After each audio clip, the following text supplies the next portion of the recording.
The 11th plenary meeting of the General Assembly is called to order.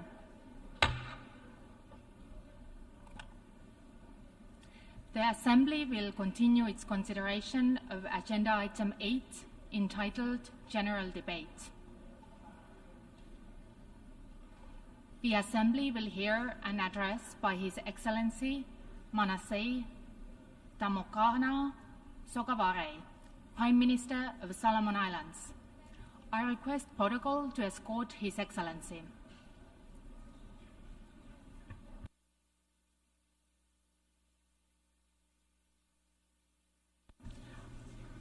I have great pleasure in welcoming His Excellency Manasseh Tamokana Sogavare, Prime Minister of Solomon Islands. I invite him to address the Assembly. Mr. President, Your Excellencies, Head of States, Head of Governments, Ministers, distinguished delegates, ladies and gentlemen, I bring greetings from the people of Solomon Islands to this august chamber. We reaffirm our commitment to the principles of this 78-year-old organization for a world of peace and shared prosperity, progress, with partnership and sustainable future, with dignity and liberty. Mr. President, the people of Solomon Islands extend our congratulations to a fellow islander from Trinidad and Tobago, His Excellency Ambassador Dennis Francis, on your election as President of the 78th session of the United Nations General Assembly.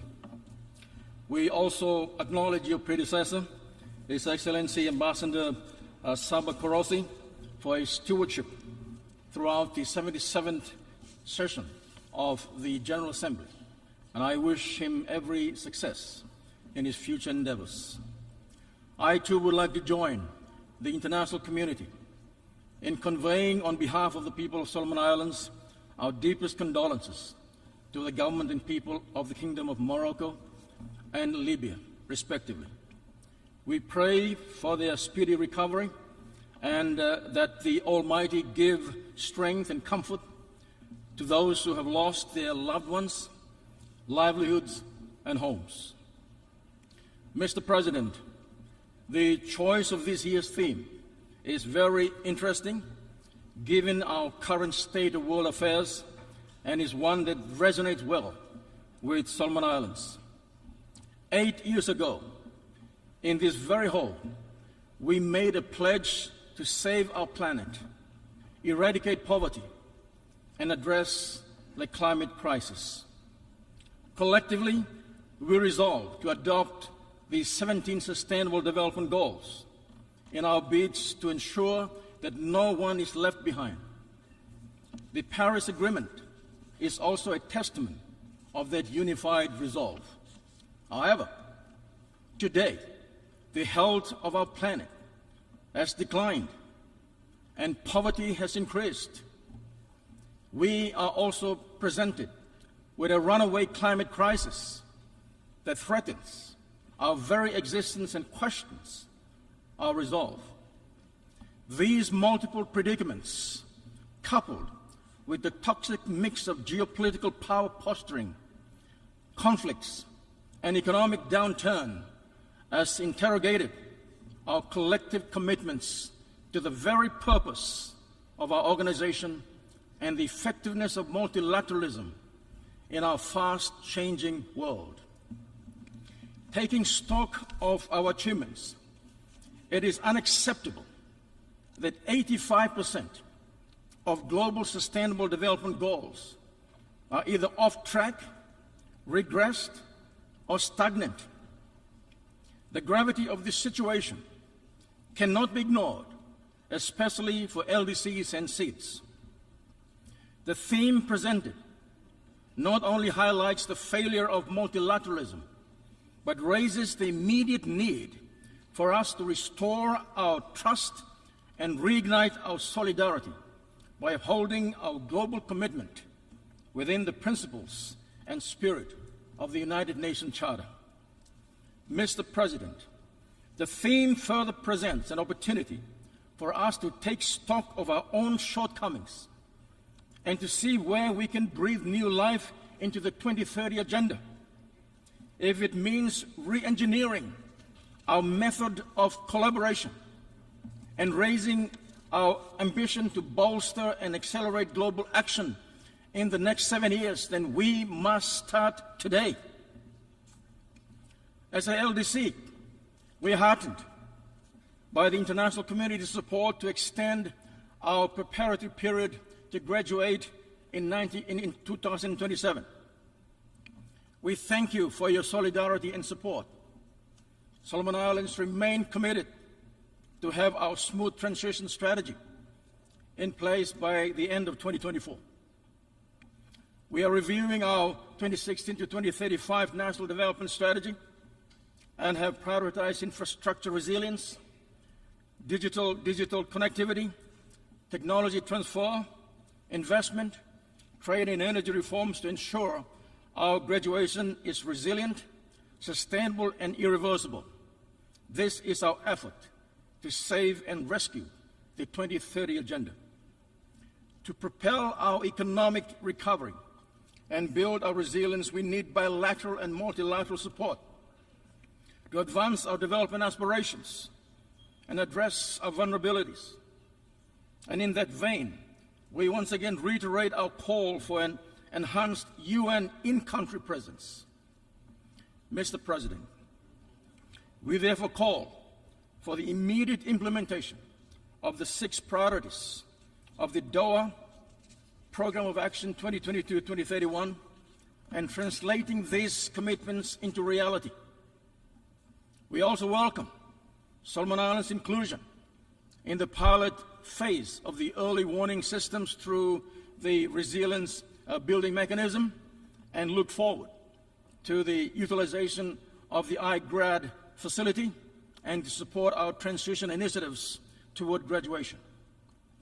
The world's commitment to multilateralism must be strengthened.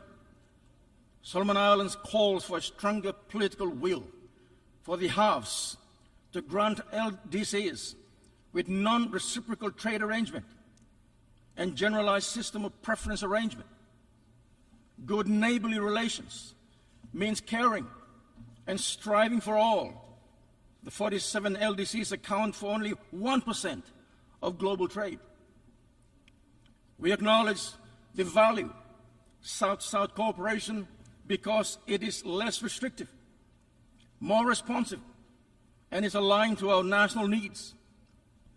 We applaud the People's Republic of China for the initiative in accelerating the implementation of the 2030 Agenda through the Belt and Road Initiative, Global Development Initiative, Global Security Initiative, and Global Civilization Initiative. During my discussions with President Xi Jinping in July 2023, Solomon Islands and China reached an understanding to establish a comprehensive strategic framework that aims to achieve our national development strategy and the 2030 Agenda through these transformative initiatives. These initiatives carry significant importance in promoting, implementing, and achieving the United Nations 2030 Agenda for Sustainable Development Goals. And we call on all partners to adopt this transformative partnership model. If we are to rebuild trust and reignite solidarity, then let us start by changing how we engage and reforming our international financial architecture. Our appetite for transformative change has never been higher, and we look forward to working closely with all partners who are genuine to partner with us in our path to achieving the Sustainable Development Goals. Mr. President, I call on the establishment of a permanent seat in decision-making body within the international financial architecture to ensure inclusivity. As a small developing state, we support the 4th Small Islands Developing Countries Conference scheduled to be held in Antigua y Barbuda in May 2024. The gathering is expected to present a roadmap of collective action to succeed this Samoa pathway, and we have every confidence this new partnership will be ambitious and recommit global action to the unique and special needs of SEEDS. Solomon Islands supports the call for the adoption of the multidimensional vulnerability index and its implementation and operationalization during the 78th United Nations General Assembly. This is a SEEDS initiative that takes into account the cross-dimensional vulnerability of SEEDS to recover and build back better. Therefore, the modus operandi of the international financial institutions must be reformed to address our special circumstances vulnerability. Mr. President, there can be no sustainable development without peace, and no peace without sustainable development. The world cannot achieve the sustainable development goals with all the conflict and wars that is going on. The past 7 years has shown us that. Solomon Islands reiterates its call for the cessation of all conflict, including the Ukraine war. We must restore faith in our charter and give peace a chance. We must better understand and listen to each other more and seek diplomatic solution to all conflict. Wars have exacerbated our vulnerability, broken our trust, and undermined our solidarity. It remains a great distraction from our development agenda. Swords must be now converted to plow. It is time we sow seeds of peace so that we can reap the fruit of progress, prosperous, and sustainability. Mr. President, we continue to call for an expanded, democratic, equitable, transparent, and accountable Security Council that represents today's realities. This includes a dedicated small islands development state seat. Solomon Islands registered our interest 9 years ago to serve in the Security Council for the period 2031-2032. Today, we continue to seek international support for our candidature and thank those who have given their support. We again reiterate our strong belief in multilateralism and reaffirm our commitment to the spirit and purpose of the United Nations Charter. Mr. President, Solomon Islands will host the 17th Pacific Games, the region's largest and premium multi-sporting event for the first time in our history from 19 November to December, 2nd of December. Our shores will be graced by the presence of more than 5,000 athletes of 24 countries and territories within the Pacific region, including Australia and New Zealand. And we stand united and proud to deliver on this regional commitment. Solomon Islands is grateful and appreciates the ongoing support from our bilateral and multilateral partners, in particular the People's Republic of China, who has become our leading infrastructure partner. We also thank Saudi Arabia, Australia, New Zealand, Indonesia, Papua New Guinea, the Republic of Korea, and Japan for their support as well. Mr. President, countless voices have echoed the same sentiment that climate change remains the single greatest threat to our people and planet. But have we seriously and truly taken heed? Ambition under the Paris Agreement remains low. We need to keep the 1.5 degrees Celsius alive and close the mitigation gap. The global stock take under the Paris Agreement is critical to keep everyone honest. Now, where we are, what we need to do, and how to keep the 1.5 goal alive. Loss and damage mechanism needs to be resourced and operationalized. Global trust needs to be restored to uphold the credibility of the Paris Agreement. We must walk the talk by taking drastic climate action. Solomon Islands welcomes the International Court of Justice deliberations on the Vanuatu Initiative for climate change.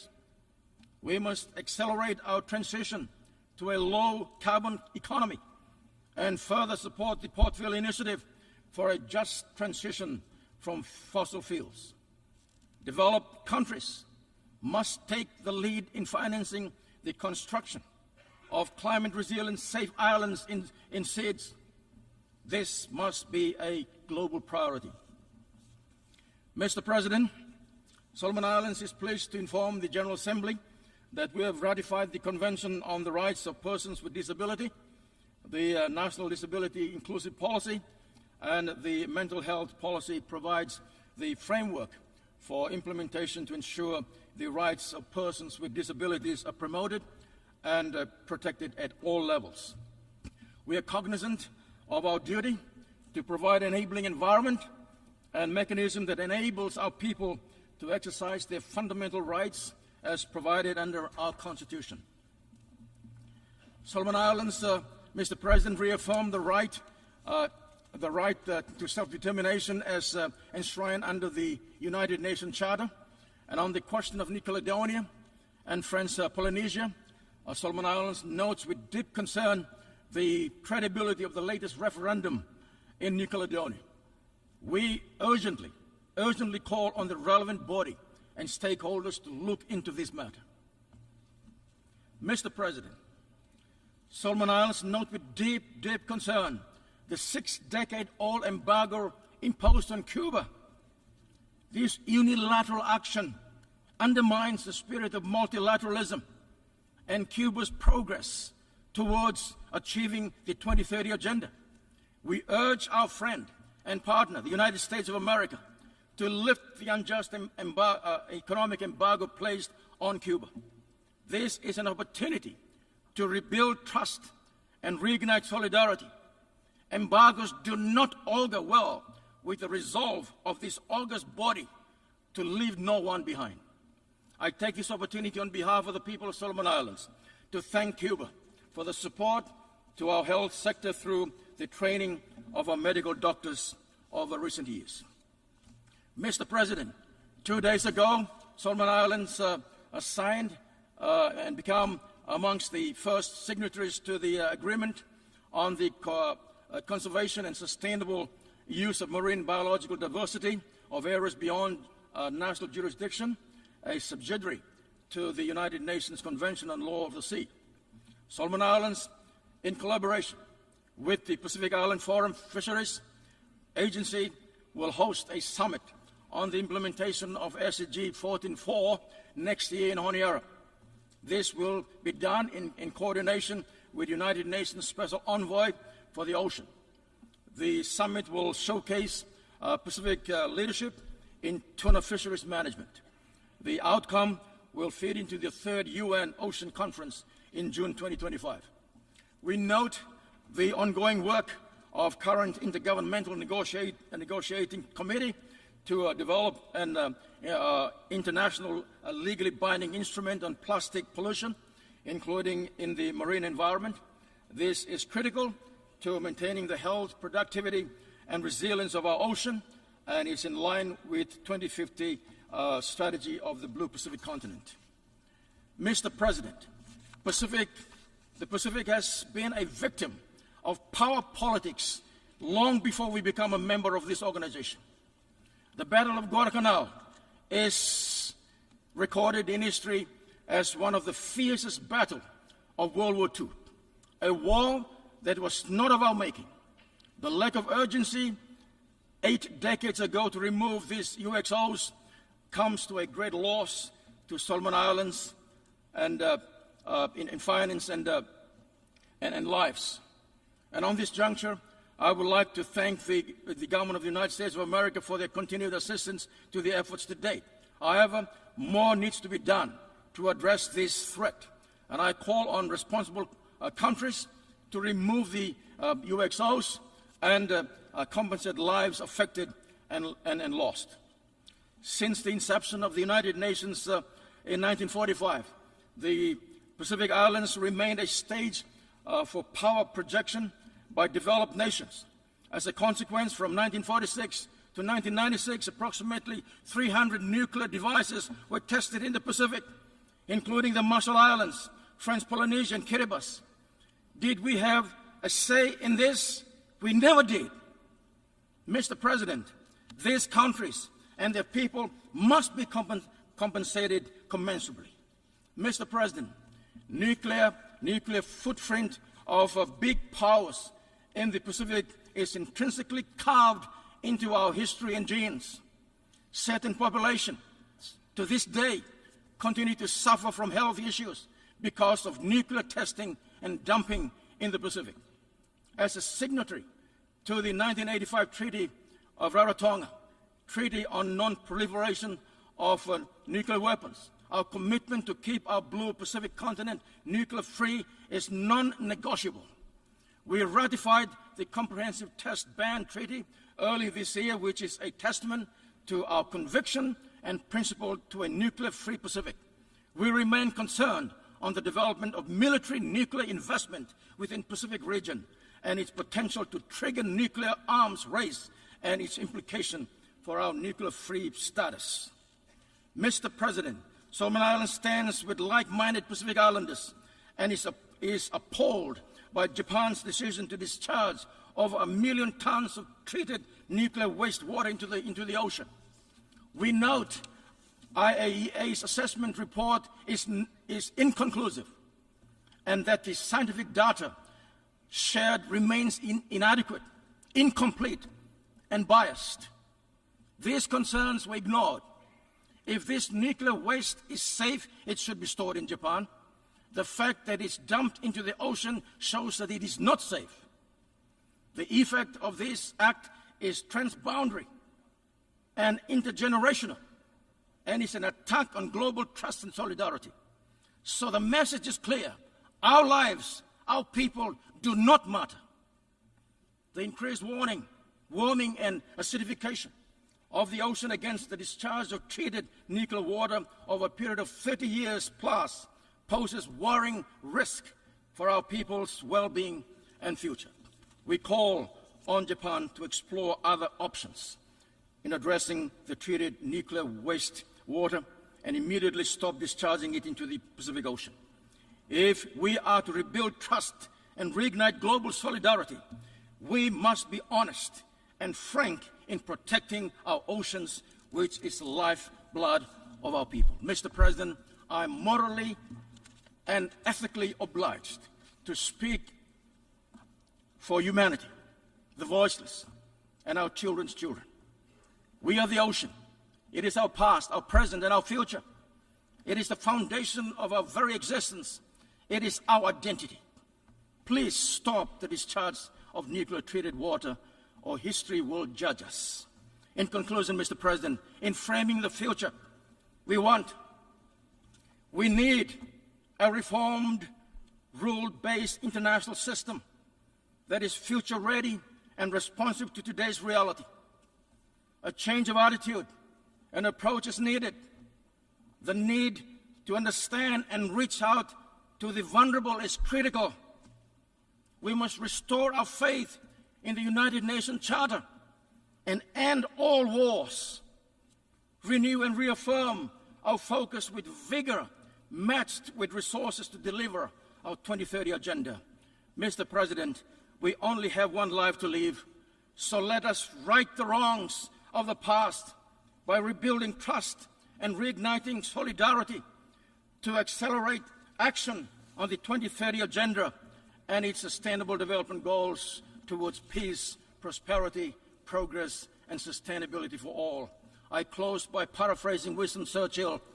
Let us therefore brace ourselves to our duty and so bear ourselves that if humankind and United Nations last for 1,000 years, men and women will still say this was their finest hour. Unite together for a better United Nations. To God be the glory. Great things He has done.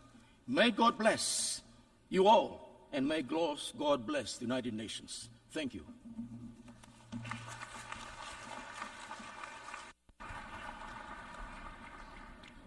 On behalf of the Assembly, I wish to thank the Prime Minister of Solomon Islands for the statement just made, and I request protocol to escort His Excellency.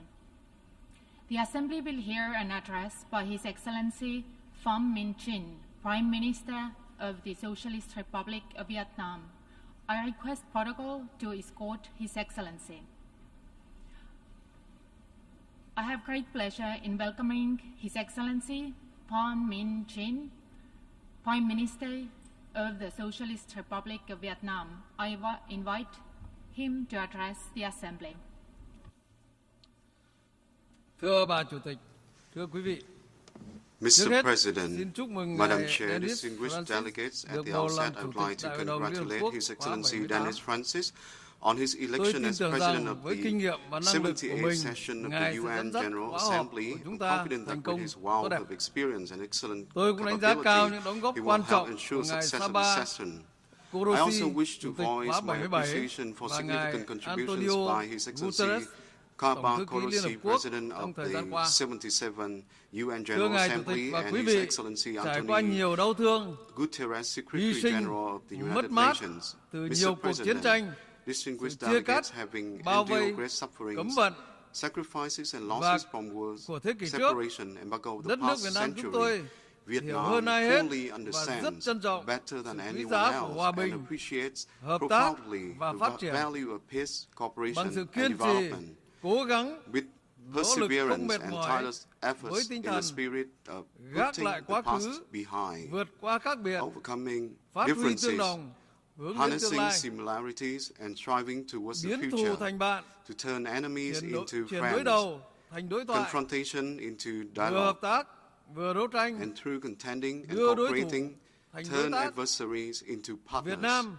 By doing that, Vietnam is recognized by international friends as a model for post-war cooperation, recovery, and reconciliation, for the common development and prosperity of all parties concerned.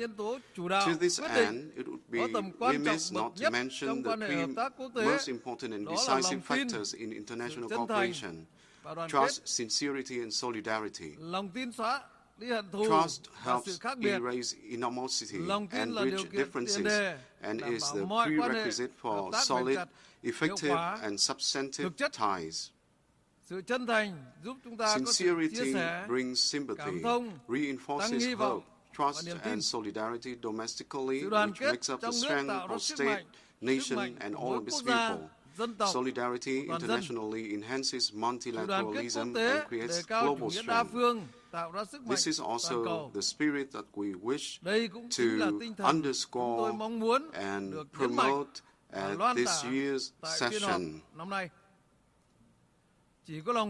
Only by building upon trust, sincerity, and solidarity around the world, strengthening of the UN's role, and mobilizing active participation of all states, can we together address difficulties, overcome challenges, promote peace, cooperation, and prosperity globally, regionally, and nationally, and bring about happiness and well-being for all people. Mr. President, distinguished delegates, over the past years, we have been facing tremendous hurdles. While peace and stability prevails at the macro level, hostilities, conflicts, and tension remain at the micro level. I would say that in addition, arms races and increasing risks from weapons of mass destruction loom large. Consequences of COVID-19 continue to persist while the global economy records slow and unequal recovery with high inflation and growing risk.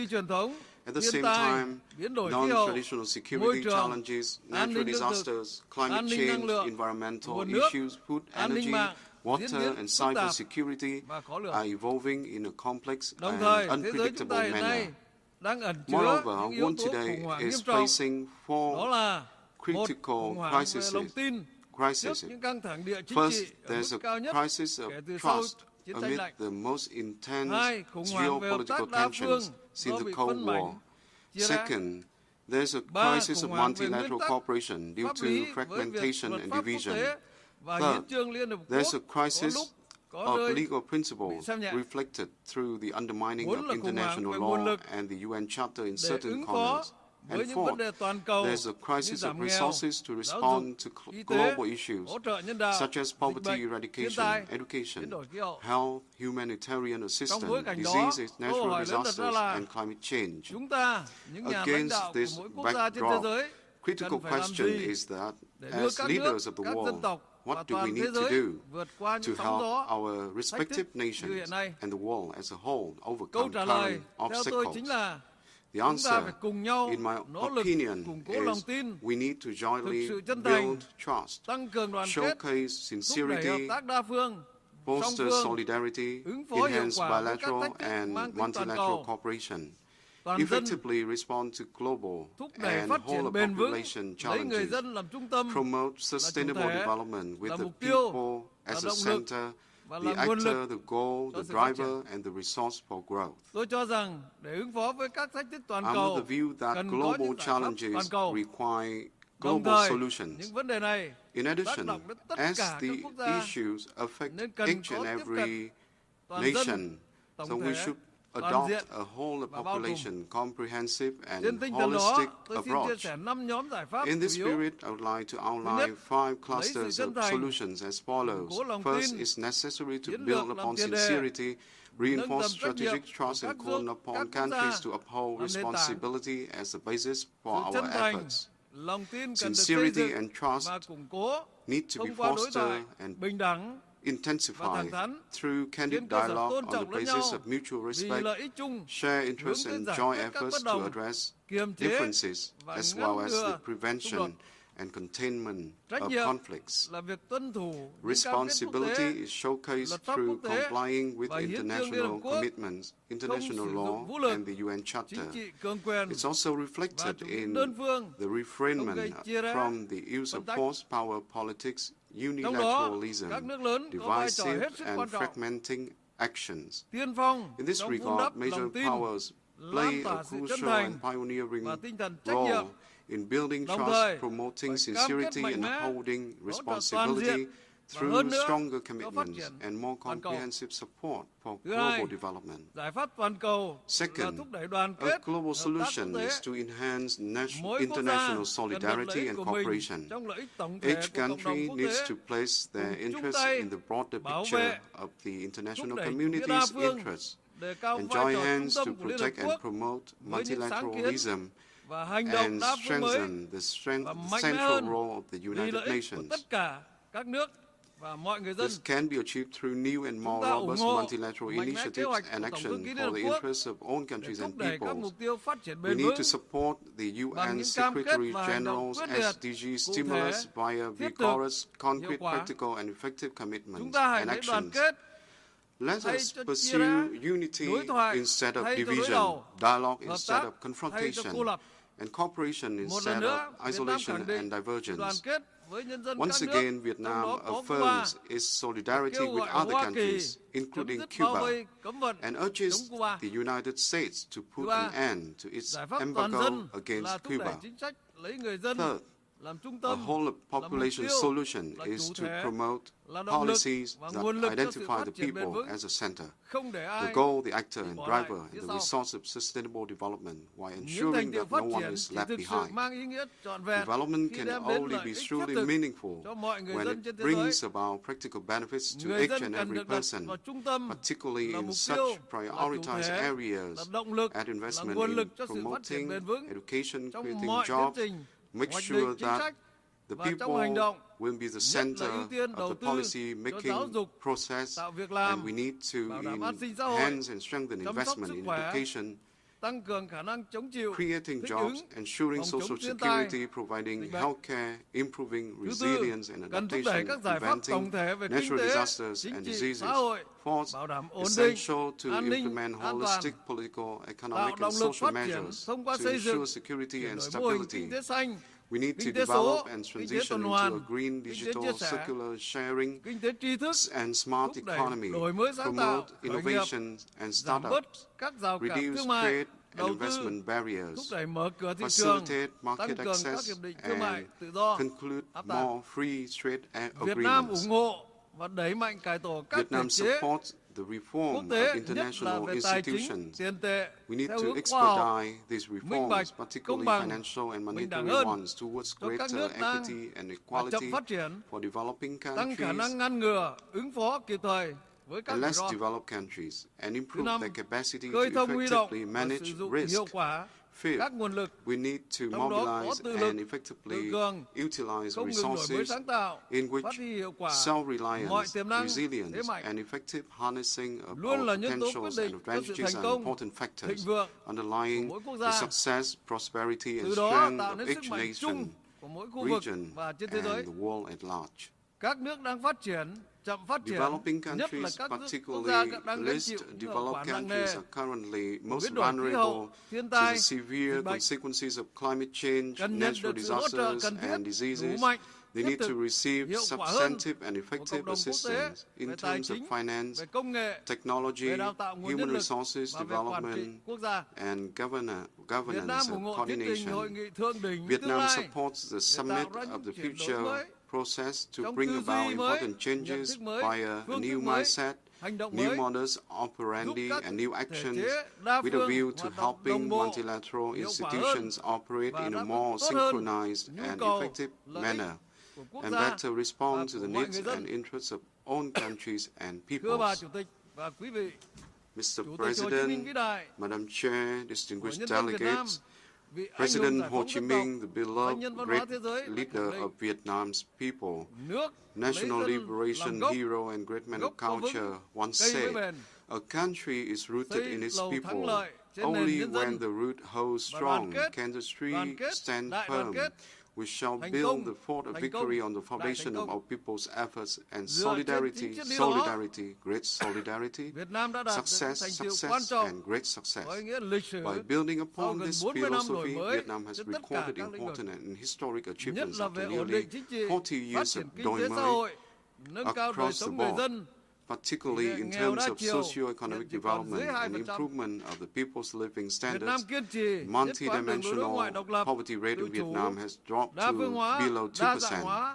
Vietnam steadfastly pursues a consistent foreign policy of independence, self-reliance, multilateralization, and diversification of external relations, and remains a friend, reliable partner, and active, responsible member of the international community for peace, cooperation, development, and prosperity of the countries worldwide.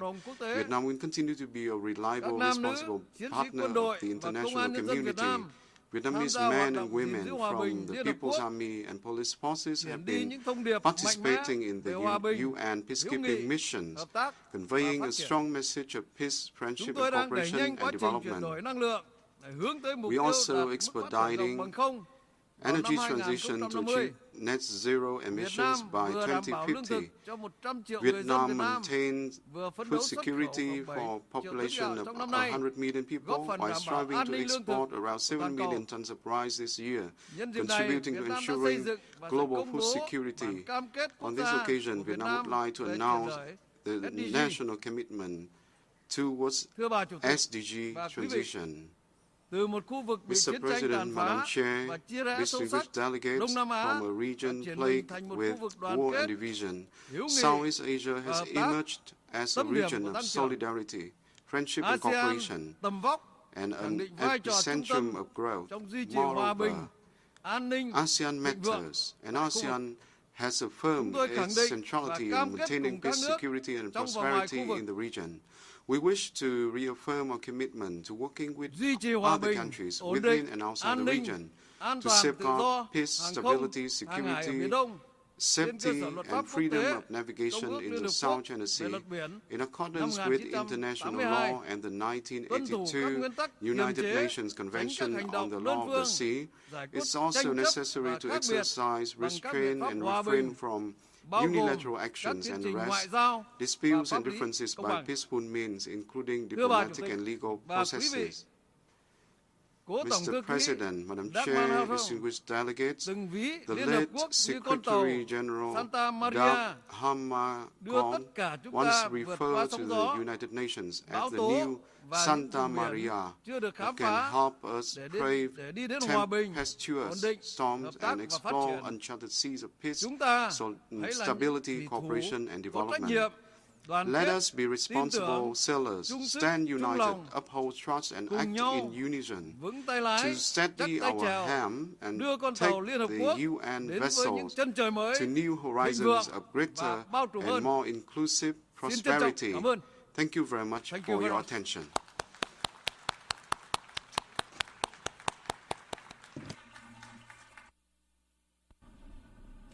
On behalf of the Assembly, I wish to thank the Prime Minister of the Socialist Republic of Vietnam for the statement just made, and I request protocol to escort His Excellency.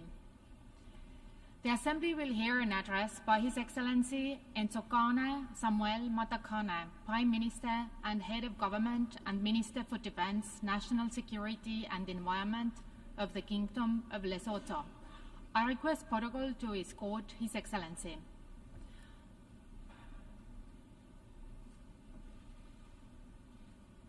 I have great pleasure in welcoming His Excellency Ntsokonai Samuel Matakane, Prime Minister and Head of Government and Minister for Defense, National Security and Environment of the Kingdom of Lesoto.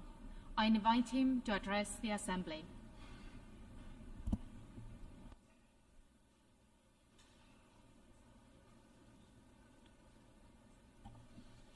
Your Excellency, the President of the General Assembly, Your Excellencies, Heads of State and Government, Your Excellency Mr. Antonio Guterres, Secretary General of the United Nations, distinguished delegates. For the past 78 years, the world leaders have gathered together in this Assembly Hall in September every year because of their deep-rooted conviction that the nations of the world can and should cooperate to resolve conflicts peacefully and to change people's lives for the better. This vision of our forebears, that of a united, peaceful and prosperous world, continues to resonate with us and shall indeed transcend countless future generations.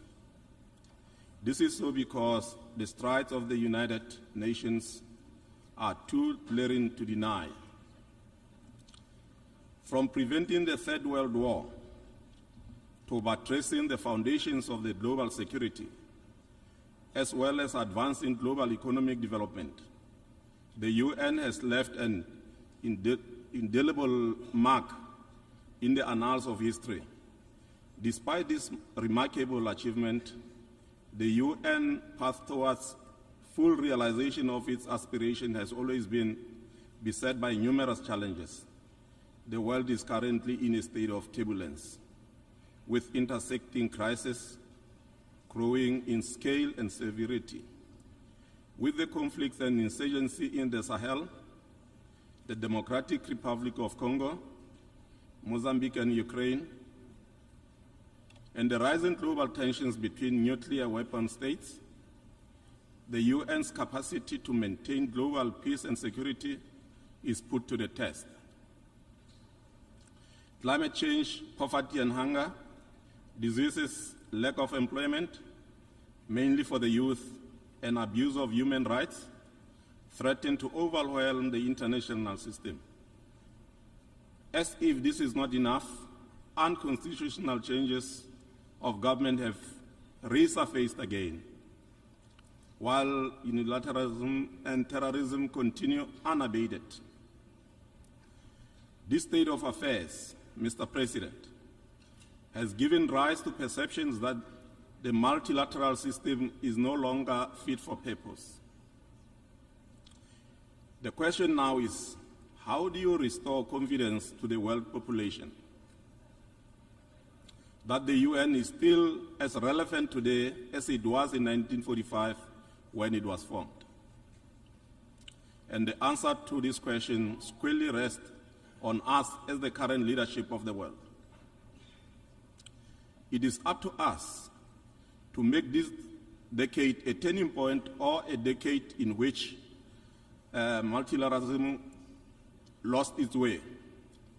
It is in this context that we hail as most appropriate the theme chosen for our general debate, rebuilding trust and reigniting global solidarity, accelerating action on the 2030 Agenda and its sustainable development goals towards peace, prosperity, progress and sustainability for all. Mr. President, at the heart of our problems lies the challenge of an uneven and uncertain economic outlook. The report of the Secretary General on the work of the organization aptly captures that promotion is sustained, economic growth and sustainable development has remained a major challenge during the reporting period. It clearly indicates that progress towards achieving the Sustainable Development Goals, SDGs, has not only stalled, but reversed in terms of poverty, employment, health, education, and other areas. Small and landlocked developing economies, such as Lesoto, bear the biggest brunt as they are yet to fully integrate into the global markets. Reversing the current economic trajectory requires us to be intentional about multilateral cooperation and to remain true to the principle underpinning the formation of the UN. We need to be purposeful in working towards leveling the playing fields with regard to the global financing architecture, and thus speak with one voice in calling for the democratization and reform of the Bretton Woods institutions. Moreover, Lesotho continues to fully support the proposal of the Secretary General on the SDG stimulus. At the same time, we would like to add our voice to the call for the G20 countries to provide the SDG stimulus to the tune of at least 500 billion per year, to be delivered through a combination of grants, concessional and non-concessional finance. International commitments undertaken must be fulfilled. We also welcome the recent G20 decision to accredit the African Union as its official member. Despite our challenges as least developed countries, we are not sitting back as spectators in the process of achieving the SDGs. Some of our efforts at the country level include the hosting of the high-level event on nutrition and food security in Lesotho in March this year by His Majesty King Letsie III. The aim of the event was to promote strong political momentum to mobilize commitments and investment in the fight against hunger and malnutrition to the continent. We are also making concerted efforts to sponsor the achievement of SDGs through our national fiscal allocations and actions. 2 months ago, and in collaboration with the UN Country Office in Lesotho, I launched the UN Sustainable Development Cooperation Framework, which is aimed at the implementation of the 2030 Agenda for Sustainable Development. While we hail the UN for this gesture, we, however, wish to indicate that significant resources gaps still exist. We therefore call on our development partners to avail more resources towards this endeavor. Mr. President, climate change is also one of the formidable challenges of our time. This is evidenced by the changing weather patterns, hurricanes, storms, and catastrophic that we endure every year. The recent earthquake in Morocco and the floods in Libya are a case in point.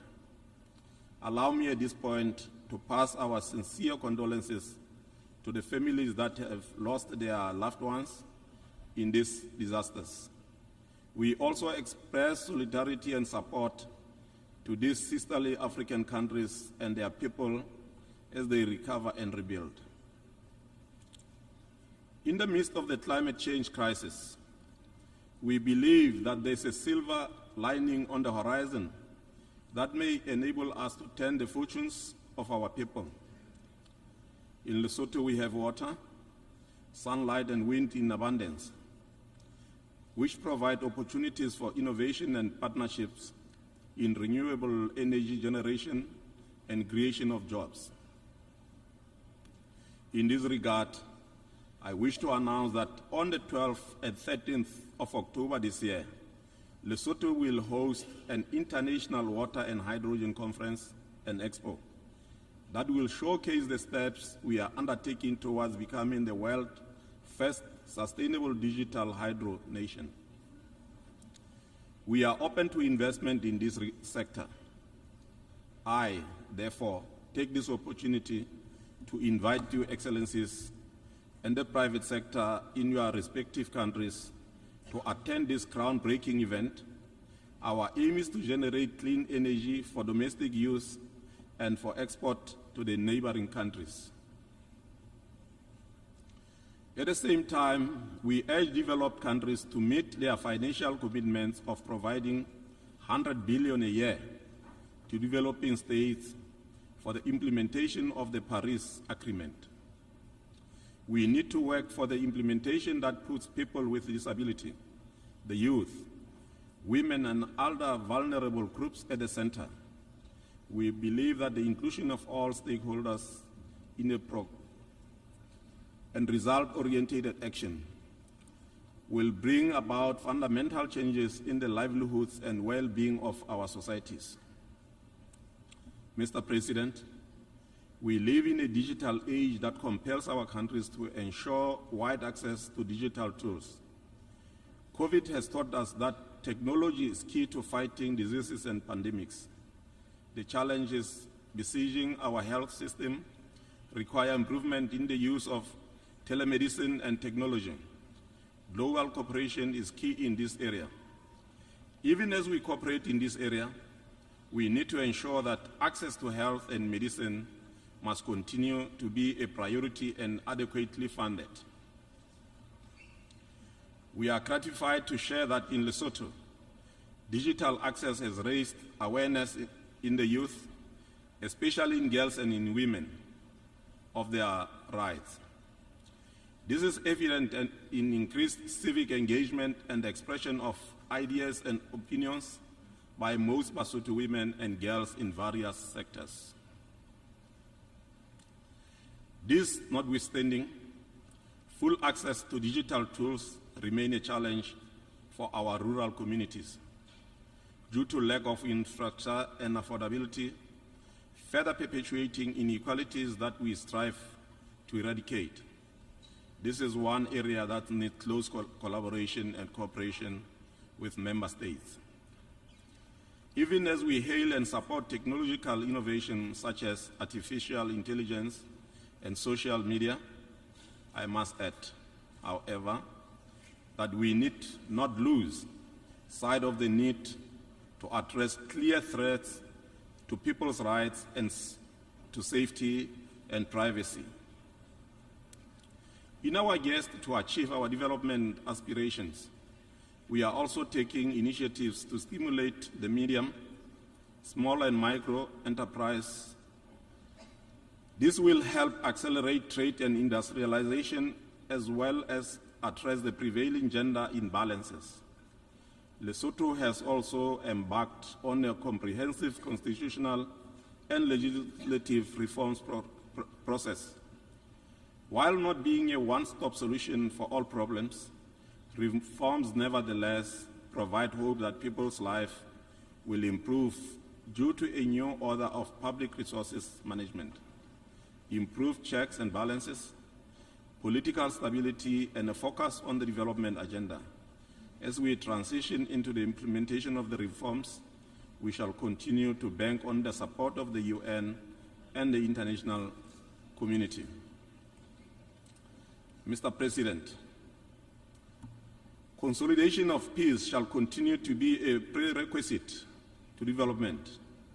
While access to small arms and light weapons that kill our people on a daily basis remain unfettered, peace will continue to elude us, while lack of political will to rid the world of nuclear weapons and other weapons of mass destruction, including biological and chemical weapons, still exist. Global peace and security will forever remain fragile. We call for implementation of the Program of Action on illicit small arms and light weapons, and for the total elimination of nuclear weapons and other weapons of mass destruction. In line with the international commitments and obligations undertaken as part of the global community, Lesoto shall continue to play a role in fostering global peace, including peace in our region. We are grateful to report to this August Assembly that our troops in Mozambique, under the umbrella of SADC, have made commendable strides in thwarting the threat of the deadly insurgency in that country. As we continue to ponder the most pressing issues and challenges facing the international community today, we should not forget the plight of Sahrawi and the Palestinian people who continue to live under oppression. Both the General Assembly and the Security Council have recognized their rights to self-determination and independence. Western Sahara should determine its own destiny and live in peace side by side with the Kingdom of Morocco. Equally, the solution to the Palestinian question is the implementation of the two-state solution, with Israeli and Palestine living side by side in peace, security, and harmony. It would be remiss of me not to call for the uplifting of the economic embargo against the Republic of Cuba, as well as the remaining sanction against the Republic of Zimbabwe. At the same time, we call for the reform of the Security Council along the lines of the Esuluini Consensus and Zida Declaration. We deserve a council that is more transparent, representative, and democratic. We have learned a lesson from exclusion, intolerance, and war that selfishness in world relations is suicidal. We have learned a lesson in the value of collective decision-making and inclusive development. As I conclude my statement, allow me, Mr. President, to indicate that though the world may have changed since 1945, the UN, however, remains the only universal intergovernmental institution that unites us in a global community of states. Yes, the organization may have shortcomings, but it remains a beacon of hope for humanity. The responsibility to make the UN function optimally falls on all of us and must be discharged with a great sense of responsibility. I thank you for your attention.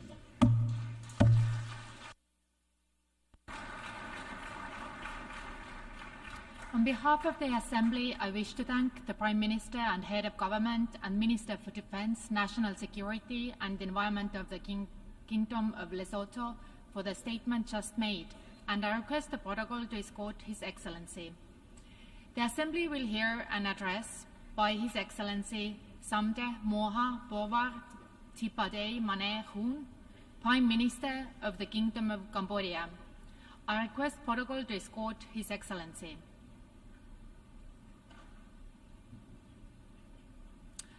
I have great pleasure in welcoming His Excellency Samdech Moha Bowar Tipade Mane Hun, Prime Minister of the Kingdom of Cambodia. I invite him to address the Assembly.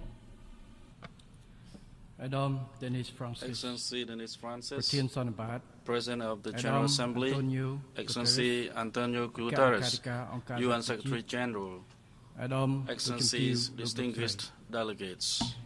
To begin, I would like to congratulate His Excellency Dennis Francis on his elections as President of the 78th session of the UN General Assembly.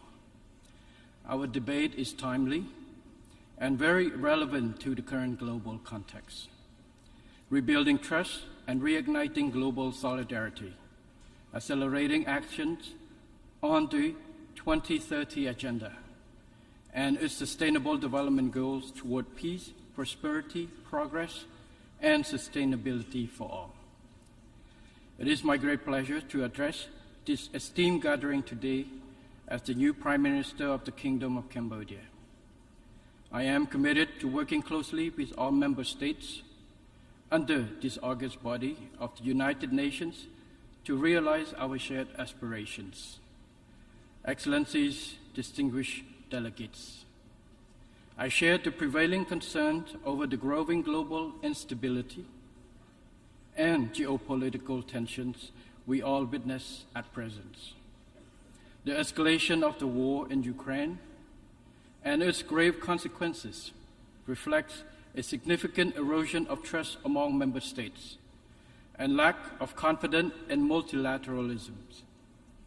The competitions between super and major powers has diverted all available resources to expand security capabilities amid widening gaps in funding to address the lingering effects of COVID-19 and achieve the SDG 2030 Agenda.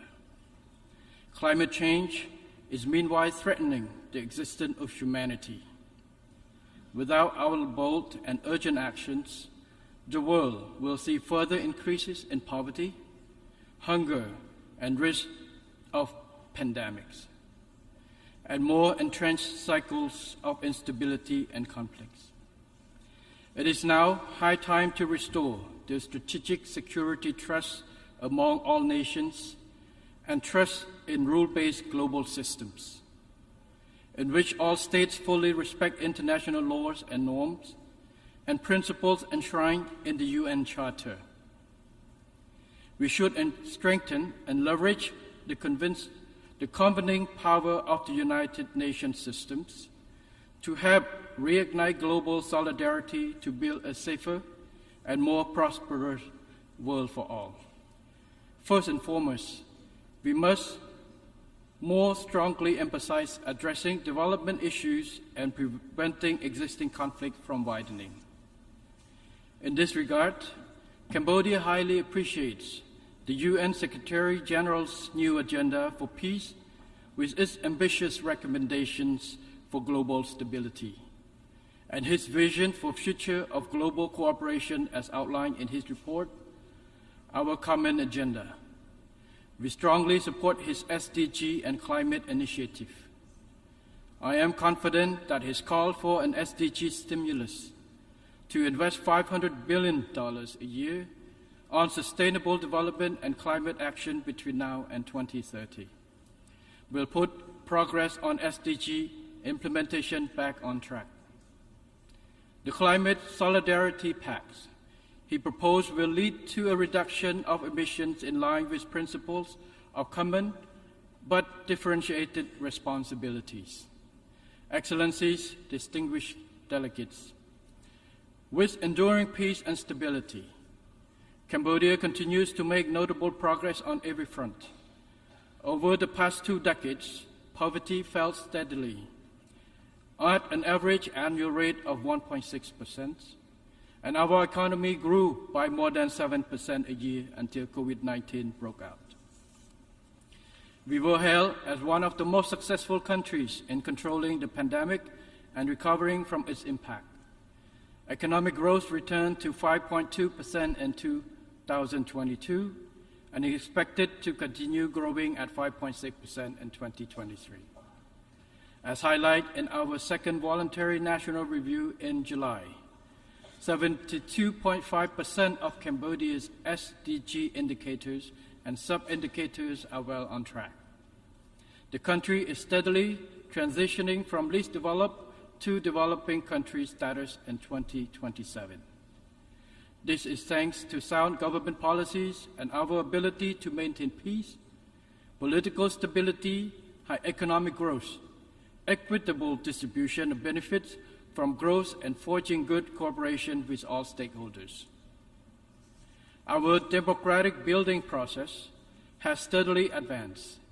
In July of this year, Cambodia successfully held general elections with 18 political parties contesting. Over 8.2 million people casted their ballots, a turnout rate of 84.59%. This is the highest since UN-supervised election in 1993, and a clear indication of our people's greater political maturity and enthusiasm in exercising their democratic rights. The election has been widely assessed as free and fair, credible and just by thousands of observers, including 333 from abroad representing 65 countries. Excellencies, distinguished delegates, like many developing countries, Cambodia has a lot more to do to reach our goal of becoming an upper middle income country by 2030 and a resilient, vibrant, and prosperous high income country by 2050. To this end, and in line with Secretary General's call for member states to deliver a rescue plan for peoples and planet, my government is committed to taking transformative actions through our recently launched Pentagonal strategy for Cambodia's socio-economic development over the next 25 years. The Pentagonal strategy is being implemented from phase 1 in the 5 areas of growth, employment, equity, efficiencies, and sustainability. The 5 key priorities are people, roads, water, electricity, and technology, especially digital technology to address the fourth industrial revolution and digital transformation of Cambodia economy. I would like to add that the main objective of this strategy include, on the one hand, maintaining the good momentum of peace, economic growth, and development in general. On the other, building and strengthening the foundation to accelerate national development through resilience in 5 areas: the public sector, the economy, the financial sector, human and social capital, and the environment, including climate change response. For the success of the Pentagonal strategies, Cambodia will accelerate its governance reform to ensure that our public administrations runs efficiently with a high level of integrity. We will safeguard peace, political stability, security, and social order, and maintain macroeconomic stability. To this end, Cambodia will further enhance partnerships and cooperations for development and keep welcoming the support of all friendly partners, both technicals and financials, to help Cambodia achieve its SDGs while continuing to deepen its regional and global integrations. Cambodia will continue on its present path of independence and neutral foreign policy based on the rule of law, equal mutual respect, and adherence to the principle of the UN Charter, to promote its national interests, strengthen existing friendships, and build more amicable ties. Cambodia remains resolute against the threat or use of force in international relations, interference in the internal affairs of and aggression against other independent nations. Cambodia shall not authorize any foreign military base on its territory, as clearly stated in its constitution. Cambodia will not allow any country nor any group to use its territory against another country. Cambodia will further endeavor to strengthen and expand good cooperation with nations around the world through bilateral, regional, and international frameworks to contribute to global peace, security, stability, sustainable development, and prosperity shared by all. Excellencies, distinguished delegates, in addition to the SDGs under the global framework, Cambodia has added its own specific goals relating to mine actions, namely a mine-free Cambodia by 2025. In this effort, we call for continued financial and technical support. We also urge greater participation by the international community to raise awareness of the dangers of landmines and unexploded ordnance, the hidden killers that threaten human security even after armed conflicts end. Cambodia welcomes the Global Accelerator on Jobs and Social Protections for Just Transitions, initiated by His Excellency Antonio Guterres. We are proud to be selected as one of the 10 potential Pathfinder countries. To achieve the SDGs, Cambodia calls on international community to intensify efforts, strengthen cooperations, and rebuild trust and confidence to end wars, address the root cause of conflicts, and reinvigorate solidarity for SDG achievement.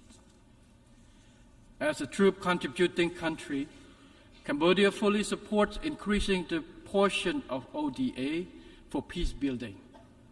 Cambodia remains steadfast in its commitment to PKOs in contributing to international peace, security, stability, which are crucial for sustainable development.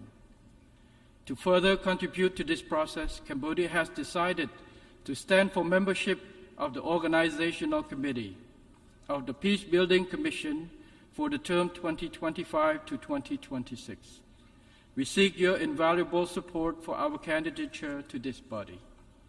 Excellencies, distinguished delegates, in conclusions, despite many challenges and instability, we can build a better world for all by working together towards our common goals, which reinforce mutual trust and global solidarity.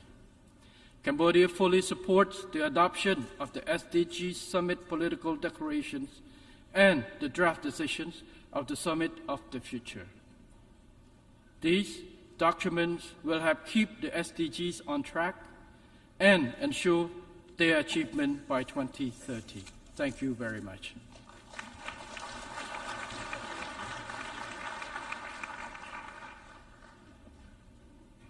On behalf of the Assembly, I wish to thank the Prime Minister of the Kingdom of Cambodia for the statement just made, and I request protocol to escort His Excellency.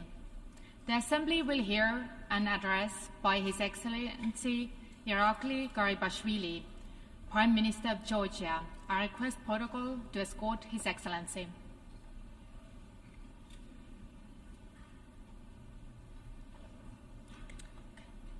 I have great pleasure in welcoming His Excellency Irakli Garibashvili, Prime Minister of Georgia. I invite him to address the Assembly.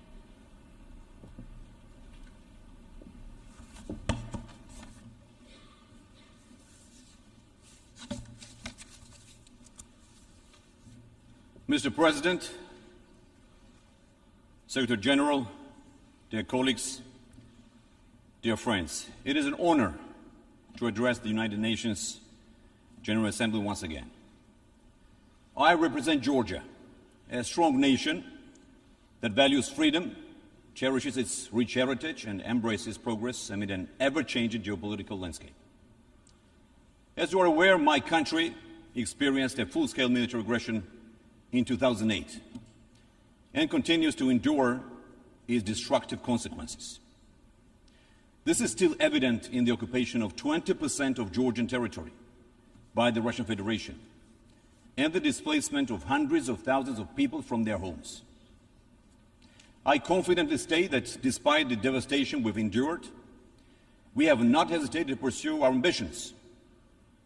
We have transformed Georgia into a dynamic society, fully committed to the realization of the fundamental principles and values enshrined in the UN Charter. Georgia understands the cost of war and recognizes the value of peace. Since 2012, our government has built and maintained an uninterrupted decade of peace and stability. I would like to take this opportunity to express our deep appreciation to the international community for the unwavering support to Georgia's sovereignty and territorial integrity. To ensure our continued peaceful existence, I call on the international community to persuade the Russian Federation to engage with the Geneva international discussions and fully implement the EU-mediated 2008 ceasefire agreement. Thanks to our pragmatic foreign policy, we have sustained economic growth over the past decade.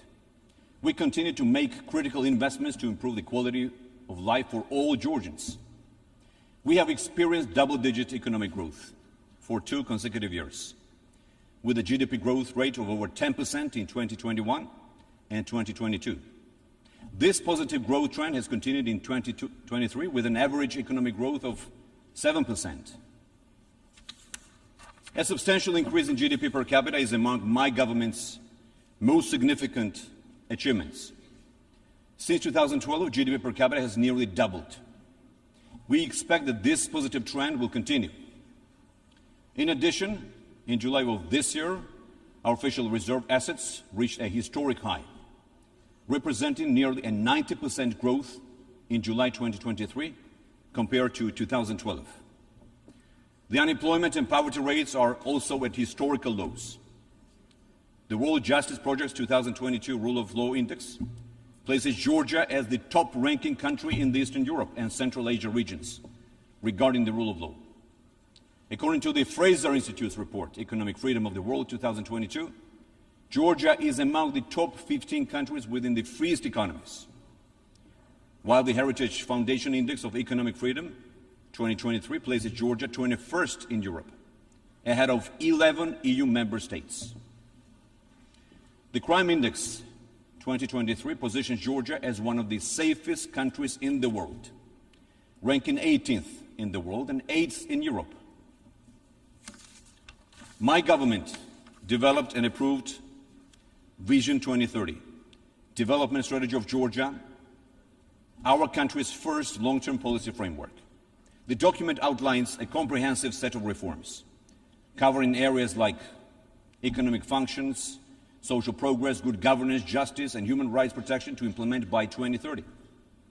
While we work towards comprehensive, multifaceted progress, we also place significant emphasis on education and social welfare.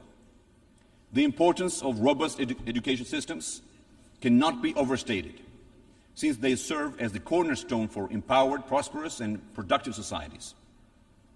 We embrace education by allocating resources to enhance digital literacy and bridge the digital divide. Our efforts extend to all levels of education. We have allocated up to $1 billion to rehabilitate and construct schools and kindergartens across the country. We have increased investments in healthcare and social welfare. Currently, 95% of our population benefits from universal health care, and we are continuously improving the quality of these services. We are determined to ensure the best possible care for all citizens. Dear friends, these successes are just a fraction of the progress my country has made, but they clearly demonstrate our efforts to create opportunities for all citizens, including those residing in the occupied territories of Georgia. To our Abkhazian and Ossetian brothers and sisters, it is our common adversary who opposes our unity.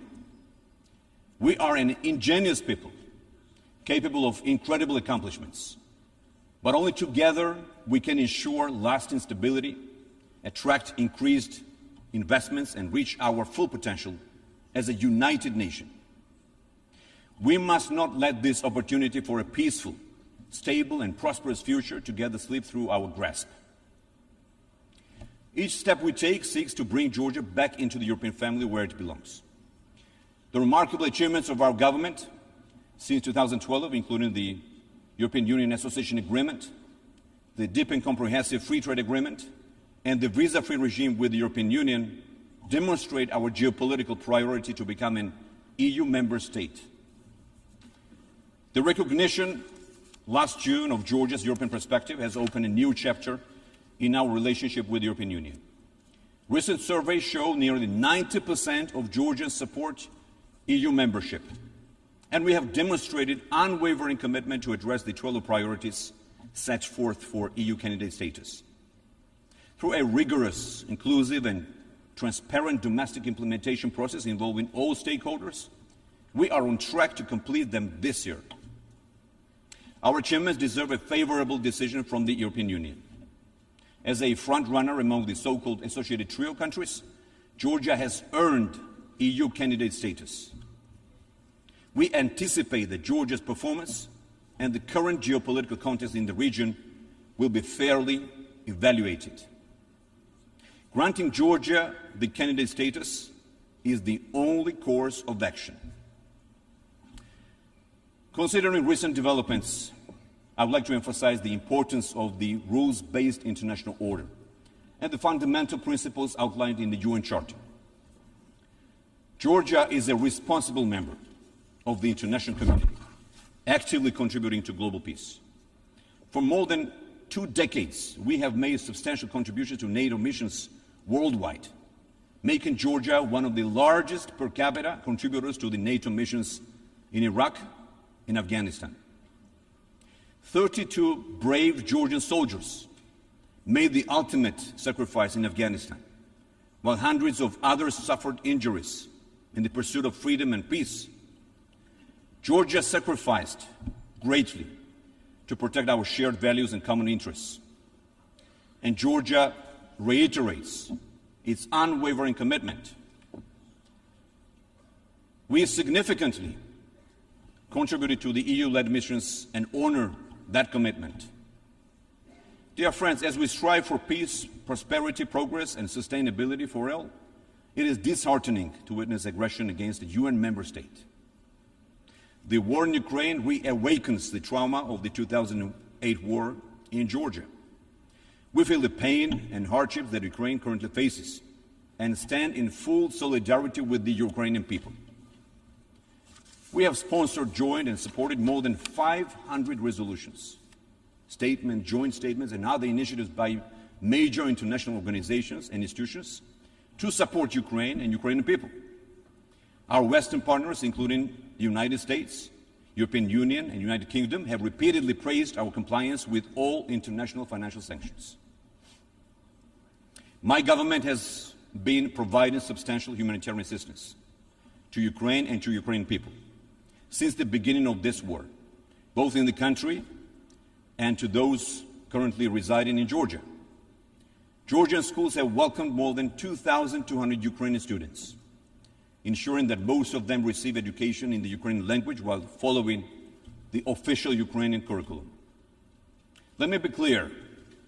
The fundamental philosophy of our government is to avoid war and secure peace. Despite the challenges posed by our geographic location, we have managed to keep our people safe, while supporting Ukraine and the international community through prudent policies and close coordination with our partners. Through my government's Peaceful Neighborhood Initiative, we are prepared to engage with our neighbors and friends from Armenia and Azerbaijan to finally bring lasting peace to the South Caucasus. Dear friends, Georgia is emerging as a multi-dimensional regional hub. Our financial services sector has garnered global recognition, and we are attracting international investors, infusing additional capital into our economy. We have also prioritized investment to our infrastructure to enhance connectivity, successfully harnessing logistics and energy sectors. We are developing strategic transport corridors to establish crucial connections between Asia and Europe. Georgia's participation in various international initiatives and infrastructure projects enhance connectivity, facilitating trade across the Black Sea region. The Middle Corridor has been emerging as a secure and reliable route connecting east with west. We signed comprehensive roadmaps with Azerbaijan and Kazakhstan to eliminate bottlenecks and enhance the Middle Corridor from 2022 to 2027. These roadmaps provide for specific actions related to transport and logistics, infrastructure development, operational optimization, the implementation of a unified tariff policy, corridor digitalization, and improvements to the regulatory framework. In pursuit of enhancing east-west connectivity, Georgia established the Tbilisi Silk Road Forum in 2015, creating an international platform for dialogue among senior policymakers, businesses, and community leaders. The upcoming Silk Road Forum is scheduled to take place in Tbilisi this year on October 26th and 27th, bringing together approximately 2,000 delegates, including high-ranking officials and business representatives from more than 60 countries. Georgia has launched significant infrastructure projects, including the railway modernization project. Upon its completion by the end of 2024, the throughput capacity of Georgian railways will double. The construction of a new Anaklia deep sea port, which is expected to start soon, is a top priority for my government. This greenfield PPP project will create a state-of-the-art deep sea port on the eastern coast of the Black Sea. And our government is improving air connectivity by building a new international airport in Tbilisi that will serve as a world-class transportation hub, cementing Georgia's status as a prominent player in global aviation. Furthermore, the EU flagship Black Sea submarine cable project, initiated by Georgia, is currently underway. This project involves the installation of a high-voltage submarine transmission grid to connect the South Caucasus region to Southeast Europe through the underwater cable. The implementation of the project will strengthen energy security in Europe and the South Caucasus region. It will foster the development of renewable energy sources and create new opportunities for transit between these two regions. While recognizing the increasing demand for energy, as well as the need to address climate change, we are actively pursuing new ventures in the field of renewable energy, including hydropower, wind, solar, and other sustainable sources. Our objective is to attract investors and create a favorable environment for the establishment of innovative power plants, utilizing Georgia's abundant green energy potential. All of these transformational, ambitious projects will bring jobs, economic growth, and prosperity to our people and the entire region. Dear friends, Georgia has made significant progress since regaining independence. We remain dedicated to achieving even greater results for the Georgian people, while making significant contributions to the global community. We stand ready to strengthen international partnerships and collaborations to ensure a more peaceful and sustainable future. And our shared humanity brings us together, binds us together, and it is our collective responsibility to uplift one another and leave a lasting legacy for generations to come. Thank you very much.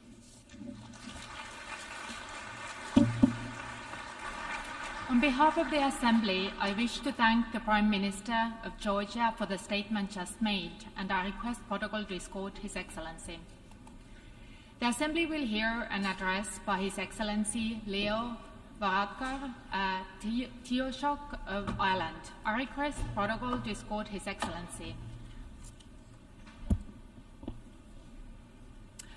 I have great pleasure in welcoming His Excellency Leo Varadkar, Taoiseach of Ireland. I invite him to address the Assembly. Thank you very much, President of the General Assembly, distinguished heads of state and government, excellencies, delegates, Akarja, friends. 100 years ago, on Monday, the 10th of September 1923, a year after Ireland became independent, we were admitted to the League of Nations. It was an early signal of what would become our unwavering commitment to multilateralism. 100 years on, we are facing a moment of exceptional crisis.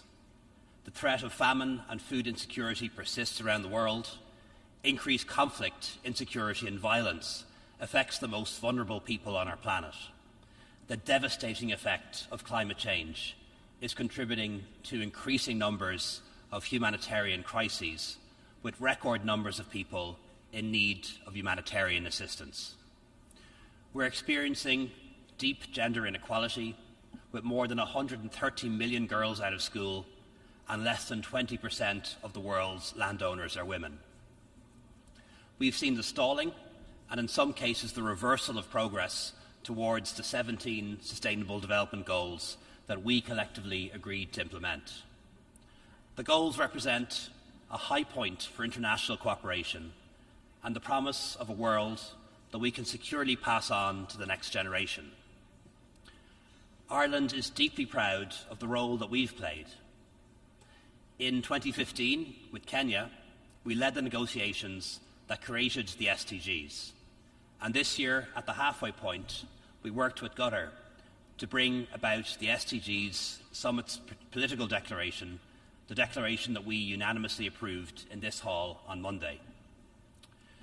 Presidents, delegates, it is beyond time for us to demonstrate that the SDGs are more than a set of aspirations. It is time for all of us to turn our collective commitments into reality. In July, we presented our second voluntary national review to the UN High-Level Political Forum, and 80% of our SDGs are fully achieved. In respect of our international contribution, I'm proud to confirm Ireland's commitment to provide at least $225 million annually in climate finance for developing countries by 2025. And this year alone, we'll spend $149 million on climate finance. Recalling our own Great Famine, our particular focus on food, agriculture and nutrition will see almost $300 million for programmes in these areas in 2023. We allocate over 90% of our country-specific humanitarian expenditure to the most severe crises. And we've increased our expenditure on global health by over 15% in the past 3 years. We are also consistently among the top 3 donors in the proportion of official development assistance allocated to promoting gender equality. Earlier this year, the UN Secretary General spoke of a world hurtling towards disaster with eyes open. We know that those who have done the least to cause the climate crisis are those most vulnerable to its effects. It is also clear that much of this is now irreversible, particularly for the least developed countries and small island developing states. In responding to this crisis, we cannot leave behind those who are already at the front line. Adequate levels of finance for adaptation are urgently needed, and it's essential that discussions this week on the Loss and Damage Fund should make real progress. We need to be ready to take a definitive step at COP28 in Dubai later this year. President, Excellencies, from our admission to the UN in 1955, Ireland is committed to unequivocally uphold the UN Charter and to maintain a position of independence at the United Nations. Our term on the Security Council in 21-22 saw grave breaches of that Charter, none more flagrant than Russia's imperialist and brutal invasion of Ukraine. It was an act of unprovoked, unjustified aggression by an expansionist power against its smaller, weaker neighbour. The brutality of those actions has caused unfathomable suffering for the people of Ukraine. And as I stand on this most global of stages, I'm deeply conscious of the wider suffering it has caused, increasing global food, energy and economic security, particularly in the global south.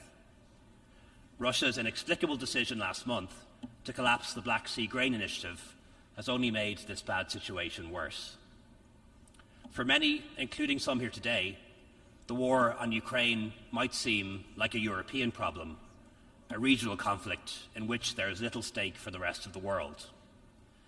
But I've no doubt each of us in these United Nations has a deep interest in ensuring that Russia's attempts to move borders by force should not succeed. For when one aggressor prevails, their peers elsewhere will take note and be emboldened. We know this from our history.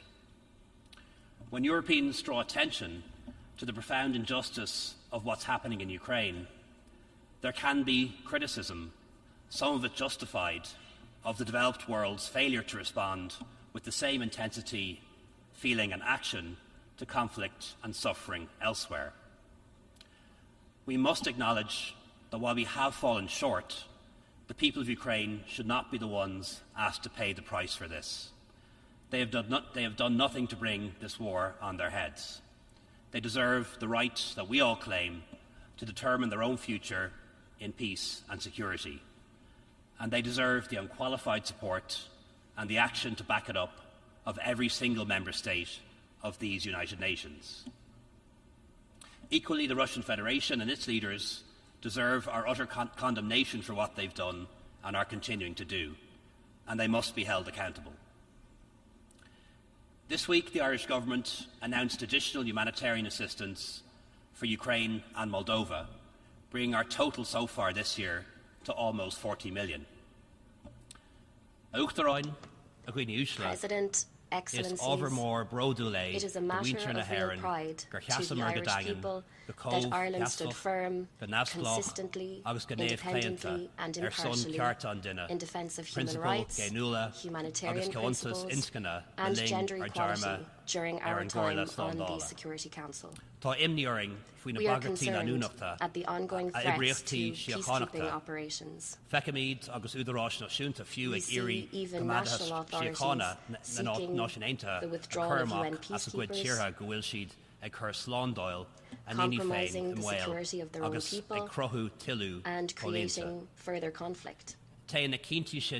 These decisions fly in the face of the anniversary that we mark this year, that of the Universal Declaration of Human Rights. 75 years ago, we created the Declaration, which recognised the inherent dignity and the equal and inalienable rights of all persons. All of us in this room have the duty to recognise that dignity and to keep it at the heart of policy making. And we need the active engagement of civil society to fulfil this duty. As we mark the 25th anniversary of the UN Declaration on Human Rights Defenders, Ireland urges all states to promote a safe environment, both online and offline, for civil society.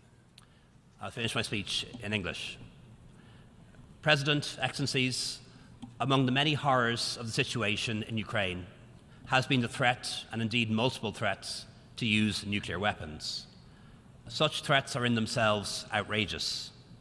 Russia knows, as we all do, that their use would result in devastating humanitarian and environmental disaster. Ireland has long been committed to building a world free of nuclear threats, but we see a world in which their place in security doctrines is growing rather than diminishing. This must be reversed. The stark alternative is a new nuclear arms race. That must not pass. The devastation on innocent civilians of the use of explosive weapons in populated areas cannot continue to echo down generations. We must never witness that again. That's why Ireland led negotiations on a political declaration to respond to the humanitarian consequences arising from their use. We're pleased that 83 states have adopted that declaration in Dublin last year, and we urge all states here to join. President, Excellencies, delegates, as we look at today's world, there are sadly too many areas of conflict. But there are few in respect of which we in the international community have failed so recurrently as the Israeli-Palestinian conflict. It should not be so. We have known for decades the parameters of the only just solution, a two-state solution with a viable Palestinian state based on the 1967 borders, living in peace and security alongside the State of Israel, whose own right to exist should be accepted and respected by all of its neighbours. We've affirmed and reaffirmed this many times, yet day after day, developments on the ground take us further from this vision and make a two-state solution much harder to achieve.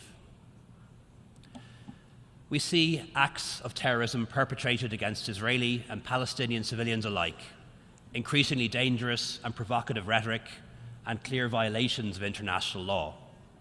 The political space and civic space for those who promote peace and reconciliation is rapidly diminishing, and the consequences are stark. My country, along with many others, wholeheartedly agreed with the resolution passed by this Assembly, seeking an advisory opinion from the International Court of Justice on the legal consequences arising from Israel's prolonged occupation.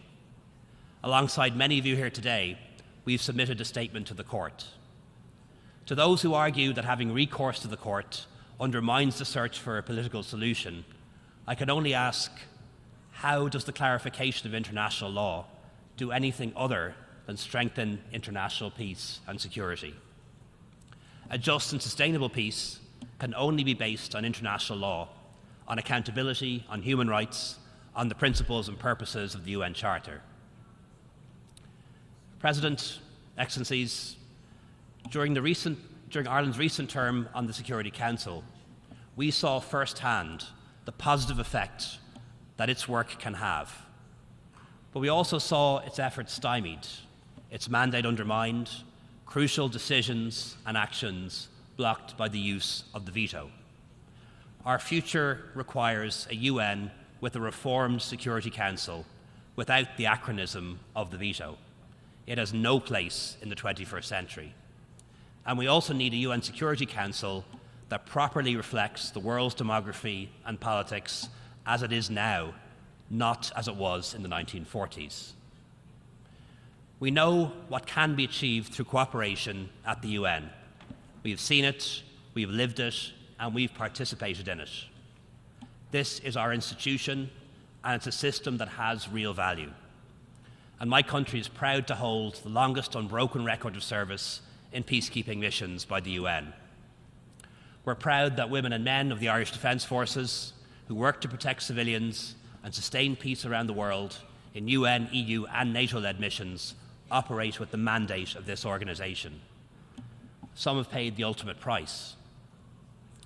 And we remember today, in particular, Private Sean Rooney, who was killed in Lebanon while serving with UNIFIL last December. We think too of his family and his comrades and all of the women and men who've lost their lives in the pursuit of peace. No one can doubt the need for the UN and the multilateral system to be reformed. Ireland fully backs the Secretary-General's Our Common Agenda process. We've contributed ideas and have listened to those of others. Our common agenda can be successful if we collectively make it so, and I urge the Secretary-General to keep our ambition high and to challenge us as Member States as we prepare the Summit of the Future next September. As you may know, this year also marks the 25th anniversary of the Good Friday Agreement, the agreement that helped to secure peace and power sharing in Northern Ireland. It was the culmination of years of brave leadership, brave political leadership and civil leadership in Northern Ireland. That of the Irish and UK governments working in partnership, of steadfast backing from friends and partners abroad, and a sustained commitment to peace and a better life by the people of Northern Ireland.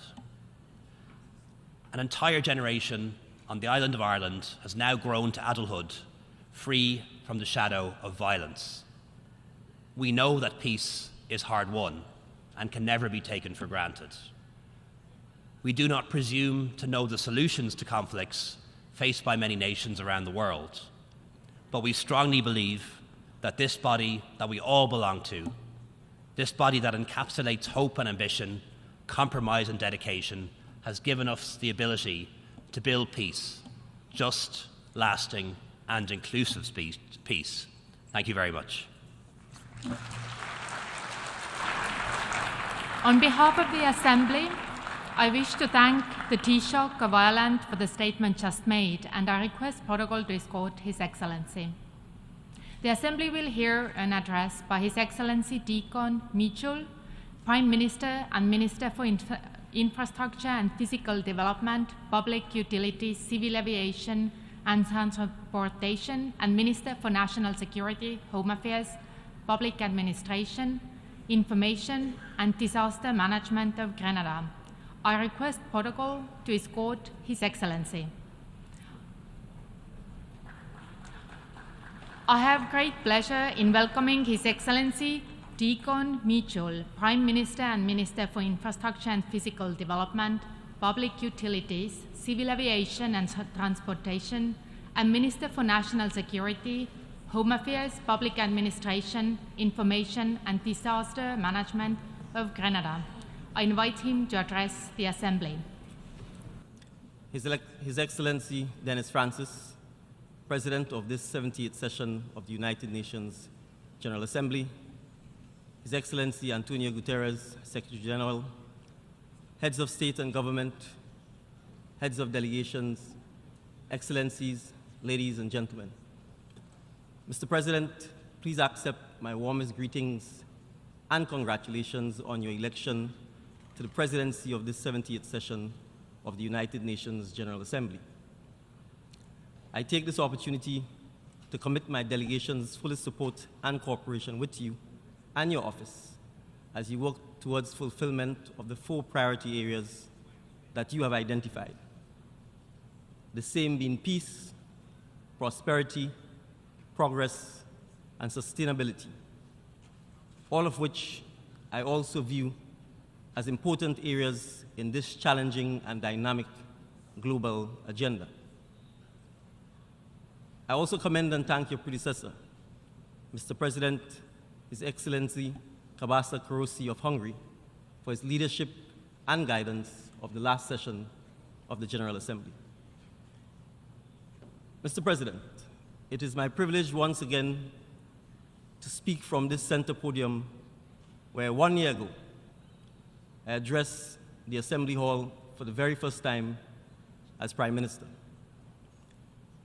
It was exactly 15 months ago when the people of Grenada, Carrick, and Petite Martinique, exercising their democratic right through free and fair elections, voted my government into office on a transformation agenda that promised to bring about fundamental change that would have a discernible and positive effect on the daily lives of all our citizens. So here we are, Mr. President, exactly 1 year ago, removed from my own inaugural address to this Assembly, and against the backdrop of this year's 70th session's theme of rebuilding trust and reigniting global solidarity, accelerating action on the 2030 Agenda and its sustainable development goals towards peace, prosperity, progress, and sustainability for all. But what does this all mean, Mr. President?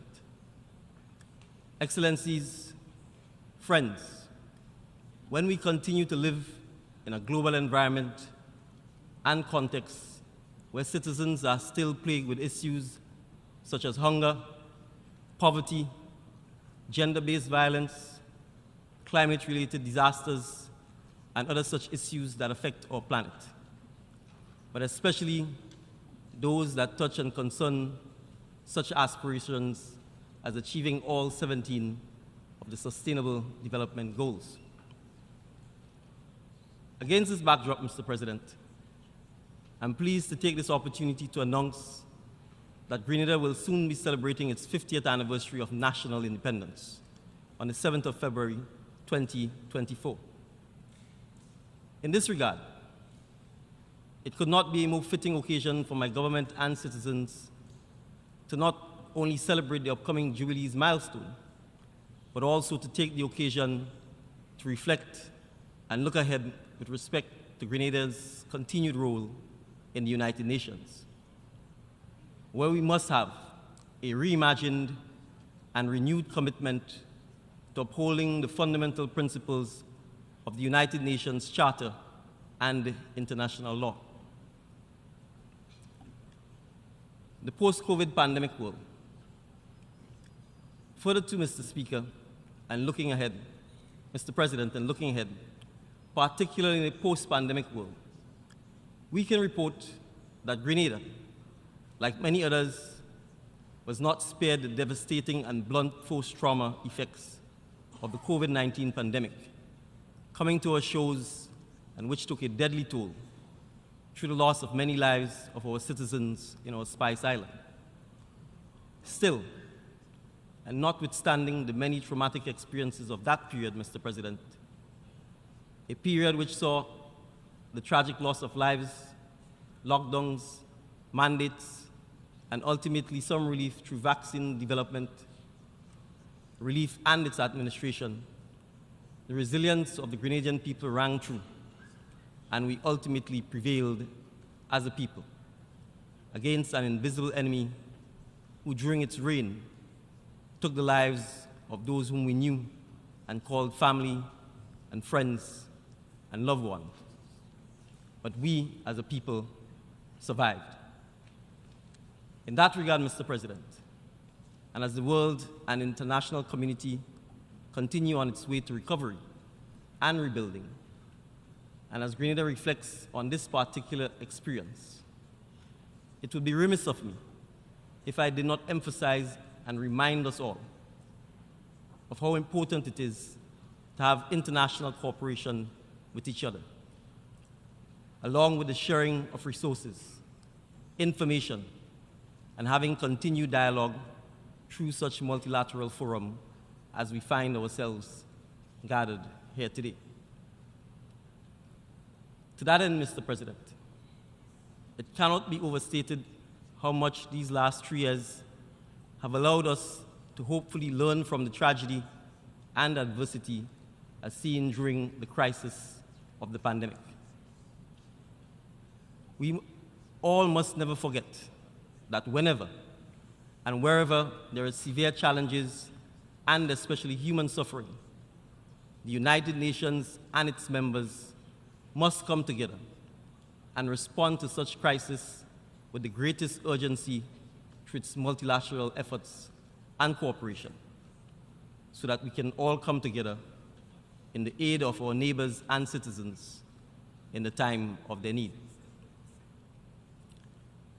In that regard, Mr. President, and as Grenada looks towards its future and casts its eyes upon our own embrace and pursuit, with hopes of achieving all of the 17 Sustainable Development Goals, I'm indeed pleased to highlight and speak briefly on SDG 4, quality education. On this front, Mr. President, Grenada, under my government's leadership, has made significant advancements in improving access to quality education for all of its citizens of Grenada. Further to Mr. President, and to ensure that no one is left behind, our premier community college for youth exiting the secondary school system in Grenada, the TMRHO Community College, has implemented Skills to Access the Green Economy project in partnership with a significant member of this body to allow many of our youth to receive the acquired job-related education and training in a variety of identified vocational disciplines. Additionally, Mr. President, my government has developed and commenced a free tuition policy which allows all students access to a post-secondary school and tertiary level education at no tuition cost to them as part of our commitment to a good quality education to as many a cross-section of our student population and wider population as possible. SDG 5, gender equality. Mr. Speaker, Mr. President, Grenada can also speak to its engagement and implementation work with respect to SDG 5 and the very important issue of gender equality. In this regard, my government continues to make numerous advancements towards achieving gender equality, including, but not limited to having gender themes reflected in several policy frameworks, including our medium-term action plan. We have implemented the Spotlight Initiative, which aims to end violence against women and girls, and which highlights the all-of-society approach required to advance the attainment of this very important SDG 5.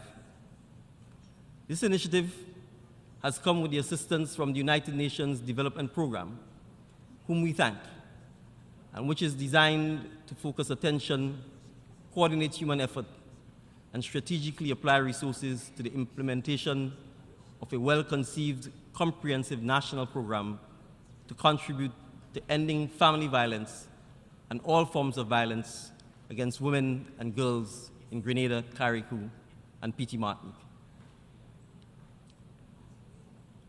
SDG 8, decent work and economic growth. With respect to SDG 8, Mr. President, as it pertains to decent work and economic growth for our citizens, and given what we have seen and experienced during the pandemic, and now a post-pandemic world, where there were disruptions to supply chains, economic inflation, and recession in many parts, we do acknowledge and recognize that our unemployment rates remain a challenge, and there remains much work to be done. However, and notwithstanding, Mr. President, Grenada has sought to mitigate against these harsh realities and push back against these shocks, with several projects being implemented, including our land bank project, the Grenada Climate Resilient Water Sector project, and the UNDP Climate Resilience Agricultural Program. These initiatives and projects, Mr. President, have served as critical activity areas that have created many forms of employment for our citizens, especially our young people, giving them a renewed sense of hope that they too can have equal access to employment and economic opportunities. SDG 14, life below water. Mr. President, as another example, the 14th SDG goal, life below water.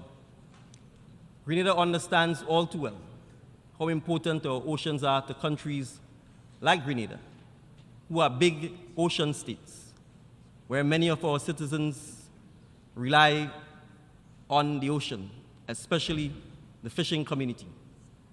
They heavily depend on the ocean for their daily sustenance and livelihoods. As such, my government has embarked on the Fiscal Resilience and Blue Growth Development Policy Credit Project, which aims at giving support to Grenada's transition to a blue economy. Additionally, Mr. President, Grenada has embarked on the creation of additional marine protected areas, legislative and policy frameworks, including the Integrated Coastal Zone Management Plan. These are all geared towards protecting the integrity and lending support to marine areas management on our island. SDG 15, life on land. Mr. President,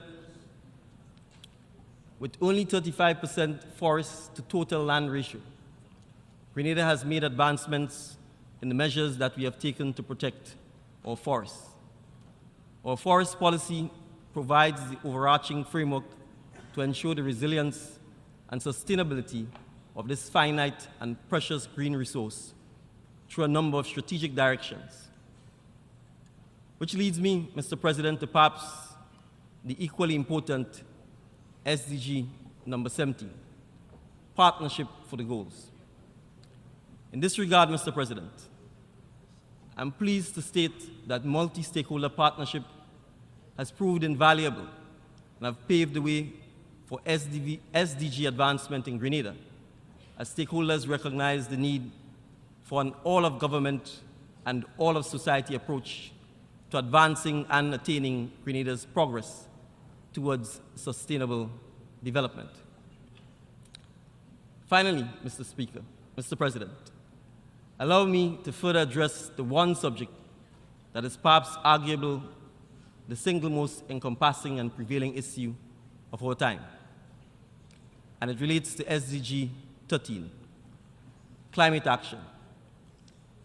Mr. President, every year, we, the leaders of these 193 member states of this august institution, gather here in New York to give a status update as to the progress that we have made in our respective countries and the future that we would like to see, as viewed through our own lenses coming from the various regions of our international community.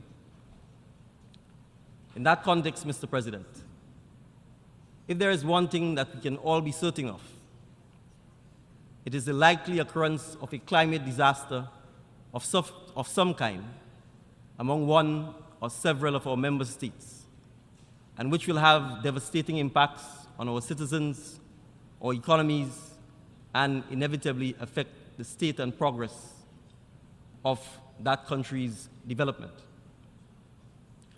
Mr. President, last year I called for the escalation of the urgent action that is required by our community of nations to give specific focus to redoubling our efforts on climate action. In this regard, at this year's Climate Ambition Summit, the summit was an opportunity for government leaders and other partners to present credible and concrete actions to keep the 1.5 degrees Celsius goal of the Paris Agreement alive and deliver climate justice to those on the front lines of the climate crisis.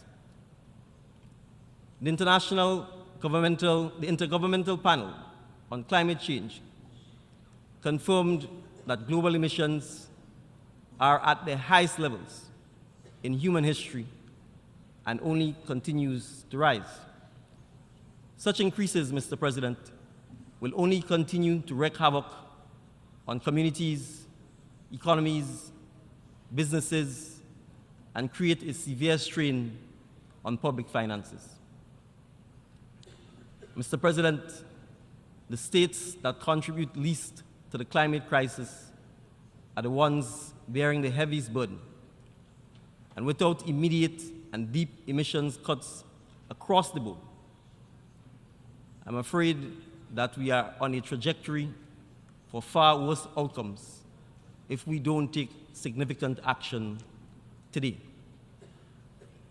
Mr. President, as we look forward to the upcoming COP28, my own region and colleague CARICOM heads of government have emphasized the critical importance of urgent efforts to address financing to address the impact of climate change. These heads of governments also agreed on the need for strong political advocacy from the region on key action areas to keep the 1.5 temperature goal within reach, focusing on areas of finance for adaptation and loss and damage, improving access to finance for SIDS, de-risking, debt sustainability, and innovation as key points. Grenada shares these concerns on these important issues and continues to be and remain vulnerable to the harsh climate crisis and its devastating effects. Grenada has implemented several policy frameworks, such as the National Climate Change Policy and the National Adaptation Plan, which are geared towards assisting in advancing the country's strategic approach to climate adaptation and building resilience. Adaptation efforts will be scaled up through initiatives such as the Climate Smart Agriculture Program and our second nationally determined contribution, which has set an emission reduction target of 40% below 2010 levels. Against this background, and further to our own efforts in Grenada, Mr. President, last year at this time, I said this, and I quote, "I call on all young people to take action. It is not yet too late to do what is necessary to safeguard our planet for future generations. But the time for action is now. We cannot continue to give lip service to climate change when climate change is showing us every day what it is capable of doing. The reality is, the leaders of today will not be around to feel the consequences of their decisions. It is therefore up to our youth to lead the charge for the future they want to see. This remains true today as it was last year and will remain true for many years to come. Today, Mr. President, I make the further clarion call for all member states, through their leaders and high-level representatives, to take decisive action and do what is necessary to safeguard our planet for future generations. But the time for such action is now, Mr. President. Now is the time for global country leaders to follow through on those commitments made at the multilateral level. Our goal as responsible citizens should be to leave this planet in as good a condition, if not much better, than we actually found it. Finally, Mr. President, on issues concerning those of us in the global south of the Caribbean archipelago. Mr. President, being conscious of your first priority pillar, that of peace, we renew our call that the Caribbean region continues to remain a zone of peace and an environment that contributes to social, economic, and environmental development of all Caribbean states and the world at large. In this regard, and in light of the just concluded successful G77 and China summit in Havana, Cuba, Grenada reiterates its call for the removal of the US-imposed economic, commercial, and financial blockade against Cuba, and a further call for Cuba to be removed from the US State Department's list of countries that are co-sponsors of terrorism, and that it be allowed to rejoin and be renamed among the peaceful, loving nations of the international community.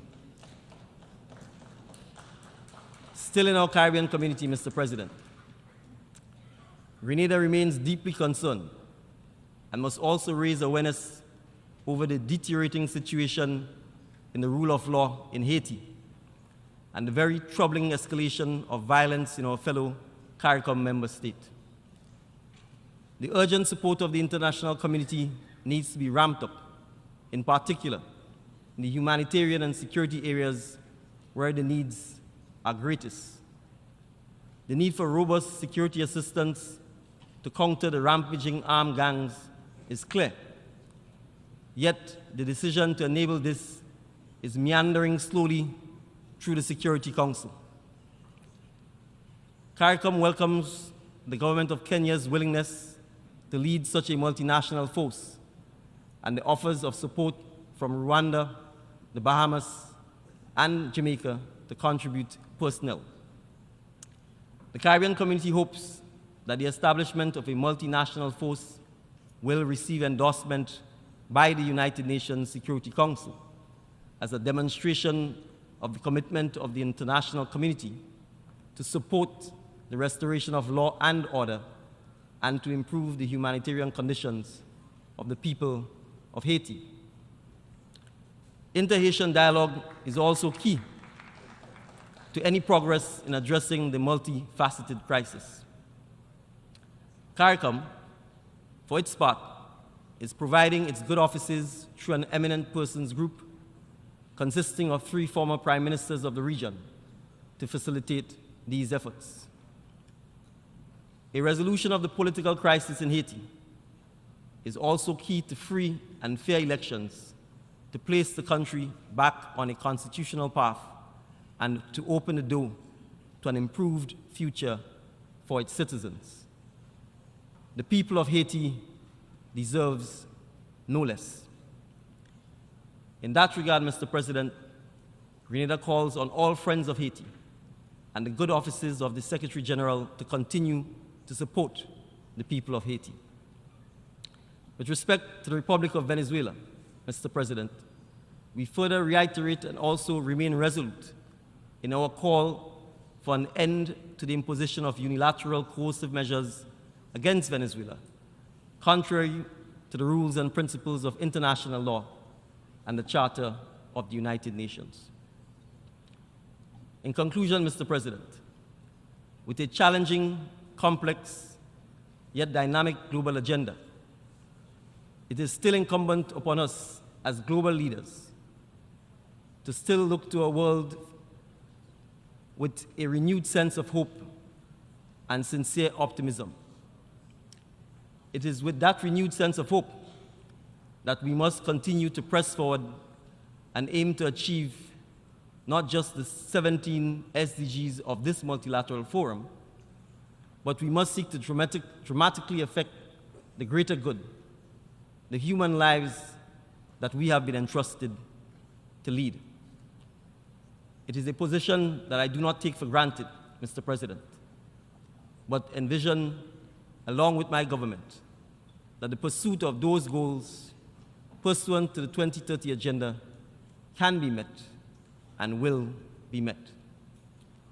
With steadfast commitment and a shared vision and cooperation from all of us, so that we can indeed achieve, Mr. President, peace, prosperity, progress, and sustainability for all our citizens and all peace-loving nations represented and assembled in this great Assembly Hall. Thank you.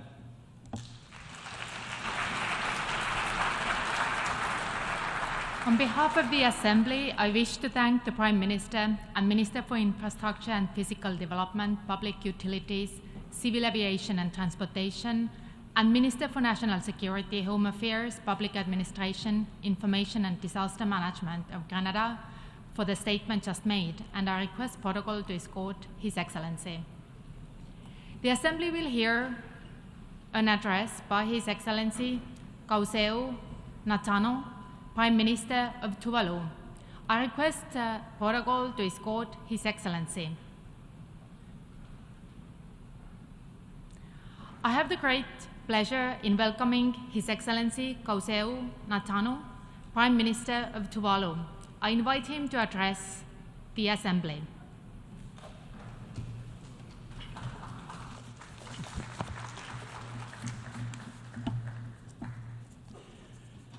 Mr. President, distinguished members of the General Assembly, ladies and gentlemen, I extend commendations to the President of the General Assembly, His Excellency Dennis Francis, Ambassador of Trinidad and Tobago, who takes on the helm of this distinguished body in the 78th session. Tuvalu has its full confidence and trust in your leadership to steer our canoe through the rough seas ahead of us. At this juncture, I acknowledge the outgoing President, His Excellency Saba Kolosi, for his stellar presidency, dedication, and service to this esteemed body throughout the 77th session. Mr. President, in less than 2 weeks, my island nation of Tuvalu will be celebrating a momentous occasion, its 45th anniversary of independence. This event holds great significance in the history of our nation, symbolizing our journey through self-governance and sovereignty. It is with a deep sense of gratitude that I express my people's heartfelt appreciation to the United Nations and its member states for their unwavering support in recognizing Tuvalu as an independent state. This recognition was further solidified 23 years ago when Tuvalu officially became a member of this esteemed organization in September 2000. Tuvalu's membership in the United Nations serves as a more than a symbolic gesture. It represents a beacon of hope for our country, assuring us of the international community's commitment to safeguarding our sovereignty, even in the face of multifaceted challenges and existential threats. The United Nations, with its noble values centered around peace, security, and prosperity, radiates hope and assurance to small and vulnerable nations like Tuvalu. Being a member of this esteemed organization gives us confidence in our ability to navigate these uncertain times and reinforces our belief that we are not alone in our pursuit of a prosperous and secure future. Mr. President, I would like to take a moment to express Tuvalu's heartfelt condolences to all those who have been affected by recent natural disasters. Our hearts go out to the victims of the earthquake in Morocco and the flash flooding in Libya this month, as well as the wildfire in Hawaii in August this year. We also extend our sympathy to those who have suffered as a result of conflicts in Africa and the war in Ukraine. Mr. President, turning now to the theme, Tuvalu wholeheartedly embraces these powerful narratives put forth by the 78th President of the General Assembly, as it aligns perfectly with our goal of creating a sustainable future for our nation and the world at large. It is imperative that we demonstrate unwavering commitment to the principles set forth in the UN Charter and prioritize the well-being of our planet and all its inhabitants. To fulfill this theme, we must first focus on rebuilding trust among nations and international institutions. The erosion of trust has embedded global cooperation and stymied progress towards the Sustainable Development Goals. We must work towards repairing relationships, promoting transparent and accountable governance, and fostering an environment of collaboration and mutual respect. By doing so, we can restore faith in international institutions and cultivate partnerships that will enable us to effectively address the challenges of our time. Similarly, reigniting global solidarity requires us to prioritize peace-building efforts. Peace is a fundamental prerequisite for sustainable development.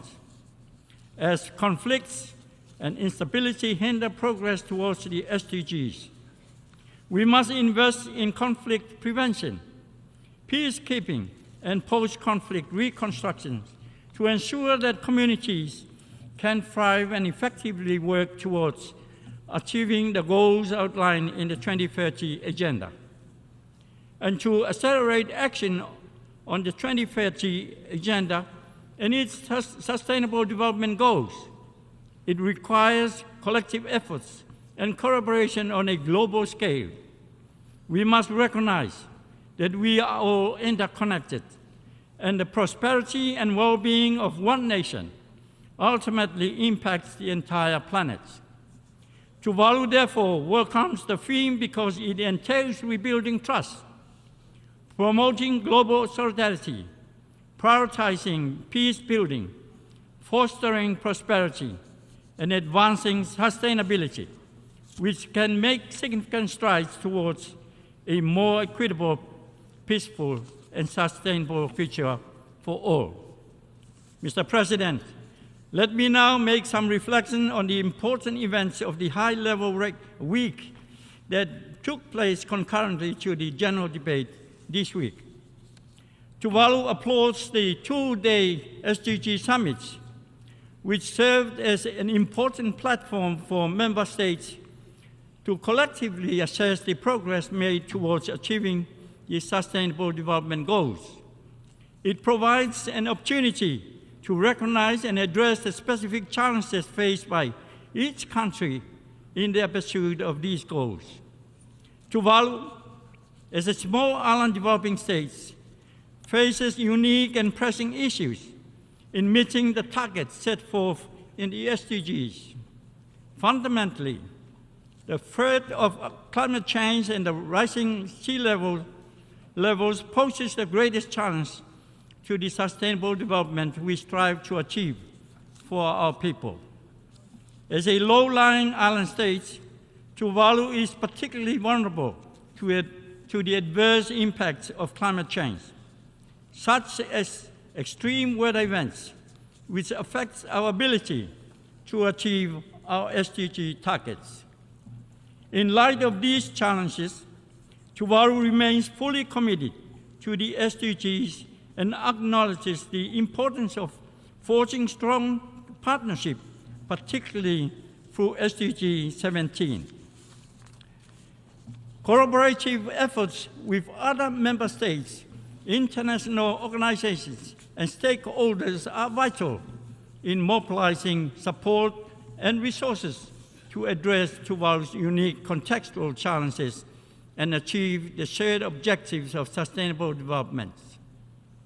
By focusing on these central issues and utilizing the SDGs as a guiding framework, Tuvalu aims to build a resilient future while preserving its culture, environment, and ensuring the well-being of its people. Mr. President, we commend the Secretary General for convening the Climate Ambition Summit, a pivotal moment for global climate action. We need not call for sympathy, rather we call for solutions. In hindsight, climate justice should be at the forefront of our efforts as we address the urgent needs for mitigation, adaptation, and support for the most vulnerable nations. We embrace the efforts and collective support for the UN resolution championed by Vanuatu for an advisory opinion from the International Court of Justice to reinforce the responsibility of states under the international law to safeguard the climate system. It is the hope of Tuvalu that international law will provide the moral punch to phase out fossil fuels and confront polluters to become responsible. Furthermore, I would like to mention at this juncture that just last week, the Prime Minister of Antigua and Barbuda and I had the privilege of appearing before the esteemed judges of the International Tribunal on the Law of the Sea, ITLAS, in Hamburg, Germany. Our purpose was to present our arguments and submissions regarding an advisory opinion, similar to that of Vanuatu, but relating to the obligations of state parties under Part 12 of the United Nations Conventions on the Law of the Sea, UNCLOS, specifically in terms of protecting and preserving the marine environment in relation to climate change impacts, including ocean warming and sea level rise and ocean acidification. Tuvalu urged all UN members to support Vanuatu and us, Antigua and Barbuda and Tuvalu, by submitting the endorsement for the advisory opinions, objectives. It is crucial for us to come together in pursuit of climate justice, as the urgency of the matter cannot be overstated. We eagerly anticipate swift actions from these judicial branches of these esteemed organizations, because justice delayed is justice denied. Mr. President, we applaud the Secretary General for organizing the Summit for the Future, as it highlights the immense importance of ensuring a prosperous future for everyone. The world is witnessing a rapid and transformative shift towards a digital era. And we believe that embracing this digital transformation is crucial for the progress of both the global community, particularly small island developing states like Tuvalu. The vision of digital transformation under our Future Now project advocates the idea of creating a digital nation that maps and preserves Tuvalu's identity and values for us and our generation to come. This digital revolution ensures that no one is left behind, as it empowers individuals and communities with knowledge, connectivity, and access to essential services. For Tuvalu, the adoption of digital nation approach can have a profound impact on addressing resource and geographical challenges. It will enable Tuvaluans to access education, health care, and economic opportunities that were previously out of reach. By embracing digital technologies, Tuvalu will equip itself with the tools to implement innovative solutions that address climate and environmental concerns. Overall, the concept of digital nation and the digital transformation it entails are pivotal to harness progress, inclusivity, and sustainability of Tuvalu and the world over. Despite our vision of a digital nation, it is crucial to acknowledge that our ultimate future as a recognized sovereign state depends on our ability to strengthen our resilience. In pursuing this goal, Tuvalu has developed a comprehensive long-term adaptation plan known as the LTAP. Serving as our flagship survival adaptation project, the LTAP aims to address the imminent threat of rising sea levels by reclaiming and elevating our land territory. This ambitious endeavor is crucial in ensuring that Tuvalu can provide a sustainable habitat for our population well into the next century and beyond. By prioritizing the LTAP, Tuvalu is taking proactive steps to secure our nation's survival and create a resilient future for our people. Mr. President, at this juncture, allow me to highlight our specific aspirations and initiatives. As a country whose physical existence, lives and livelihoods are at stake, Tuvalu cannot afford to take the back seat and spectate while others maneuver their own interest in our multilateral process to address climate change, particularly sea level rise. On the heels of the successful Rising Nation initiative, the RNI, that launched this time last year, we propose to establish a coalition on sea level rise and existential threat known as CSET initiative. This initiative aims to bring together like-minded states and stakeholders to collectively address the pressing issues of protecting statehood, sovereignty, territorial integrity, and livelihoods in the face of rising sea levels. Tuvalu believes that the coalition has a unique role in highlighting and addressing the impact of climate change and sea level rise on vulnerable nations. The aim is to attract greater attention and action from the international community by amplifying the voices of small island developing states and other nations facing similar challenges. Tuvalu expresses gratitude to countries and stakeholders, in particular Germany, who have already shown interest in joining this important endeavor. In addition to the CSET initiative, Tuvalu calls for stronger global action on phasing out fossil fuel production and consumption. At the Climate Ambition Summit on Wednesday this week, Tuvalu made a call for countries to join us, alongside Vanuatu and other Pacific nations, to negotiate a fossil fuel non-proliferation treaty, a new instrument that would reduce reliance on fossil fuels, promote sustainable development through accelerating the just transition to renewable energy sources, and curb greenhouse gas emissions. Mr. President, Tuvalu, as an island state surrounded by the ocean, is fully committed to the signing and effective implementation of the Biodiversity National Jurisdiction, the BBNJ Agreement. Our unison with others to sign the BBNJ Agreement this week is testament to our genuine commitment to the values and purpose of this international legal instrument. Given our heavy reliance on fisheries and marine resources, through signing this agreement, Tuvalu pays tribute to the importance of preserving the health and diversity of the ocean ecosystems for both its own sustainability and the well-being of the global community. Mr. President, the preamble of the UN Charter begins with "We the people." It's a powerful statement by this august body to underscore human dignity and human rights as equal people, men and women, boys and girls of all races and colors. It entails inclusivity, non-discrimination, and oneness of humankind that United Nations must uphold. Sadly, many people and communities have not been given the same treatment. Tuvalu therefore calls for this esteemed body to ensure the participation of everyone worldwide, including the people of Taiwan.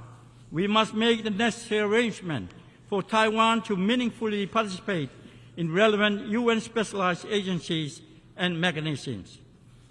Taiwan must be allowed to participate in key UN organizations because Taiwan is widely known for being an able, trustworthy, and willing partner, greatly contributing to collective efforts that address pressing global issues under the purview of these UN agencies.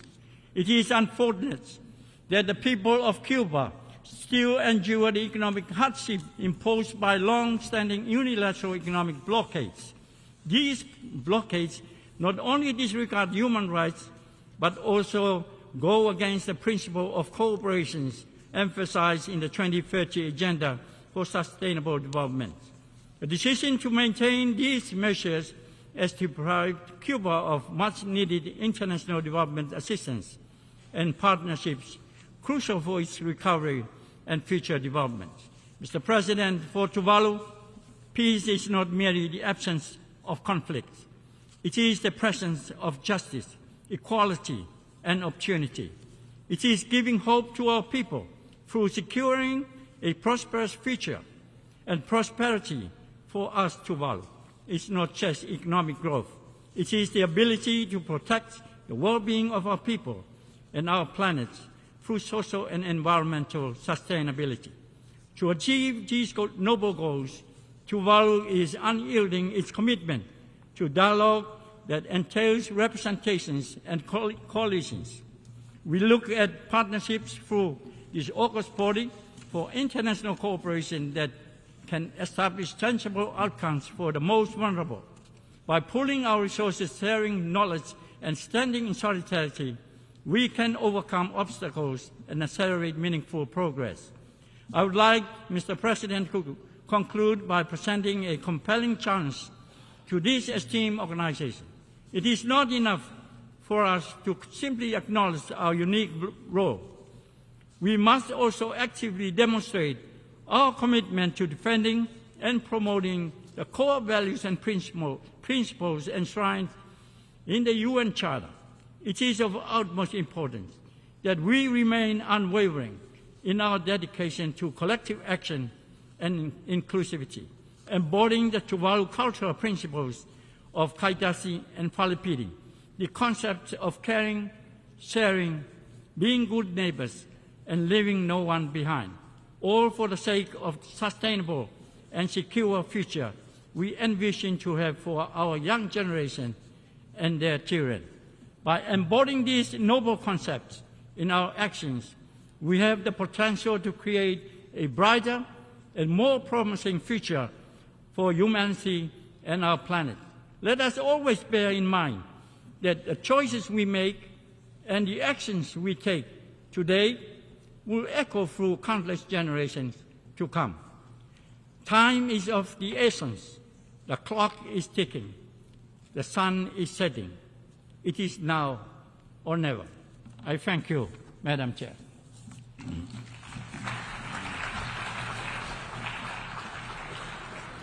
On behalf of the Assembly, I wish to thank the Prime Minister of Tuvalu for the statement just made, and I request protocol to escort His Excellency. The Assembly will hear an address by His Excellency Ariel Henry, Prime Minister and Minister of Culture and Communication of the Republic of Haiti. I request protocol to escort His Excellency. I have great pleasure in welcoming His Excellency Ariel Henry, Prime Minister and Minister of Culture and Communication of the Republic of Haiti. I invite him to address the Assembly.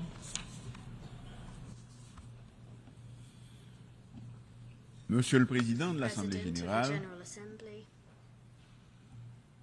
Monsieur le Secrétaire Général, Excellences, Mesdames, Messieurs les chefs d'État et de gouvernement, Mesdames, Messieurs les chefs de délégation, distingués délégués, chers compatriotes,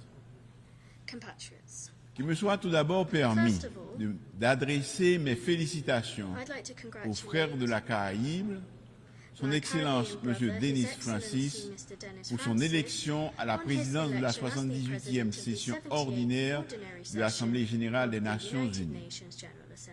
Je saisis l'occasion pour redire au secrétaire général Antonio Gutiérrez toute la gratitude du peuple haïtien qui a apprécié à sa juste valeur sa récente visite au pays et son soutien indéfectible à la démarche d'Haïti auprès du Conseil de sécurité pour l'obtention d'un soutien robuste à la police nationale d'Haïti. Monsieur le Président, je me félicite du thème choisi pour guider nos interventions au cours de cette session.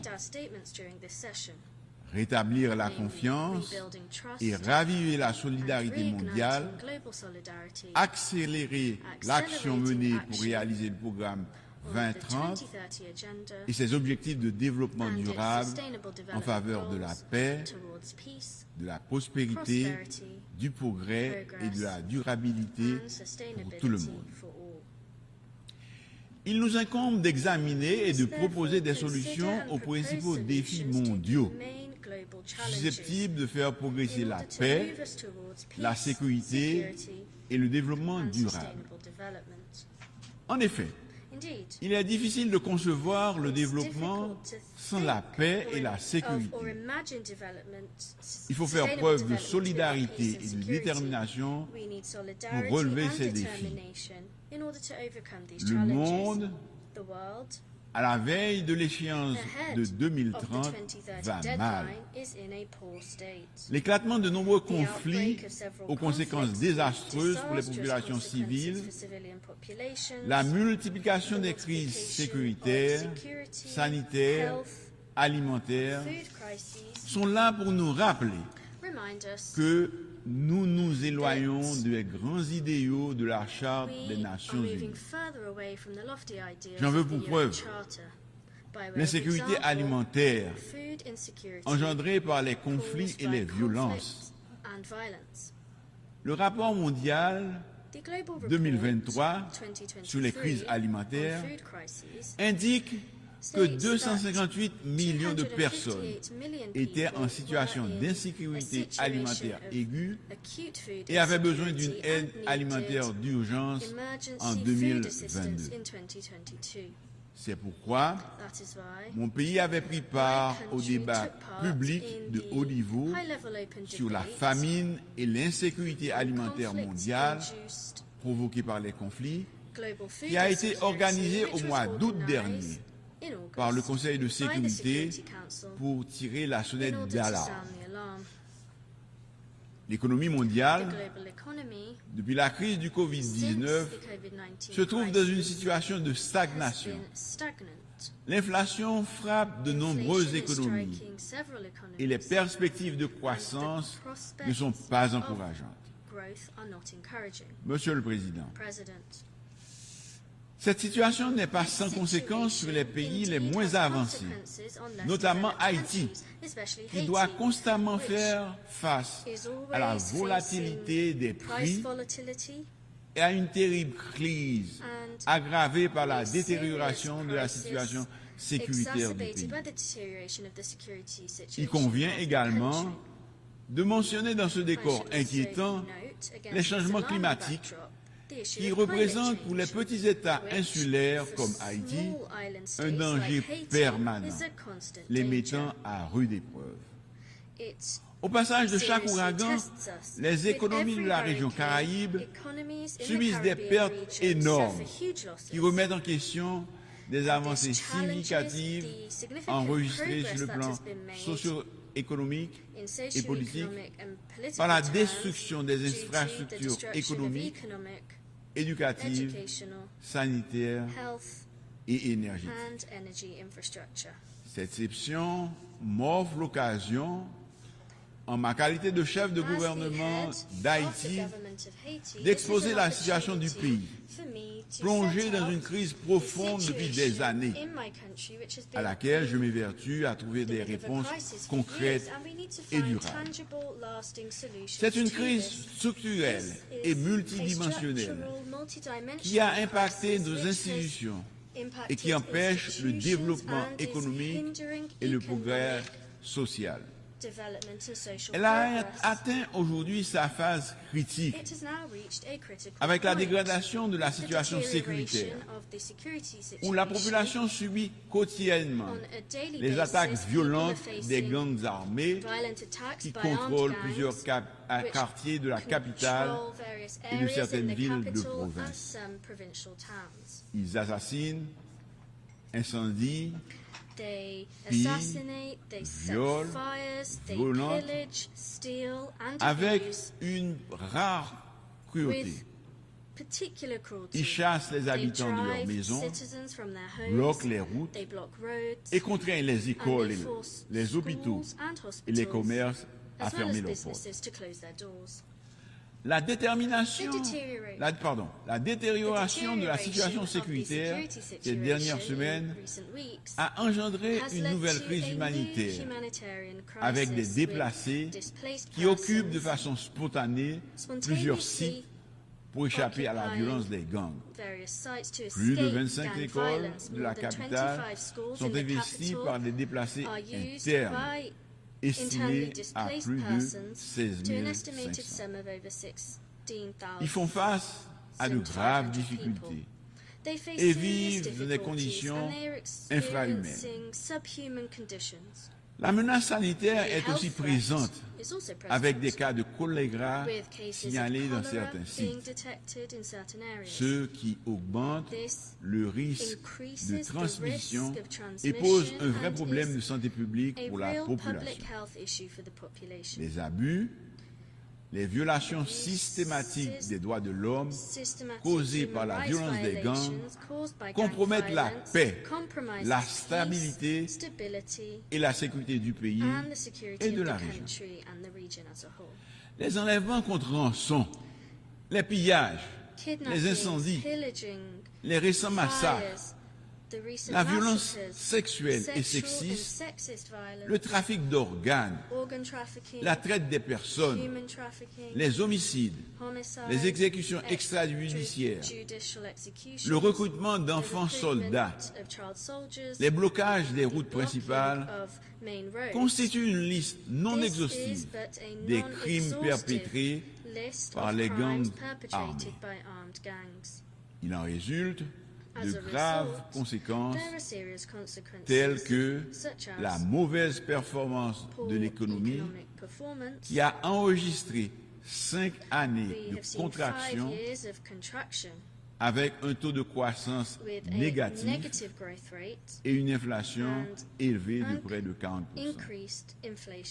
De surcroît, la crise humanitaire s'accentue. Selon les estimations, 4,9 millions de compatriotes se trouvent dans l'insécurité alimentaire. C'est à peu près la moitié de la population qui vit en dessous du seuil de pauvreté avec moins de $2 américains par jour. Monsieur le Président, nous ne sommes pas là pour accabler ou justifier le passé.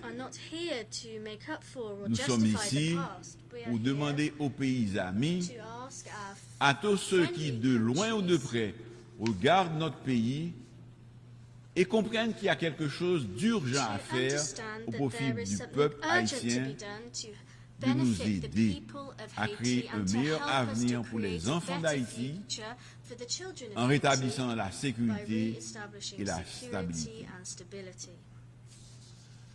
La République d'Haïti a connu plusieurs chocs successifs ces 15 dernières années, dont 3 tremblements de terre majeurs, plusieurs cyclones et l'assassinat odieux du président Jovenel Moïse en juillet 2021.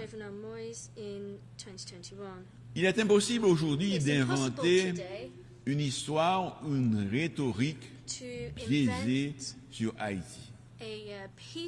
La réalité est là et elle interpelle tout un chacun. Un ensemble de mauvaises décisions, de comportements inappropriés et de radicalismes divers nous ont conduits à cet état de fait. Je sollicite aujourd'hui, une fois de plus, du haut de cette tribune, d'aider les Haïtiens à demeurer chez eux.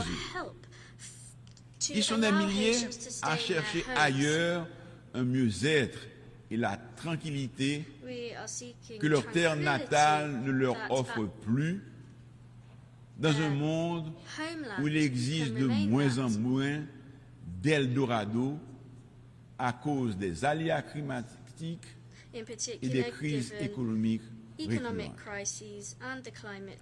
Je réitère au nom du peuple haïtien et du gouvernement que je dirige la demande de nous prêter main forte pour encadrer la police nationale d'Haïti pour qu'elle puisse répondre réellement aux défis qui s'imposent à elle et à sa mission de protéger les vies et les biens et de servir. Certains pays ont connu des situations similaires à celles que vit mon Haïti actuellement. Ce sentiment de toute puissance des criminels ne doit pas pour longtemps encore résister aux lois de la République et à la volonté de l'ensemble des citoyens de récupérer leur liberté de circuler et de se projeter dans leur pays. Des Haïtiens, il y en a un peu partout, aujourd'hui dans le monde. Et beaucoup espèrent retourner chez eux. Nous sommes reconnaissants à certains pays qui les ont accueillis. Mais je désire pouvoir leur dire qu'aussitôt l'ordre et la stabilité revenus, ils pourront, s'ils le souhaitent, rentrer pour participer au grand combat de la reconstruction. Monsieur le Président, je suis venu vous dire, au nom du peuple haïtien, que nous sommes prêts pour ce changement que nous attendons depuis un peu plus de 2 siècles. La liberté n'est complète que si elle permet à chaque citoyen de s'accomplir, de vivre dans la dignité et dans des conditions décentes. Je suis venu vous dire, au nom du peuple haïtien, que la question sécuritaire demeure la grande priorité de mon gouvernement, que la circulation des armes à feu, les enlèvements contre rançon, les massacres constituent des préoccupations majeures de mon administration. Monsieur le Président, le quotidien du peuple haïtien est pénible. C'est pourquoi le Conseil de sécurité, qui dispose du pouvoir et de la compétence nécessaires en vertu du chapitre 7 de la Charte, doit agir en urgence en autorisant le déploiement d'une mission multinationale de soutien à la sécurité à composante policière et militaire pour aider la police nationale d'Haïti à combattre les gangs et rétablir l'ordre. L'emploi de la force comme première étape demeure indispensable pour créer un environnement propice au bon fonctionnement de l'État. C'est un préalable nécessaire, mais non suffisant. Le développement socio-économique doit être pris en compte pour s'attaquer durablement à l'extrême pauvreté, source de tous nos maux. Les inégalités sociales et la très mauvaise répartition de la richesse nationale ont creusé un écart énorme entre les masses populaires nécessiteuses et la minorité possédante qui contrôle 90% des richesses du pays. L'extrême pauvreté accentue le chômage des jeunes, marginalise ceux des quartiers pauvres qui se laissent entraîner facilement dans la délinquance et la criminalité. Cette catégorie constitue un terreau fertile de recrutement pour les gangs. Une fois de plus, du haut de cette tribune, je lance un appel à tous les Haïtiens de bonne foi, ceux qui vivent dans la diaspora, comme ceux de l'intérieur, tous les acteurs de la vie politique, quelle que soit leur tendance, à travailler avec le gouvernement pour combattre les gangs, rétablir la sécurité et comme de vrais démocrates, à prendre le pouvoir par les urnes. Ce gouvernement intérimaire que je dirige est déterminé à réaliser les élections dans les meilleurs délais. Et dans les jours à venir, malgré la situation, je finaliserai en accord avec le Haut Conseil de la Transition les démarches pour le lancement du processus électoral avec le support de la communauté internationale. Le gouvernement entend continuer à discuter avec tous les acteurs politiques et ceux de la société civile de mon pays afin de trouver ensemble, dans un élan patriotique, un consensus historique suffisant pour un dénouement heureux à la crise. La démocratie est en difficulté et le pays a besoin d'un retour à la normale pour s'attaquer aux grands défis de l'heure. Je souhaite également la participation significative des femmes et des jeunes de la société civile et de tous les acteurs concernés à l'effort commun pour le redressement d'Haïti. Seul un gouvernement légitime, issu d'élections libres, honnêtes, démocratiques et transparentes, pourrait s'atteler à la tâche de la refondation territoriale, économique, sociale et institutionnelle. Monsieur le Président, je voudrais souligner à la haute attention de la communauté internationale une situation qui s'est développée ces dernières semaines à la frontière haïtiano-dominicaine, créant un malaise inutile entre les deux républiques qui se partagent l'île. Je souhaite préciser que la République d'Haïti n'est en guerre avec personne. Les Haïtiens sont un peuple généreux et solidaire qui croit au dialogue et à la possibilité de partager équitablement des ressources communes sans heurts et dans le respect mutuel.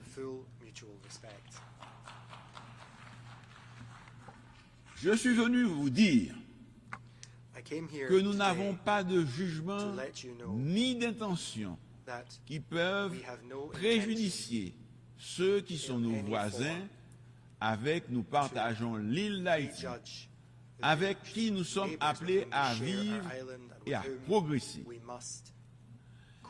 L'histoire nous rappelle chaque jour que la violence entre pays frères ne peut entraîner que des regrets et nous laisser des amertumes qui se transmettent de génération en génération. Je suis venu vous dire et surtout vous transmettre le message du peuple haïtien dans son ensemble. La rivière qu'on appelle la rivière Massacre, une trop grande scène de friction historique et actuelle entre la République d'Haïti et la République dominicaine, nous invite à faire nôtre et à faire de notre mieux pour ne pas réveiller les vieux démons, ressusciter d'anciennes blessures, ni en causer d'autres.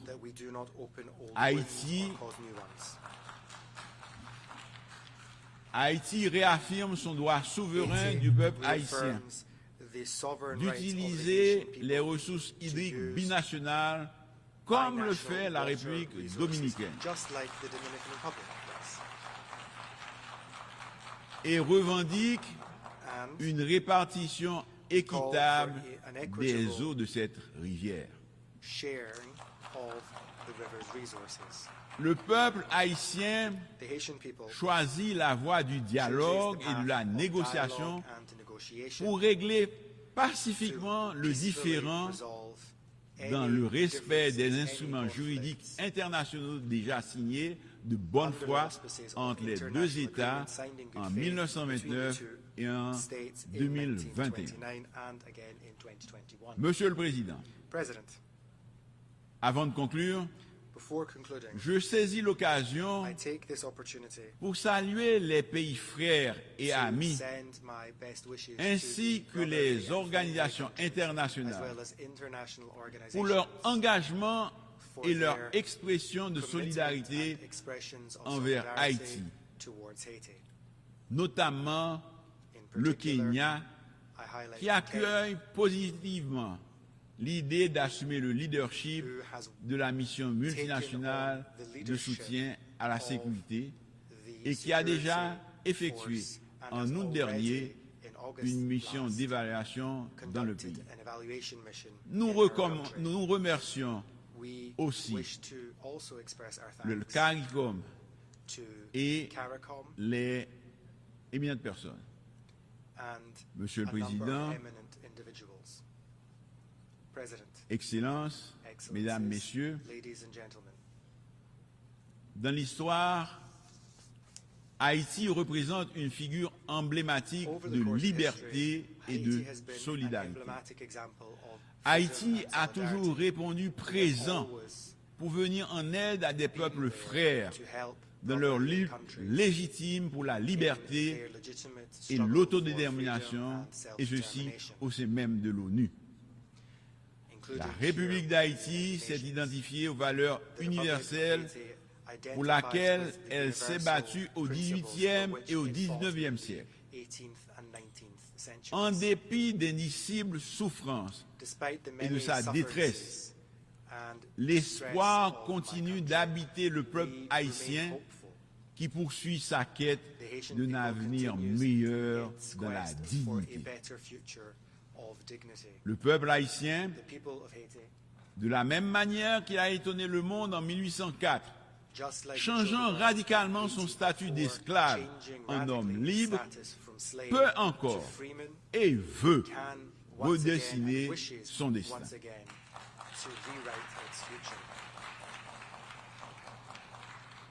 Je sollicite cet appui, cette solidarité fraternelle, afin de nous aider à tourner cette page sombre.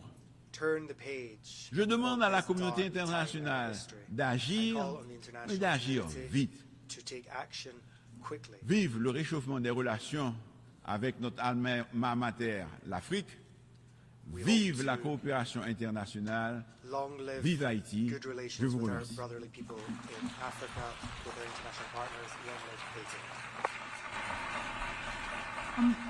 On behalf of the Assembly, I wish to thank the Prime Minister and Minister of Culture and Communication of the Republic of Haiti for the statement just made, and I request protocol to escort His Excellency.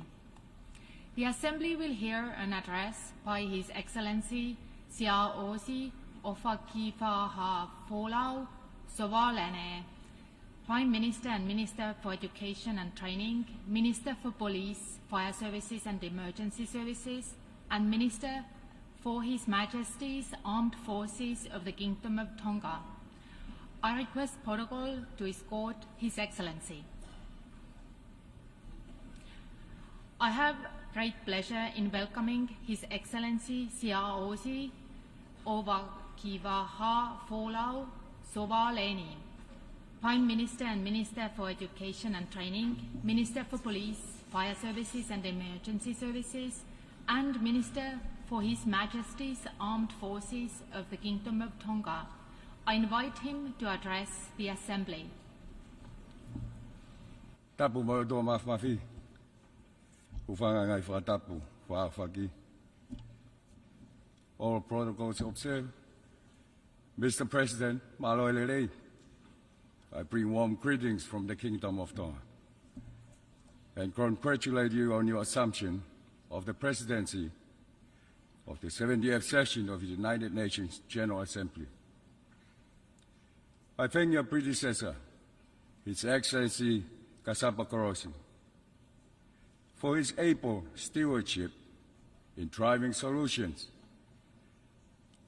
built on solidarity, science, and seeking sustainability. Our delegation fully supports your vision for the 70th session: peace, prosperity, progress, and sustainability. The General Assembly's essential work is in the expert hands with your leadership, and we hope it will continue and improve. The theme for this session of rebuilding trust and reigniting global solidarity, accelerating action on the 2030 Agenda and its Sustainable Development Goals toward peace, prosperity, progress, and sustainability for all, is more urgent than ever. I thank the Secretary General, Mr. Antonio Guterres, for his stewardship of the UN during this most challenging time. I offer my heartfelt condolences to the government and the people of Lahaina, Hawaii, Morocco, and Libya. The people of my country feel for the families of the victims, for the tragic loss of lives in the recent disaster that occurred in their countries. Mr. President, we convene at a time where people, countries, regions, our world confront a quick succession of multiple challenges. Climate change threats have reached an existential level.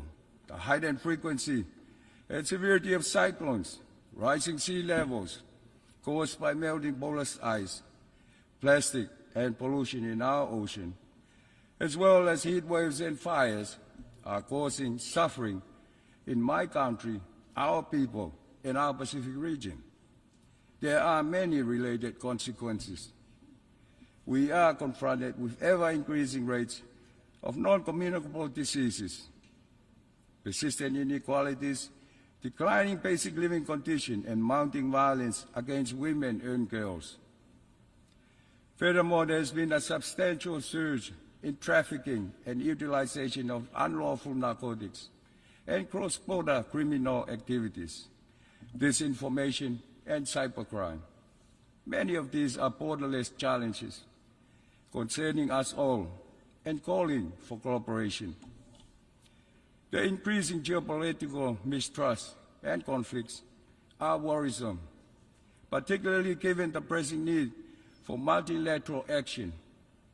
This disruption affects the lives of millions, provokes excessive inflation, high food prices, and raises food costs. A sense of uncertainty arises among individuals worldwide on how to fulfill their fundamental requirements. Our window to discuss past talk is closing rapidly. Our responsibility is to act. This means of retaining people's trust and inspiring hope is through taking action and achieving results. Mr. President, this session demands our collective and pressing action. However, this can only be achieved in the presence of trust and enduring peace.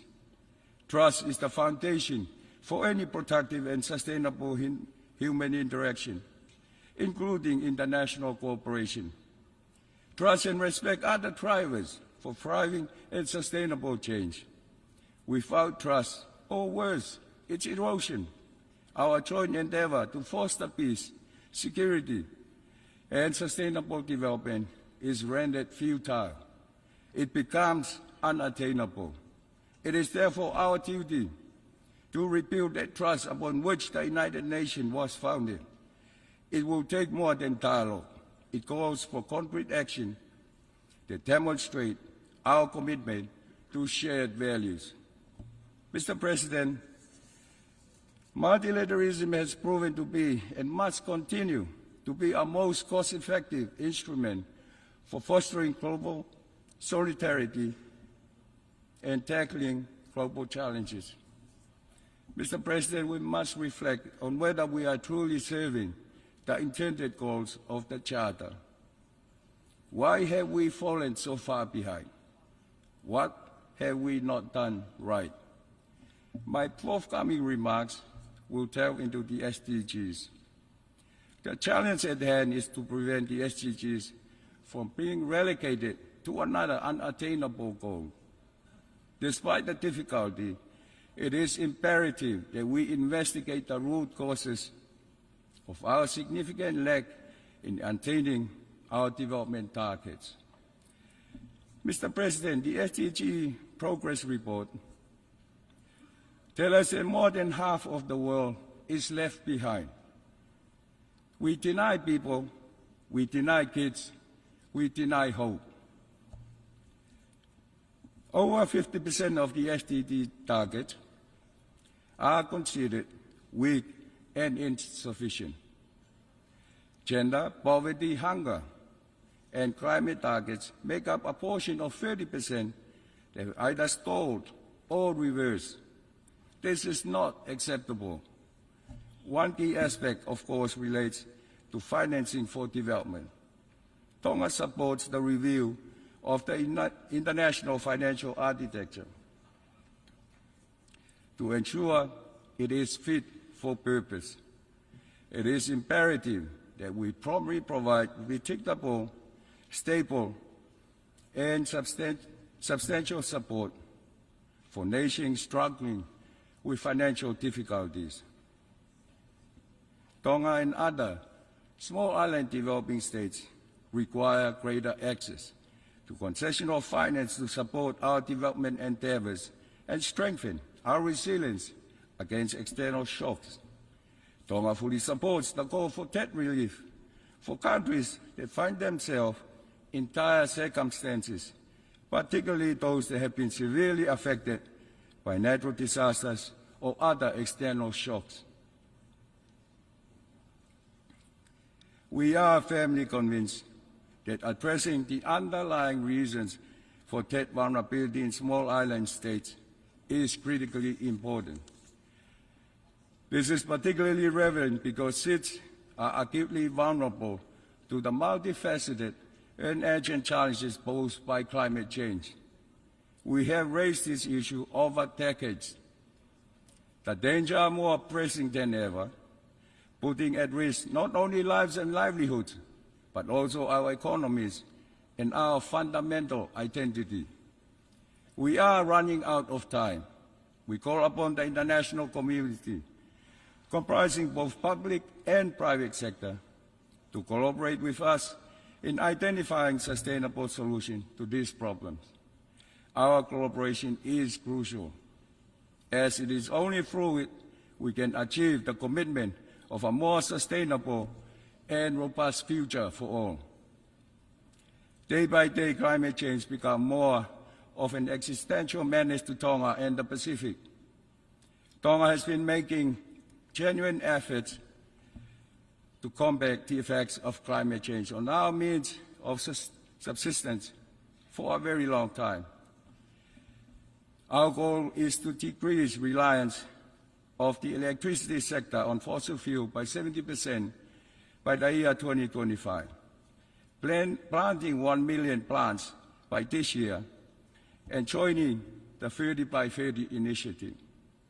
Mr. President, the IPCC 6th Annual Report underscores that 1.3 degree goal is achievable if emissions peak by 2025 and a half by 2030. So it can be done, but do we have the will? We urge all of you to do your utmost to keep emissions below 1.5 degrees and we strongly encourage the completion of the first global stocktake. Here and there with glimpses of hope. The decision on the Loss and Damage Fund announced at COP27 was historical. Yet it is now with a sense of urgency that we must operationalize the Loss and Damage Fund. We urge that the vulnerable six countries must be provided with increased and streamlined admission to the loss and damage mechanism. While upholding complete accountability, we must establish more efficient and swift means of accessing standard operating procedures.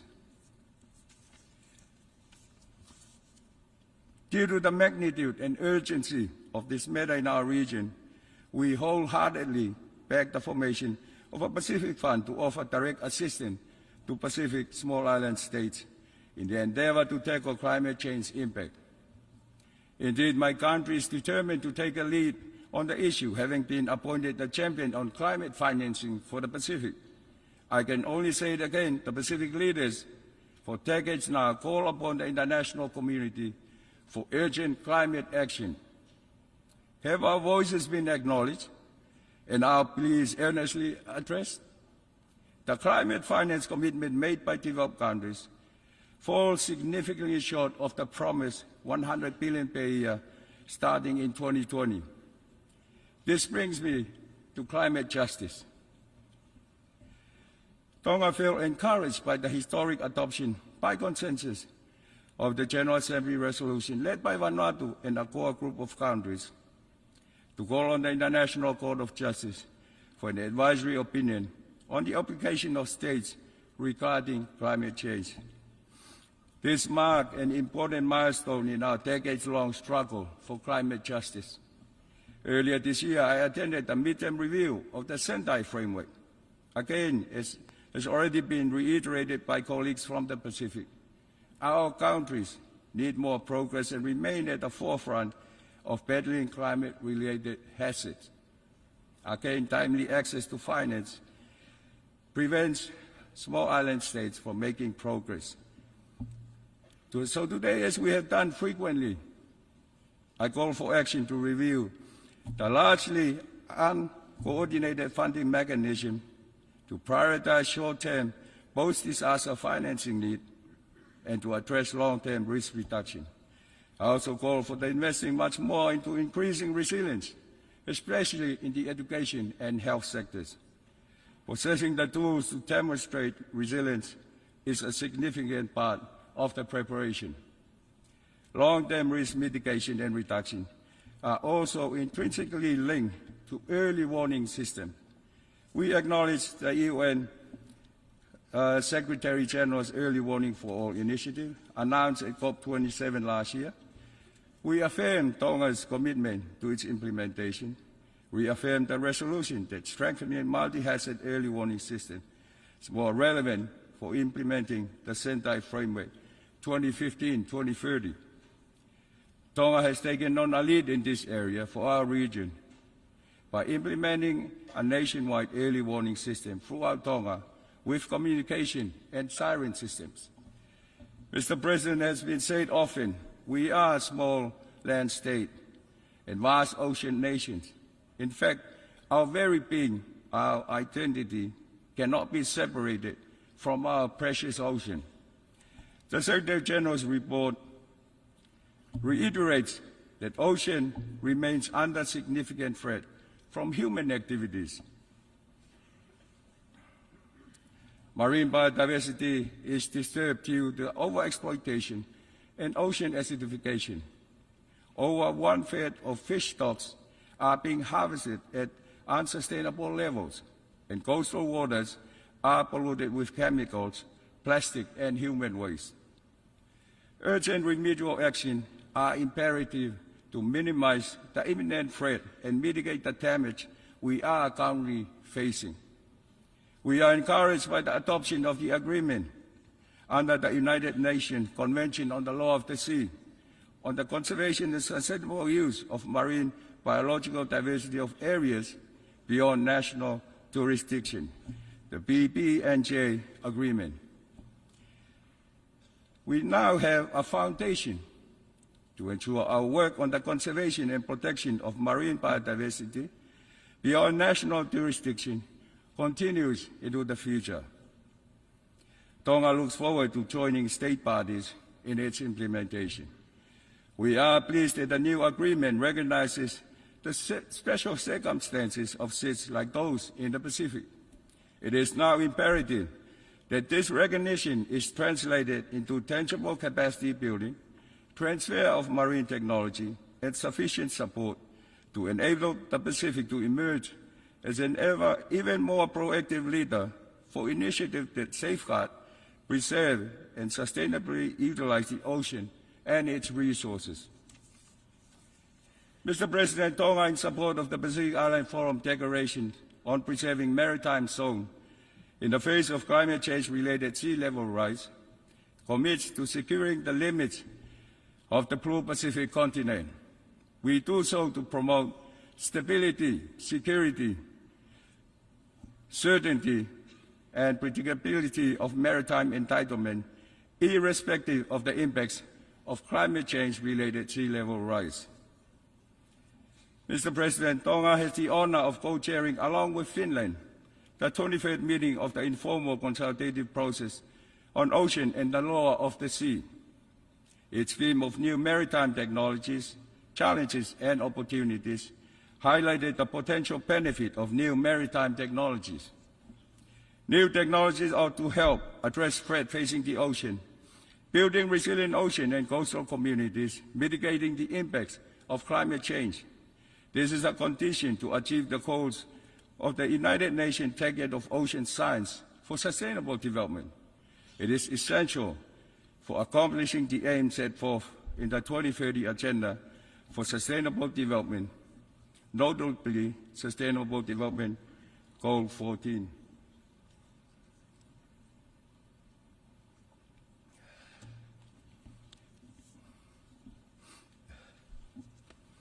Mr. President, Tonga continues to be fully committed to the effective implementation of UNCLOS and the 1994 Agreement on implementing Part 11 of the Convention. Tonga reaffirms the sovereign rights of states recognized and enshrined within UNCLOS and the 1994 Agreement.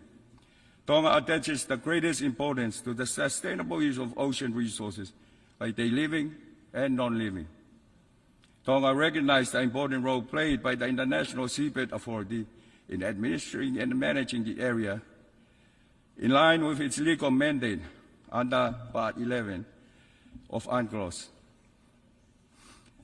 As one of the evolving organs of UNCLOS, it is vital that state parties avoid instances of arbitrary interpretations of the Convention. Tonga is committed to engaging in good faith in the negotiation of the exploitation regulation to ensure its embodiment of good industry practices and best environmental management practices. We acknowledge the contribution of ISA towards the advancement of the 2030 Agenda, contributing to 12 of the 17 SDGs. Pacific small island developing states, through better access to critical data and support in consolidating national frameworks and regulation related to activities in the area. Mr. President, Tonga was honored to host the Small Island Developing State of the Pacific region in Nuku'alofa to prepare for the 4th International Conference of SIDS to be held in Antigua and Barbuda in 2024. Mr. President, we live in times of profound paradigm shift. Uncertainty characterizes the global political, financial, and economic situation. The last year has brought about multiple crises having a disproportionate impact on the scope for sustainable development in SIDS over the next decade. We as a region and as a country are united and determined in our pursuit of inclusive sustainable development for our citizens. It is a cause we seek to pursue together with you, and we invite your partnership. We are grateful for this Assembly's resolution to develop an index capable of capturing our special circumstances and vulnerabilities on our road to resilient and sustainable development. We must ensure that the Multidimensional Vulnerability Index, or MVI, is not another academic exercise. Foremost, the MVI tool must be regarded as an action tool, focusing primarily on ensuring a more comprehensive understanding of vulnerability. We need a tool that can provide meaningful and effective assistance where and when needed. We therefore call on the adoption of the MVI by this Assembly and its operationalizing incorporating a criterion for access by Pacific small island states to low-cost and long-term financing. At a high-level event this week on Unblocking Blue Pacific Prosperity, co-chaired by the leaders Palau, Tonga, and the Peso F Fund, the conference called for the development partners and stakeholders to transform the Pacific region with 3 key goals. First one, effective ocean management. Second, healthy, happy communities. And lastly, fit-for-purpose, sustainable financing. I stress the vital role of political champions and support in this journey for securing the Blue Pacific continent's contribution to global stability, biodiversity restoration, promoting healthy food systems, and improving people's well-being. Mr. President, my term as President of the 6th session of SITSTOC Assembly ends in December of this year. I express my profound gratitude to our members for the confidence placed in me and for the support provided during my tenure. Mr. President, the essence of life, existence, and advancement lies in hope. Our young generation must be given more than the bleak outlook of over 50% of our SDG targets being weak and insufficient.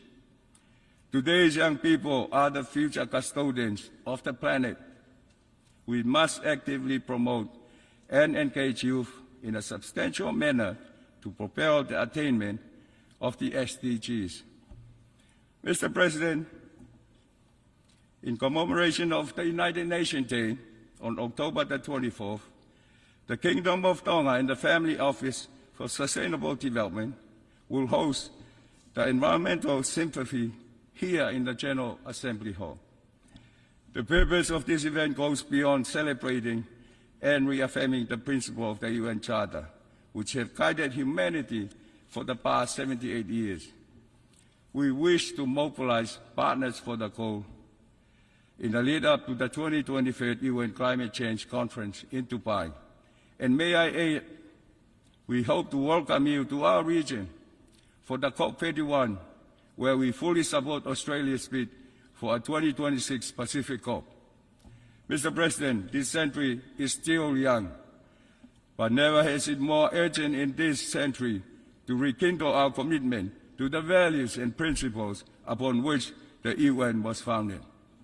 We must live up to our pledge to uphold the United Nations Charter and demonstrate through action the timeless relevance of its purposes and principles. This is what I call living by example, global solidarity. Unless we breathe life and vigor into the Charter, we are helpless and condemned to reenact the mistakes and horrors of the past.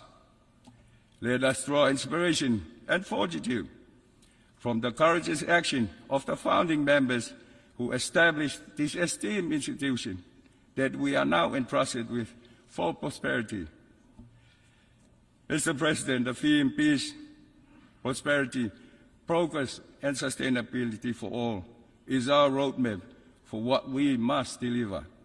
This is about a world where every person can live with dignity, free from fear and discrimination. This requires courage, commitment, cooperation, and recognizing with humility our shared humanity. Allow me to conclude by reminding this August Assembly of how it was founded. The heart of the United Nations Charter rests in the determination to save succeeding generations from the scourge of war.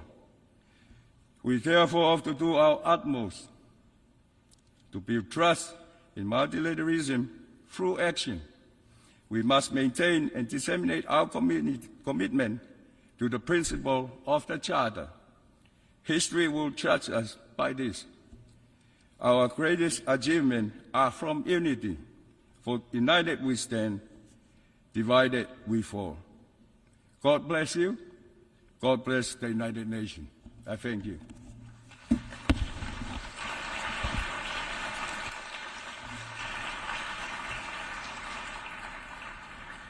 On behalf of the Assembly, I wish to thank the Prime Minister and Minister for Education and Training, Minister for Police, Fire Services and Emergency Services, and Minister for His Majesty's Armed Forces of the Kingdom of Tonga for the statement just made, and I request protocol to escort His Excellency. I now give the floor to His Excellency Oliver Dowden, Deputy Prime Minister and Chancellor of the Duchy of Lancaster and Secretary of State in the Cabinet Office of the United Kingdom.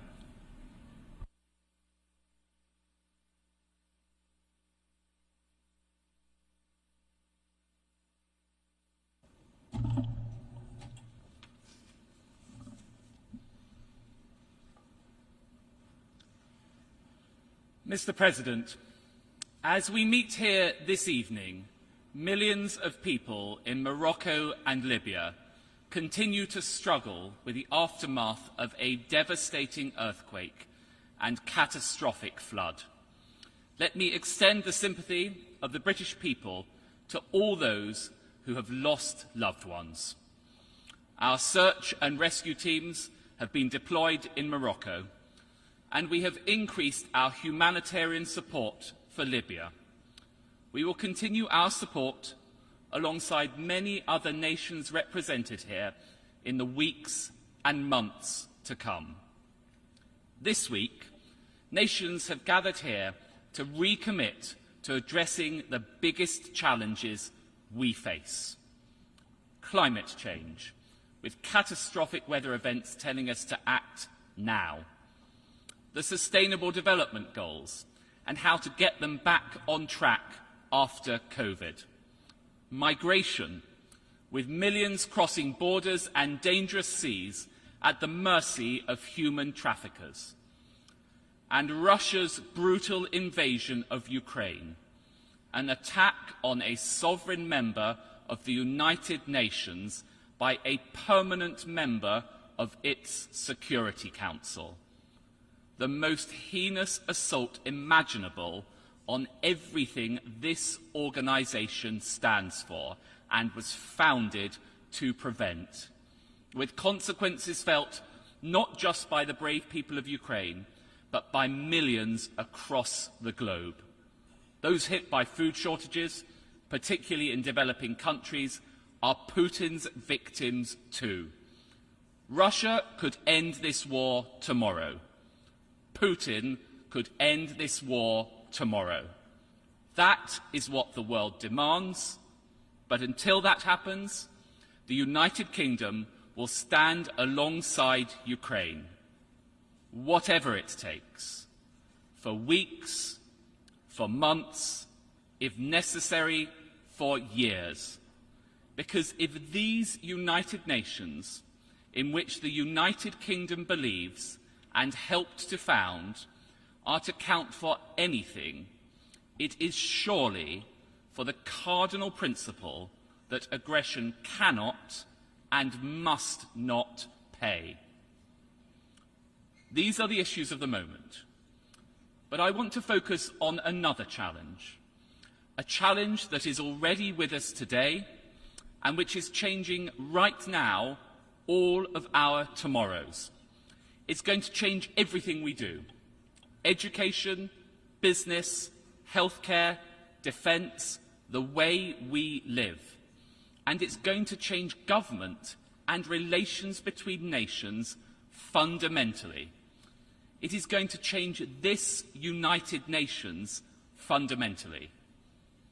Artificial intelligence, the biggest transformation the world has known.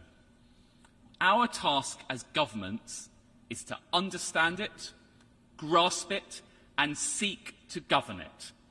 And we must do so at speed. Think how much has changed in a few short months, and then think how different this world will look in 5 years or 10 years' time. We are fast becoming familiar with the AI of today, but we need to prepare for the AI of tomorrow. At this frontier, we need to accept that we simply don't know the bounds of possibilities. We are as Edison before the light came on, or as Tim Berners-Lee before the first email was sent. They could not, surely, have respectively envisaged the illumination of the New York skyline at night or the wonders of the modern internet. But they suspected the transformative power of their inventions. Frontier AI, with the capacity to process the entirety of human knowledge in seconds, has the potential not just to transform our lives, but to reimagine our understanding of science. If, like me, you believe that humans are on the path to decoding the mysteries of the smallest particles or the farthest reaches of our universe, if you think that the Millennium Prize problems are ultimately solvable, or that we will eventually fully understand viruses, then you will surely agree that by adding to the sum total of our intelligence at potentially dizzying scales, frontier AI will unlock at least some of those answers on an expedited timetable in our lifetimes. Because in AI time, years are days, even hours. The frontier is not as far away as we might assume. Now, that brings with it great opportunities. The AI models being developed today could deliver the energy efficiency needed to beat climate change, stimulate crop yields required to feed the world, detect signs of chronic diseases or pandemics, better manage supply chains so that everyone has access to the materials and goods they need, and enhance productivity in both businesses and governments. In fact, every single challenge discussed at this year's General Assembly and more could be improved or indeed even solved by AI. Perhaps the most exciting thing is that AI can be a democratizing tool open to everyone. Just as we have seen digital adoption sweep across the developing world, AI has the potential to empower millions of people in every part of our planet, giving everyone, wherever they are, the ability to be part of this revolution. AI can and should be a tool for all. Yet any technology that can be used by all can also be used for ill. We have already seen the dangers that AI can pose. Teens hacking individuals' bank details, terrorists targeting government systems, cyber criminals duping voters with deep fakes and bots, even states suppressing their peoples. But our focus on the risks has to include the agentic frontier AI, which at once surpasses our collective intelligence and defies our understanding. Indeed, many argue that this technology is like no other, in the sense that its creators themselves don't even know how it works. They can't explain why it does what it does, and they cannot predict what it will or will not do. The principal risks of frontier AI will therefore come from misuse, misadventure, or misalignment with human objectives. Our efforts need to preempt these possibilities and come together to agree a shared understanding of those risks.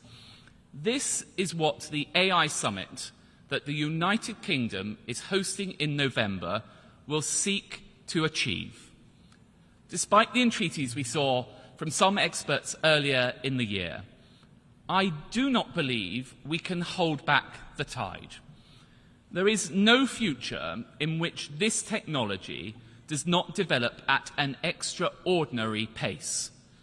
And although I applaud leading companies' efforts to put safety at the heart of their development and for their voluntary commitments that provide guardrails against unsafe deployment, the starting gun has been fired on a globally competitive race in which individual companies as well as countries will strive to push the boundaries as far and fast as possible.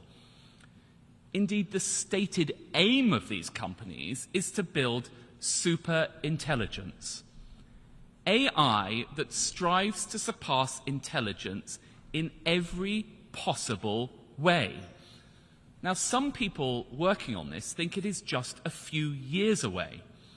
The question for governments is how we respond to that. The speed and scale demands leaders are clear-eyed about the implications and potential. We cannot afford to become trapped in debates about whether AI is a tool for good or a tool for ill. It will be a tool for both. We must prepare for both and ensure against the latter. The international community must devote its response equally to the opportunities and the risks, and do so with both vigour and enthusiasm. In the past, leaders have responded to scientific and technological developments with retrospective regulation.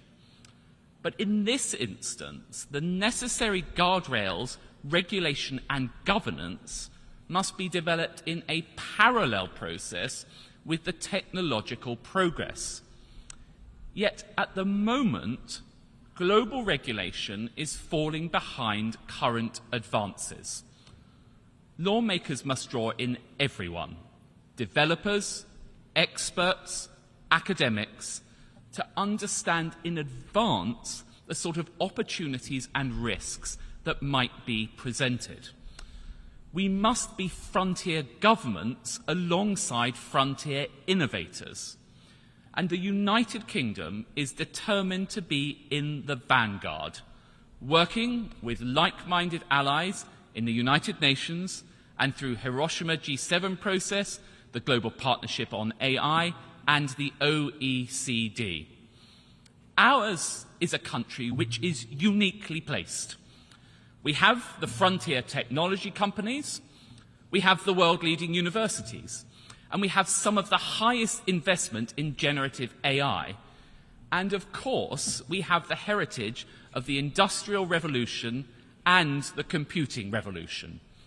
This hinterland gives us the grounding to make AI a success and make it safe. They are two sides of the same coin, and our Prime Minister has put AI safety at the forefront of his ambitions. Now, we recognise that while, of course, every nation will wish to protect its own interests and strategic advantage, the most important actions we take will be international. In fact, because tech companies and non-state actors often have country-sized influence and prominence in AI, this challenge requires a new form of multilateralism, because it is only by working together that we will make AI safe for everyone. Our first ever AI summit in November will kick-start this process, with a focus on frontier technology. In particular, we want to look at the most serious possible risks, such as the potential to undermine biosecurity or increase the ability of people to carry out cyber attacks, as well as the danger of losing control of the machines themselves. Now, for those that say that these warnings are sensationalist or belong to the realm of science fiction, I simply point to the words of hundreds of AI developers, experts and academics who have said, and I quote, Mitigating the risk of extinction from AI should be a global priority alongside other societal scale risks such as pandemics and nuclear war. Now, I do not stand here this evening claiming to be an expert on AI, but I do believe that policymakers and governments ignore this expert consensus at the peril of all of our citizens. Our summit will aim to reach a common understanding of these most extreme risks and how the world should confront them, and at the same time focus on how safe AI can be used for public good. The speed of this progress demands that this is not a one-off or even an annual gathering. New breakthroughs are happening daily, and we need to convene more regularly. Moreover, it is essential that we bring governments together with the best academics and researchers to be able to evaluate the technologies. Tech companies must not mark their own homework, just as governments and citizens must have confidence that risks are properly mitigated. Indeed, a large part of this work should be about ensuring faith in the system.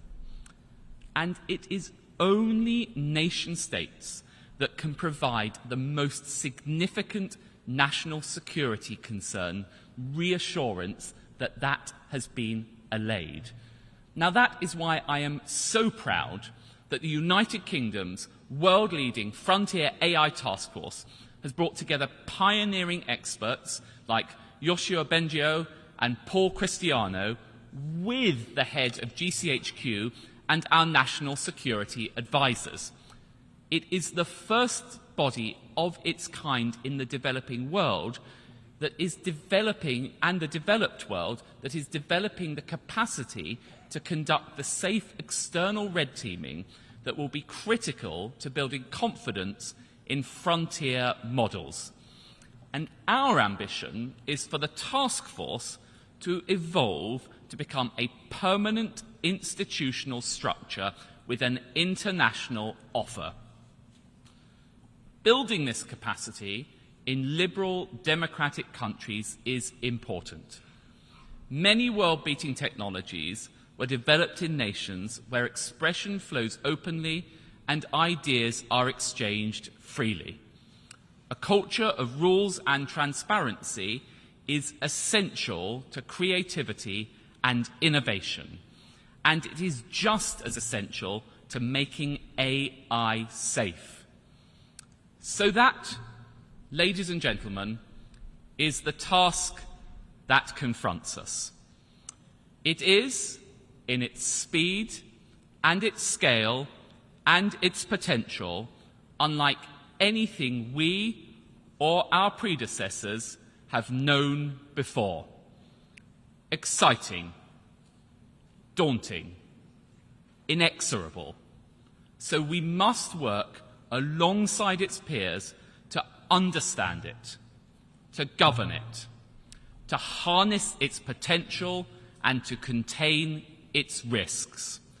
We will have to be pioneers too.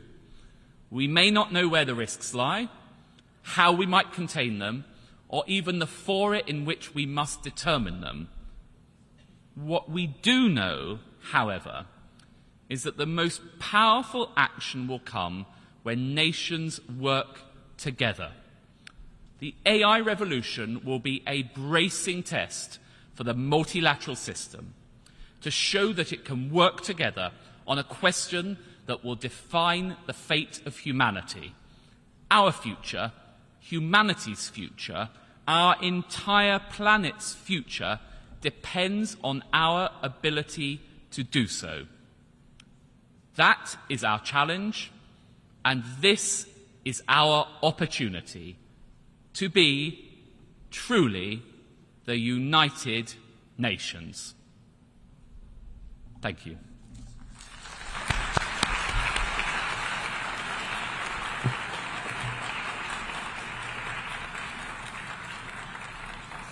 I thank the Deputy Prime Minister and Chancellor of the Duchy of Lancaster and Secretary of State in the Cabinet Office of the United Kingdom.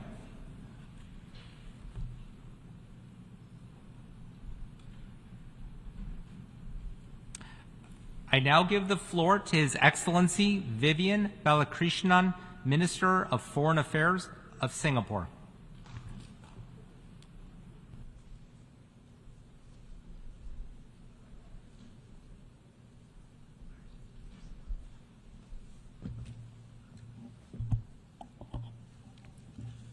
Mr. President, I congratulate His Excellency Dennis Francis on assuming the presidency of the 78th session of the General Assembly. We are delighted that a fellow member of the Forum of Small States has been elected to the highest office in the General Assembly. I also thank His Excellency Sabah Karosi for his adept stewardship of the 77th session during a very challenging year. Our world is a troubled place.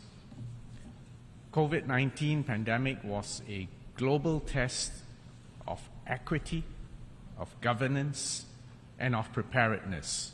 But quite frankly, our world came up short. We're still dealing with its sequelae in healthcare, in education, and the long-term impact on our world economy and on global solidarity. The recent natural disasters, in fact, underline our common vulnerability as nations on the same planet. Nature is a force that does not respect borders. Our hearts go out to the victims of the earthquakes in Morocco and Turkey and the floods in Libya. There are looming food and water crises, and if we miss our climate change targets, we will heap even more misery upon ourselves and on future generations.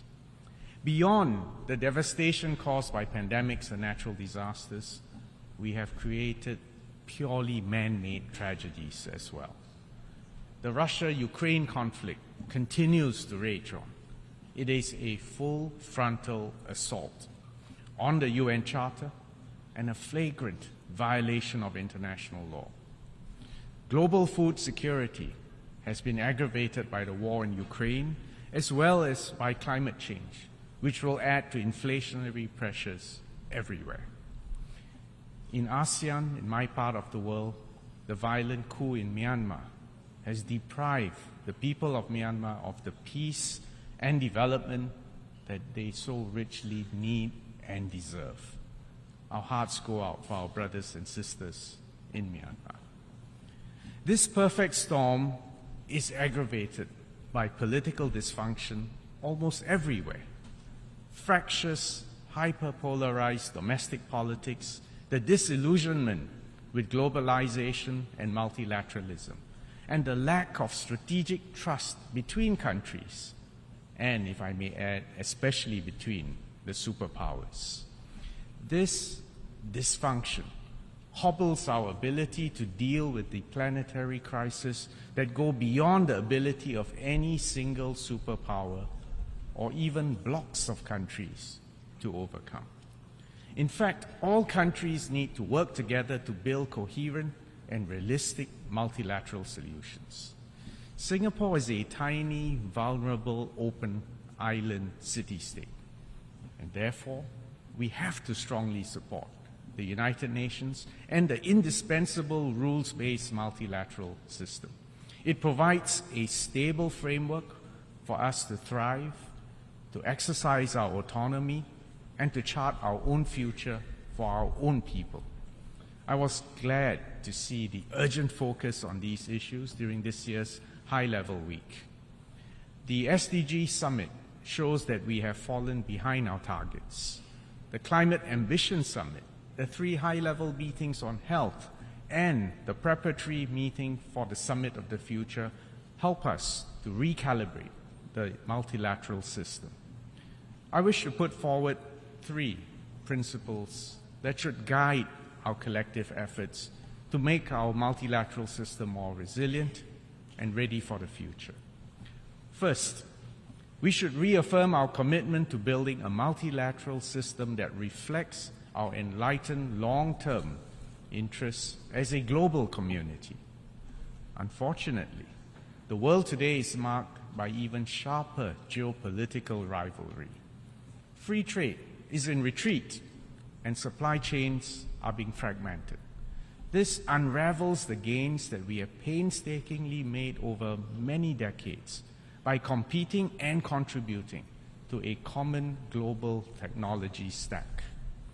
We must avoid turning competition into a zero-sum game.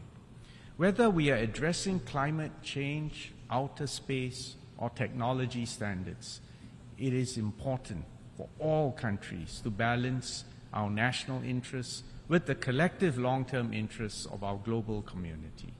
This means that member states need to work constructively and in good faith within the multilateral framework, keeping our enlightened common interests in mind. The need for compromise and mutual understanding is a feature, it's not a bug of the multilateral system. And in the face of the planetary challenges that we face, there is no winner who can take it all. Second, UN member states should accept and respect the diversity of experiences, systems, concepts, and ideas within the multilateral system. And this is born out of our rich tapestry of cultures, religions, and social norms. We must recognize that there is no one-size-fits-all template for how a country should organize itself. No one has a monopoly on culture or wisdom. And we should resist the arrogant temptation to remake others in our own image. The rich diversity of peoples and nations everywhere, in fact, can lead to fertile cross-fertilization of ideas and development of even more policy options, and to deal with the many challenges that we face. The UN is an indispensable platform for countries to share our experiences in areas from sustainable development to human rights, and where we can learn from one another. The Summit of the Future gives us an opportunity to strengthen the multilateral system by taking into account diverse points of view and building a common framework for our future. The third point I want to make is that in the midst of the digital revolution, and especially the advent of artificial intelligence, we must prepare for both the risk and also distribute the benefits of these technologies more fairly. In the past year, generative AI, ChatGPT, has captured popular imagination. But actually, we are already on the verge of the next stage. AI agents with the ability to negotiate and transact with each other and with humans. And often you won't be able to tell the difference. This has profound implications on all our societies, on our politics, and our economies everywhere. And autonomous weapon systems without human fingers on the trigger are already with us. Witness the wars around us. And as Secretary General Antonio Guterres said at the opening of the General Assembly this week, quote, "Generative AI holds much promise, but it may also lead us across a Rubicon and into more danger than we can control," unquote. And this is especially so in the theater of war and peace. AI will fundamentally disrupt our assumptions on military doctrine and strategic deterrence. For example, the speed at which AI-enabled weapon systems can be almost instantaneously deployed and triggered will dramatically reduce decision times for our leaders. And there will be many occasions when humans may not even be in the firing loop, but we will be on the firing line. This would inevitably heighten the risk of unintended conflicts or the escalation of conflicts. During the Cold War, the sense of mutually assured destruction imposed mutual restraint, although we now know, in fact, there were several close shaves. This specter of nuclear escalation has not disappeared. And yet, the advent of artificial intelligence in conflict situations has actually increased the risk exponentially. So we must start an inclusive global dialogue, and we must start it at the United Nations. We need to urgently consider the oversight of such systems and the necessary precautions to avoid miscalculations. And in fact, this is just one facet of many as we focus our minds on how to harness the potential and to manage the risk of AI. Singapore welcomes the Secretary General's decision to convene a high-level advisory body on AI to explore these critical issues. Singapore actually is optimistic that the UN and the multilateral system will be up to the task of establishing norms on these fast-emerging critical technologies. The UN Open-Ended Working Group on ICT security, which happens to be chaired by Singapore, has made steady progress, and this offers some useful lessons for other areas, including AI. Singapore commits to continue to support all efforts to promote international cooperation and to strengthen global rules, norms, and principles in the digital domain. We also look forward to the adoption of the Global Digital Compact at the Summit of the Future in 2024. The reality is that many nations are not ready for the wave of digital transformation sweeping our world. We should not forget that even today, more than 2 billion people still have no internet access. And we need to work far harder to bridge that digital divide.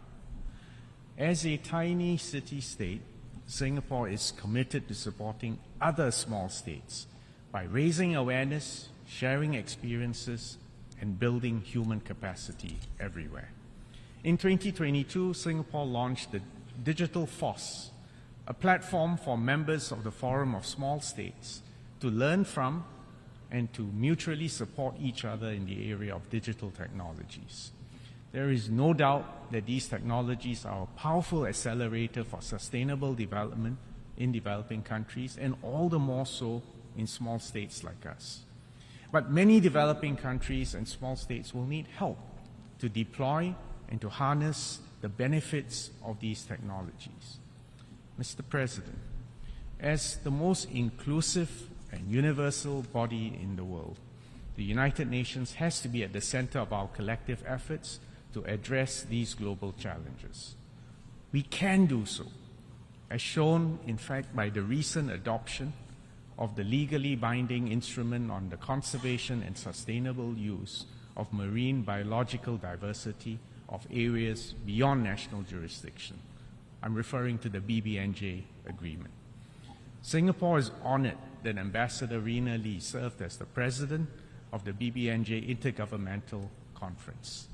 She worked tirelessly and closely with all delegations to bring that ship safely to harbor.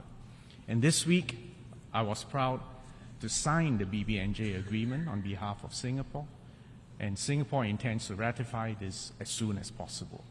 We call on all UN member states to sign and to ratify the BBNJ agreement so that it can enter into force early.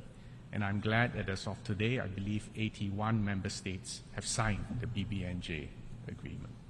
We need to bring the same constructive spirit to the other areas of the global commons: AI, cybersecurity, digital technology, even outer space. We do not lack policy ideas on strengthening multilateralism, but we need commitment and action. The High-Level Advisory Board on Effective Multilateralism has put forward 6 transformational shifts which will make the UN and the multilateral system future-ready. For many small states, our survival, our very success requires a strong United Nations and an effective multilateral system founded on the UN Charter and international law and complied with by all states in the world. The Forum of Small States, chaired by Singapore, will continue to work with all states, large and small, to make the UN stronger and ready for the future. Mr. President, the Summit of the Future next year will be a crucial milestone to reposition the United Nations and the multilateral system for our future. This summit is also an opportunity to further accelerate the implementation of the SDGs. Singapore will work closely with all UN member states, and we will contribute constructively to this process. We call on all delegations everywhere to take a pragmatic and action-oriented approach towards the summit. It is not too late for us to work together to build a better, safer, and fairer world for all countries and especially for our future generations. Thank you very much.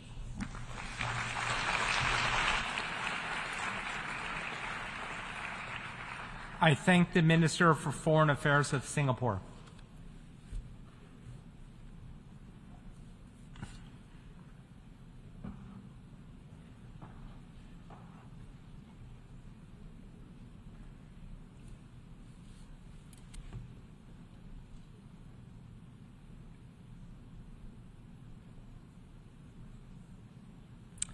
I now give the floor to Her Excellency Penny Wong, Minister for Foreign Affairs of Australia.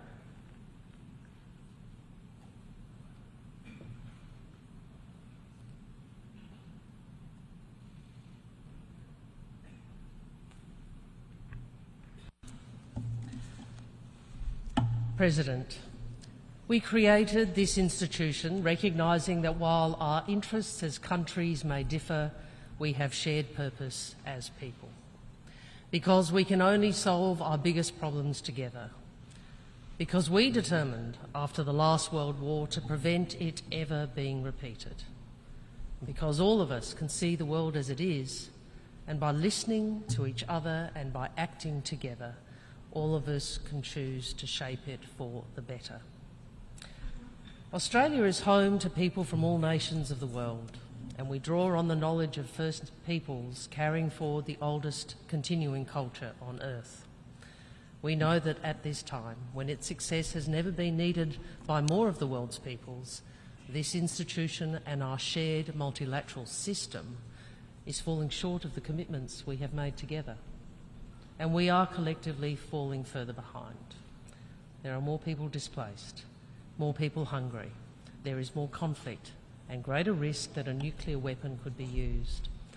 The climate is changing faster than our combined efforts to stop it.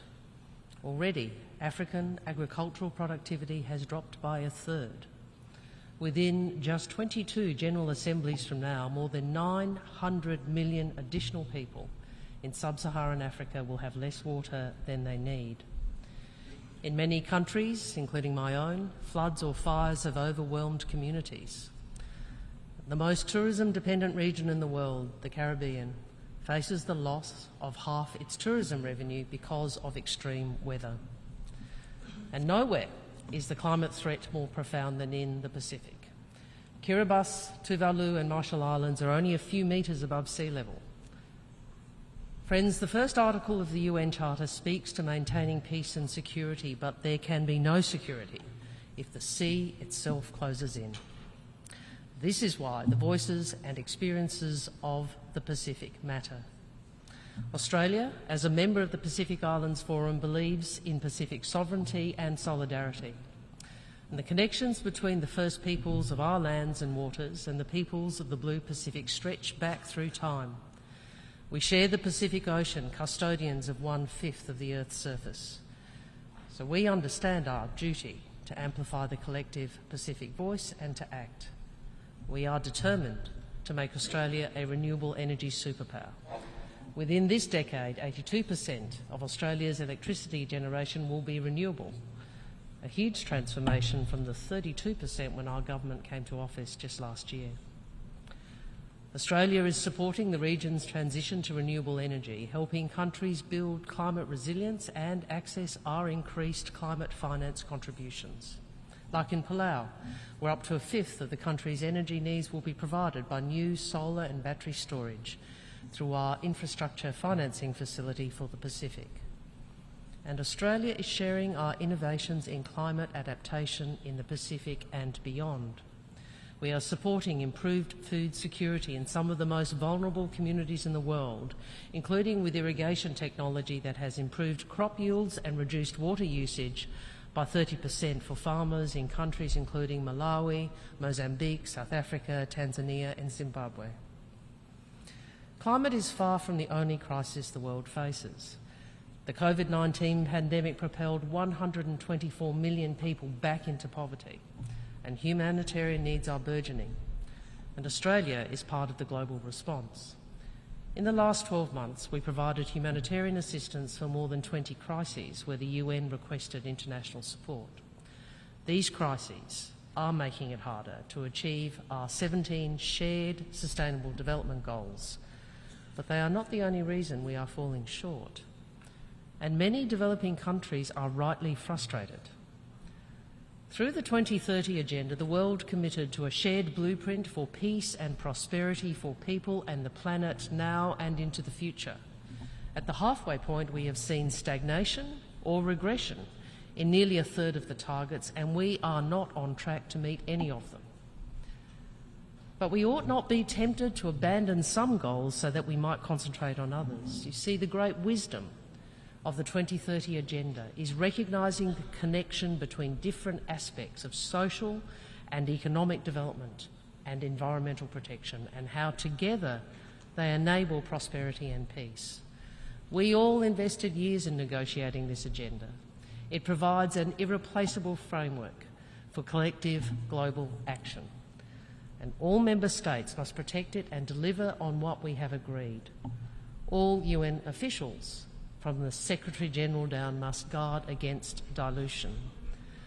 Because the approaching climate tipping point means we simply cannot afford ongoing unsustainable development, and nor will we ever maximise our development while leaving people behind, or if we pick and choose between universally agreed human rights as enshrined in the Universal Declaration of Human Rights. The drafters of the Universal Declaration, people like Bertha Lutz of Brazil, P.C. Chang of China, Minerva Bernardino of the Dominican Republic, H.J. Mehta of India, Eleanor Roosevelt of the United States and Jessie Street of Australia, all were seized of this simple fact: human rights apply equally to all people, no matter who you happen to be or where you happen to be born. This was a global charter for the whole human family across east to west, north to south. And that was 75 years ago and reaffirmed 30 years ago in the Vienna Declaration. Yet today, around 2.4 billion women of working age do not have equal opportunities. When we know if we close the gender gap in economic participation, we would add at least $12 trillion a year to global GDP. In other words, generating 3 times more than the cost of fully achieving the SDGs. But to deliver the SDGs, we must address systemic shortcomings and funding needs. Small island developing states, including Cabo Verde and Samoa, have advocated for reforms to international development financing to reflect the reality that income per capita is an imperfect predictor of development need. The tragic fact is that development gains can be quickly reversed by shocks like extreme weather events. We still need income measures such as GNI, but we also need to listen to what many countries are saying about other growing vulnerabilities they face, especially as a result of climate change. So Australia commends the work of the high-level multi-dimensional vulnerability index panel led by the Prime Minister of Antigua and Barbuda and the former Prime Minister of Norway. This is but one tool that can be used to improve what the international development financing architecture delivers for the most vulnerable countries in the world. The world needs more from international financial institutions, especially the multilateral development banks. Their institutional capacity, their direct contributions and the multiplier effect of those contributions could be propelling the world much closer to realising our shared development goals. As the G20 Independent Experts Group has highlighted, to transform development, the MDBs will have to transform themselves, and the window for action is closing fast. Australia welcomes the leadership of the Prime Minister of Barbados, Mia Mottley, and we are looking at how we can partner on the Bridgetown initiative. With 22 of our 26 nearest neighbours being developing countries, we want to contribute to a region where all our countries and peoples can thrive. So we have instituted a new development policy and rebuilt our ODA program with nearly 1.7 billion additional Australian dollars over 5 years, and providing for ongoing growth over the long term. And we have rechanneled $3 billion of our IMF special drawing rights allocation to support vulnerable countries. So today, I call on all developed countries to increase their rechanneling of special drawing rights to boost concessional long-term investment critical to resilience building and disaster response. Australia also recognises that the multilateral development banks and bilateral donors need to do more to harness the capital, innovation and energy of the private sector. So last month we launched Australia Development Investments, a $250 million Australian dollar impact investment fund to do just that. And we have launched Invested, Australia's Southeast Asia Economic Strategy to 2040, responding to calls from our regional partners for Australia to play a bigger role in their pursuit of economic opportunity, development and growth, which will support our shared security and prosperity. All our efforts aim to help countries build their own resilience and sovereignty, to ensure countries are not held back by unsustainable debt.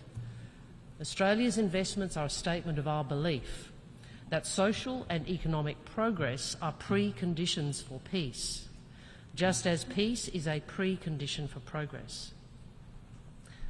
Friends, peace is not a gift, and it is never a given. It calls us to play our part in diplomatic reassurance, economic development and military deterrence, all acting to play our part in keeping and building peace. Australia has always pursued a world where differences and disputes are settled through institutions, agreed rules and norms, and not by power and size. We have been active in the UN's peacebuilding agenda since its inception, focused on addressing the underlying factors that contribute to conflict. And we are proud of our peacebuilding reform work with Angola in leading negotiations for parallel Security Council and General Assembly resolutions that shaped the Sustaining Peace agenda.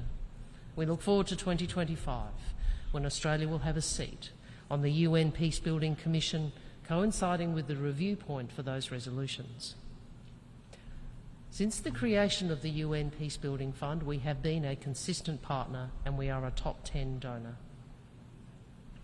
Our commitment to international peace and security is reflected in our history of involvement in peacekeeping, some 62 operations over more than 75 years.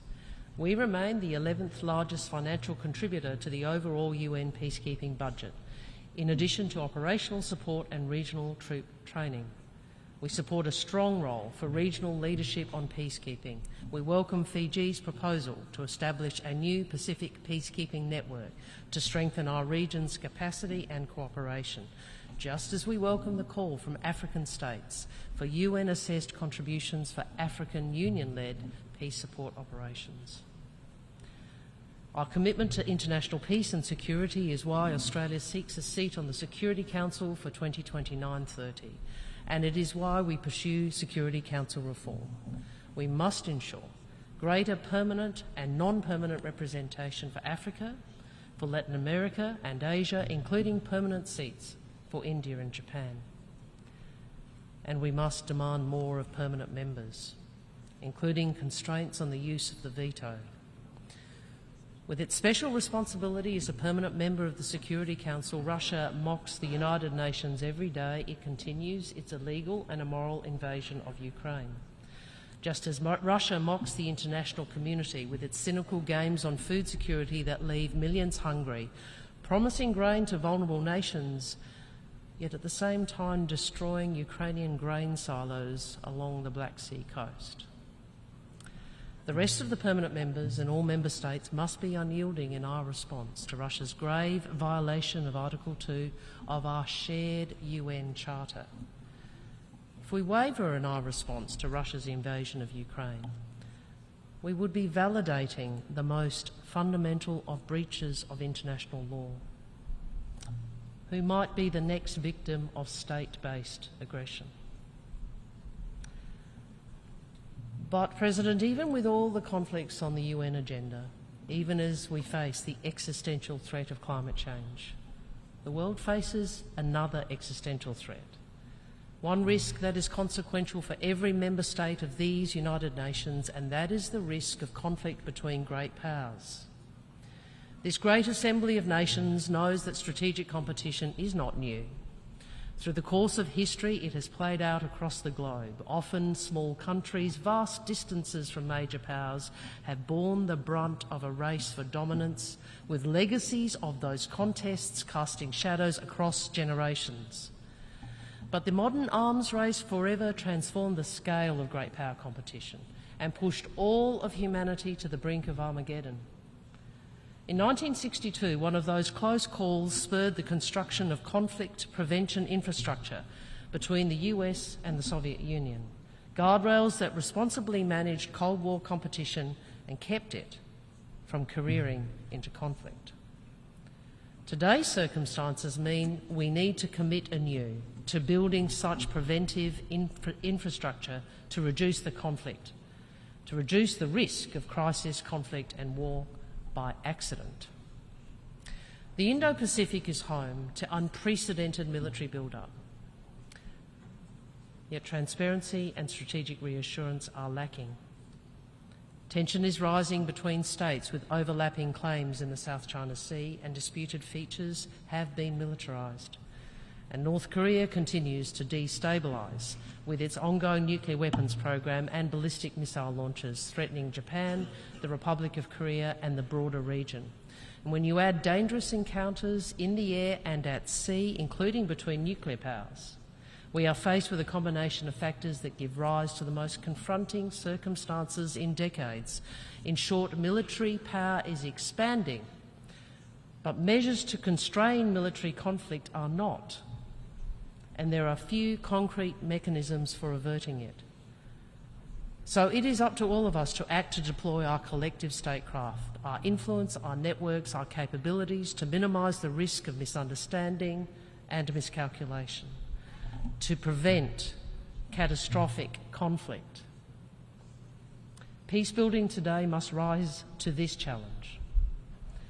This is why Australia is contributing to a strategic equilibrium, to help maintain the conditions for peace through our diplomacy while playing our part in transparent collective deterrence of aggression. We seek to ensure that no state concludes that the benefits of conflict outweigh the risks. And we seek new measures for conflict prevention that reinforce the region's existing economic and security architecture. President, the desire for peace is seen across our region. ASEAN is determined to develop practical ways to implement the ASEAN outlook on the Indo-Pacific and play a leading role in promoting peace, security, stability and prosperity in our region. And we support their aim. ASEAN is right to affirm that disputes must be resolved peacefully in accordance with international law, including the UN Convention on the Law of the Sea, the ASEAN Charter and the Treaty of Amity and Cooperation in Southeast Asia. Consistent with this architecture and the need to address the growing risk of conflict, Australia welcomes President Widodo's statement as chairman of the East Asia Summit, noting that the recent leaders' meeting reaffirmed the need for all EAS participating countries to promote open channels of communication to reduce risks of misunderstanding and miscalculation and prevent conflict in our region.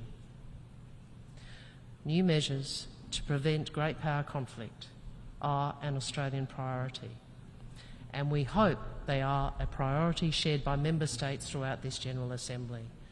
Strategic trust is clearly in short supply, and we would be wise to encourage modest steps focused on mutual strategic reassurance, military risk reduction measures, and on opening lines of communication at all levels. Communication should never be withheld as a punishment or offered as a reward. And given how conflict could be sparked, there would be benefit in pursuing clearer arrangements among maritime countries, all maritime countries equally, to prevent unsafe actions at sea. And given that it is nuclear weapons that most risk catastrophe, we must work harder to achieve a world free of nuclear weapons. Our government is renewing Australia's enduring commitment to a world without nuclear weapons. We will continue to work with others to strengthen the NPT, the cornerstone of the global nuclear non-proliferation and disarmament regime, despite those who seek to damage it for their own gains. And this week, Australia joined Japan and the Philippines to urge progress on a fissile material cut-off treaty. This would address a critical gap in our disarmament architecture by stopping the production of material needed to create nuclear weapons. Australia is also working with the IAEA to ensure the peaceful use of technology and combat proliferation and nuclear security risks. President, Australia wants a world where no country dominates and no country is dominated. We want a world where we achieve our shared sustainable development goals for people, planet, prosperity, peace and partnership. We also see how all of this could be destroyed by crisis, conflict and war. So friends, which path we choose is up to all of us. It's up to all of us to have the humility to listen. It is up to all of us to act, and act urgently on what we hear. We must recognise that many developing countries are inadequately served by too much of the international system, a system which must be reformed as a matter of urgency. And we must take these steps because we need everyone to know they have a stake in the success of these United Nations, our United Nations. All countries must have a stake in the UN Charter and exercise their agency to uphold it. Because in today's world there is no zero-sum game. In today's world there can never be just one winner. In this age of existential threats, there is either a shared future or no future. We can only choose between shared failure or shared success. Friends, let us all choose success. I thank you.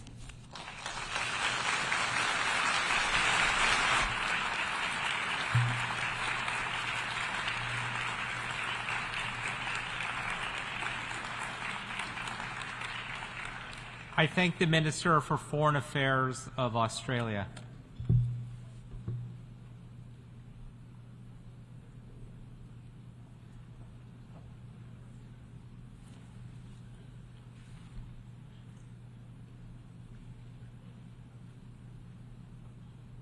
I now give the floor to His Excellency Abdul Latif bin Rashid Al Zayani, Minister for Foreign Affairs of Bahrain.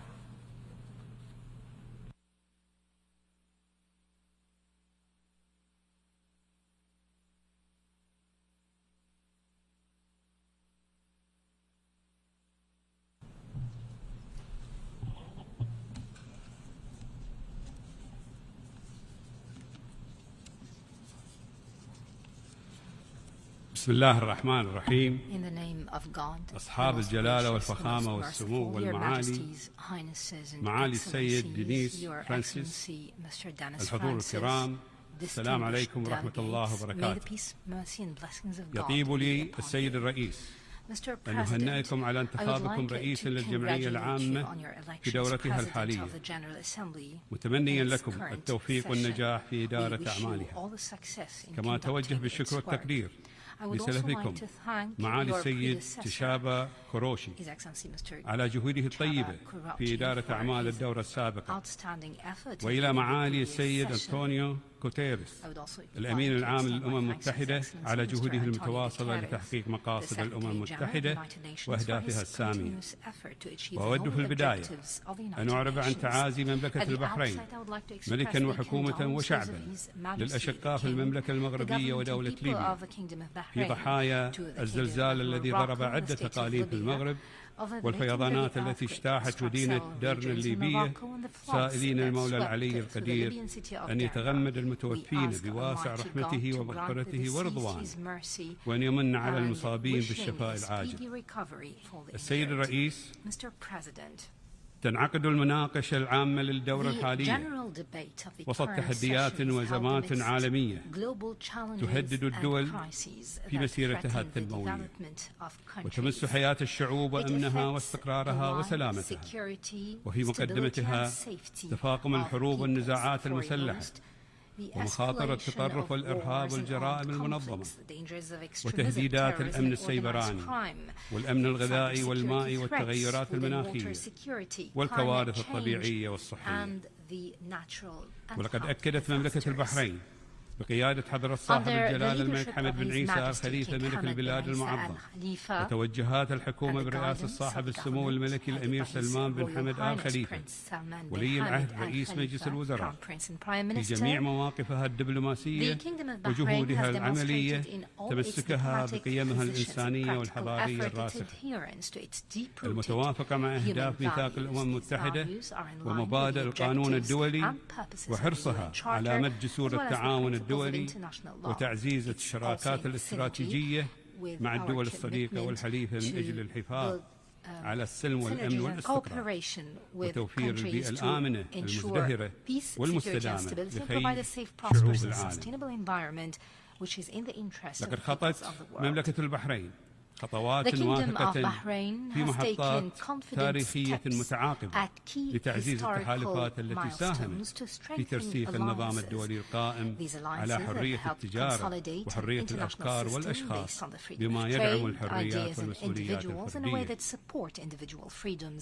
واستمرت بلادي في مسار توطيد علاقاتها الدبلوماسية مع الدول الشقيقة والصديقة والحليفة وذات المصالح المشتركة، وحرصت بقيادة جلالة الملك المعظم على تعميق مستويات العلاقات الثنائية على كافة الأصعدة، وأخذت دورا هاما في جهود تعزيز التعاون الدولي.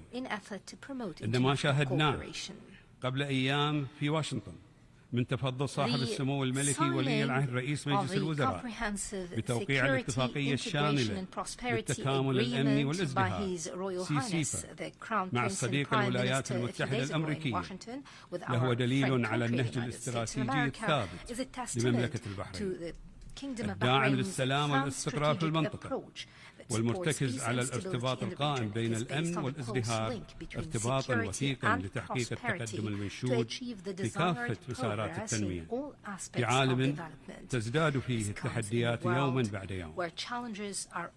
سيد الرئيس، لقد أدركت مملكة البحرين أن التعاون الدولي القائم على الثقة المتبادلة والنوايا الصادقة والتفاهم المشترك هو السبيل الأمثل للتغلب على التحديات المشتركة بجميع أبعادها، واضعة في مقدمة أولوياتها أولا تغليب لغة الحوار والنهج السلمي والحضاري في إنهاء الحروب وتسوية الخلافات والنزاعات الإقليمية والدولية كافة، وفي مقدمتها دفع عملية السلام العادل والشامل والدائم في منطقة الشرق الأوسط، ودعم حقوق الشعب الفلسطيني الشقيق في إقامة دولته المستقلة وعاصمتها القدس الشرقية، وتعزيز التعايش السلمي بين شعوب المنطقة، معربين عن دعم لاستمرار الهدنة الإنسانية الأممية في اليمن وإنجاز حلول سلمية مستدامة للأزمات في سوريا ولبنان والسودان وليبيا وأفغانستان،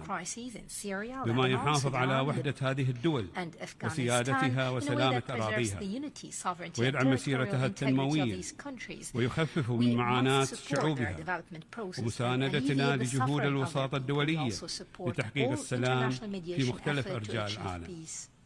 all over the world. وفي هذا السياق نجدد دعوتنا إلى ضرورة السعي لإنهاء الحرب في أوكرانيا عن طريق المفاوضات السلمية وتجنب التصعيد بما يحقق مصلحة البلدين الجارين ويسهم في حماية المدنيين واحترام القانون الإنساني الدولي حفاظا على الأمن والسلم في القارة الأوروبية والحد من تداعياتها الإنسانية المدمرة ومعالجة آثارها العالمية على الأمن الغذائي العالمي وإمدادات الطاقة والبيئة والسلام النووي. ثانيا، إقامة العلاقات الدولية على أساس مبادئ حسن الجوار واحترام القانون الدولي وسيادة الدول واستقرارها وسلامتها الإقليمية وقيمها الدينية والثقافية وعدم التدخل في الشؤون الداخلية. مؤكدين موقف مملكة البحرين الثابت والداعم لوحدة مجلس التعاون لدول الخليج العربية وتماسكه وتضامنه ومسيرته الوحدوية وتقديرنا للتطورات الإقليمية الإيجابية ممثلة في عودة سوريا إلى جامعة الدول العربية واستئناف العلاقات الدبلوماسية السعودية الإيرانية. ثالثا، نشر قيم التسامح وثقافة السلام والحوار بين الأديان والثقافات والحضارات كركائز أساسية لتحقيق الأمن والتنمية واحترام حقوق الإنسان. داعين المجتمع الدولي إلى التجاوب الفعال مع دعوة جلالة الملك المعظم إلى إقرار اتفاقية دولية لتجريم خطابات الكراهية الدينية والطائفية والعنصرية ومنع إساءة استغلال الحريات والمنصات الإعلامية والرقمية في ازدراء الأديان أو التحريض على التعصب والتطرف والإرهاب. رابعاً، تفعيل الجهود الدولية في مواجهة التحديات الأمنية المشتركة من خلال التعاون والتنسيق في محاربة الإرهاب وتجفيف منابعه المالية والفكرية وتكثيف الجهود في سبيل منع انتشار أسلحة الدمار الشامل وضمان خلو منطقة الشرق الأوسط منها والتعاون في حماية أمن الملاحة التجارية وإمدادات الطاقة في منطقة الخليج ومكافحة الجرائم السيبرانية. خامساً، تعميق الشراكة الدولية والحوارات الاستراتيجية نحو بناء نظام سياسي وأمني واقتصادي عالمي أكثر استقراراً وعدالة وتضامناً تحقيقاً لتطلعات الشعوب في ترسيخ السلم والأمن الدوليين وتنفيذ أهداف التنمية المستدامة. داعين المجتمع الدولي إلى تحمل مسؤولياته في تكثيف الجهود وتوجيه الاستثمارات والموارد المالية لتحقيق النماء والازدهار والقضاء على الجوع والفقر وأزمات المياه والطاقة ومساندة البلدان الأقل نمواً وفتح الأسواق أمام صادراتها دون قيود وتخفيف أعباء المديونية بما يضمن الرخاء لجميع الشعوب دون أن يتخلف أحد عن الرأي. وفي هذا الصدد تعرب مملكة البحرين عن ترحيبها ومباركتها لمشروع الممر الاقتصادي الذي سيربط الهند بالقارة الأوروبية عبر منطقة الشرق الأوسط. ونتطلع أن يسهم هذا المشروع الاستراتيجي الطموح في تنمية المنطقة وتحقيق ازدهارها بما يعود بالخير والنفع لجميع شعوب المنطقة. كما ترحب بلادي بإعلان المملكة العربية السعودية الشقيقة عن تأسيس منظمة عالمية للمياه تهدف لتطوير وتكامل جهود الدول والمنظمات لمعالجة تحديات المياه بشكل شمولي. السيد الرئيس، إن حكومة بلادي حريصة على تعزيز الشراكة الفاعلة مع الأمم المتحدة وهيئاتها المتخصصة بما يدعم أهدافنا التنموية المشتركة، وهو ما تحقق في تقديم ومناقشة التقرير الوطني الرابع ضمن آلية الاستعراض الدوري الشامل لحقوق الإنسان والتقرير الثاني بشأن التقدم المحرز في تنفيذ خطة التنمية المستدامة لعام 2030 أمام المنتدى السياسي الرفيع المستوى للمجلس الاقتصادي والاجتماعي. ولقد استطاعت المملكة أن تقدم نموذجاً للتطور السياسي ترسيخ دولة القانون والمؤسسات في إطار الفصل بين السلطات وتعاونها بموجب الدستور.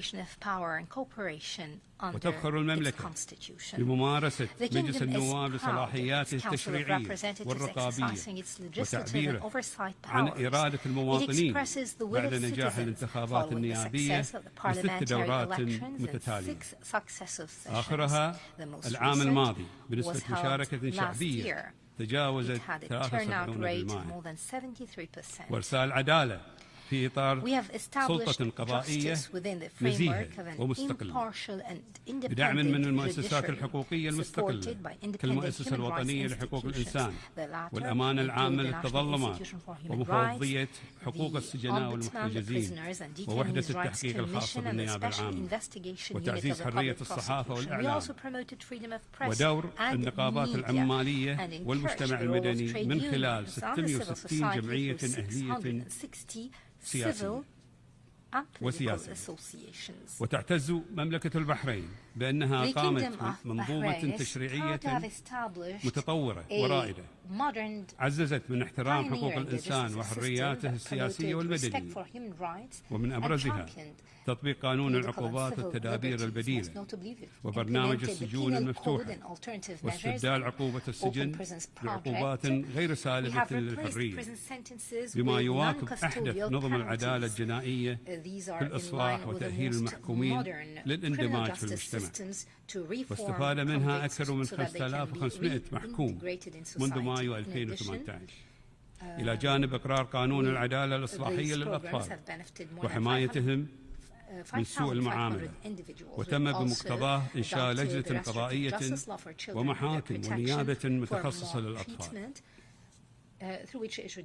وتعمل بلادي في إطار التنسيق بين السلطتين التشريعية والتنفيذية على تنفيذ برنامج الحكومة للفصل التشريعي السادس، وفي مقدمة أولوياته تعزيز الأمن والاستقرار والعدالة ودعم خطة التعافي الاقتصادي وتقديم خدمات حكومية ذات جودة وتنافسية ودمجها مع أهداف خطة التنمية المستدامة.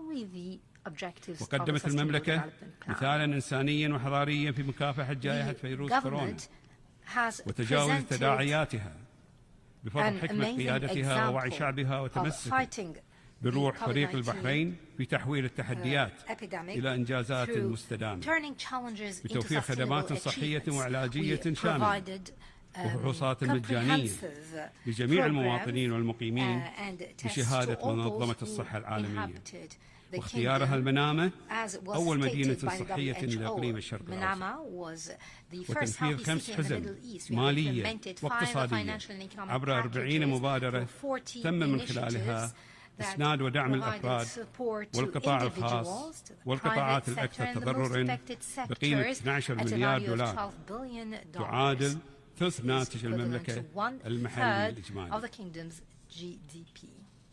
وتتابع حكومة بلادي تنفيذ خطة التعافي الاقتصادي وبرامجها لتسريع وتيرة توفير الفرص الوظيفية للمواطنين وإنشاء 5 مدن إسكانية جديدة وتحديث التشريعات والإجراءات التجارية والمالية والانفتاح والتنوع الاقتصادي وتنفيذ استراتيجيات ومشاريع تنموية صحية وتعليمية وسياحية وتقنية. عززت من إنجازاتها خلال العام الماضي بتحقيق نمو اقتصادي حقيقي قارب 5%، وارتفاع مساهمة القطاع غير النفطي إلى 83% من إجمالي الناتج المحلي، ونمو رصيد الاستثمار الأجنبي المباشر إلى 35 مليار و500 مليون دولار أمريكي وفقا لتقرير مؤتمر الأمم المتحدة للتجارة والتنمية الأونكتاد. وعززت المملكة من مكانتها الدولية المرموقة في المؤشرات الدولية تقدمها إلى المرتبة الثانية عربيا وال35 عالميا ضمن قائمة الدول ذات التنمية البشرية المرتفعة جدا وفقا لتقرير برنامج الأمم المتحدة الإنمائي. والأولى عربيا والحادية والعشرين عالميا في تقرير السعادة العالمي لعام 2022 الصادر عن شبكة حلول التنمية المستدامة للأمم المتحدة، والرابع والثلاثين عالميا في مؤشر الأداء اللوجستي للبنك الدولي، والأولى على مستوى منطقة الشرق الأوسط وشمال أفريقيا في مؤشر الحرية الاقتصادية الصادر عن معهد فريزر، ونقل تجربتها في ريادة الأعمال إلى 48 دولة بالتعاون مع منظمة اليونيدا. وأكدت المملكة تميزها في مجال التحول الرقمي بتوليها رئاسة منظمة التعاون الرقمي وعضويتها في مجلس الاتحاد الدولي للاتصالات وتصنيفها ضمن الدول الرائدة في الحكومة الرقمية والأولى عالميا في انتشار الإنترنت بحسب البنك الدولي وذات التنمية العالية في الحكومة الإلكترونية وفقا للأمم المتحدة عبر تقديمها أكثر من 600 خدمة حكومية عبر المنصات الإلكترونية وتغطية شبكات الجيل الخامس بنسبة 100% وإقرارها استراتيجية وطنية لدعم التحول للثورة الصناعية الرابعة والاقتصاد الرقمي والاستثمار في علوم المستقبل بإنشاء الهيئة الوطنية لعلوم الفضاء وتدشين مشروع بناء أول قمر صناعي بحريني بالكامل. وفي هذا الصدد يسعدنا أن نهنئ دولة الإمارات العربية المتحدة الشقيقة على ما تنجزه من تقدم مشرف في مجال الفضاء، ونبارك لها نجاح عودة رائد الفضاء الإماراتي سلطان النيادي إلى الأرض محققا إنجازا علميا مهما في أول مهمة للسير في الفضاء في تاريخ العرب خارج محطة الفضاء الدولية. وقد حافظت مملكة البحرين على مركزها الأول عربيا في مؤشر بازل لمكافحة غسل الأموال وتمويل الإرهاب استكمالا لدورها الفاعل في تأسيس واستضافة مجموعة العمل المالي لمنطقة الشرق الأوسط وشمال أفريقيا المينا فاتح، ومكانتها المرموقة ضمن الفئة الأولى للعام السادس على التوالي في مكافحة الاتجار بالأشخاص وفقا لتقرير الخارجية الأمريكية وغيرها من الإشادات الدولية بسجلها الحقوقي وجاهزيتها الأمنية في تحقيق الأمن السيبراني ومكافحة الاتجار غير المشروع في المخدرات والتصدي للجرائم الاقتصادية والإلكترونية المختلفة. وتزهو مملكة البحرين بالتقدم المرأة واسهاماتها كشريك فاعل في مسيرة الإنجازات التنموية الشاملة كوزيرة وبرلمانية وقاضية وسفيرة، وبتمثيلها 22% من التشكيل الوزاري و23% من أعضاء السلطة التشريعية و56% من القوى العاملة الوطنية في القطاع الحكومي و35% في القطاع الخاص و34% من الكوادر الدبلوماسية وغيرها من المؤشرات الإيجابية في إطار جهود المجلس الأعلى للمرأة ومبادراته في سياق الخطة الوطنية لنهوض المرأة البحرينية وغيرها من الخطط والاستراتيجيات والتشريعات الوطنية لحماية حقوق المرأة والأسرة والطفل ورعاية وتأهيل وتشغيل المعاقين وحقوق المسنين والحماية من العنف الأسري وتعزيز منظومة الحماية الاجتماعية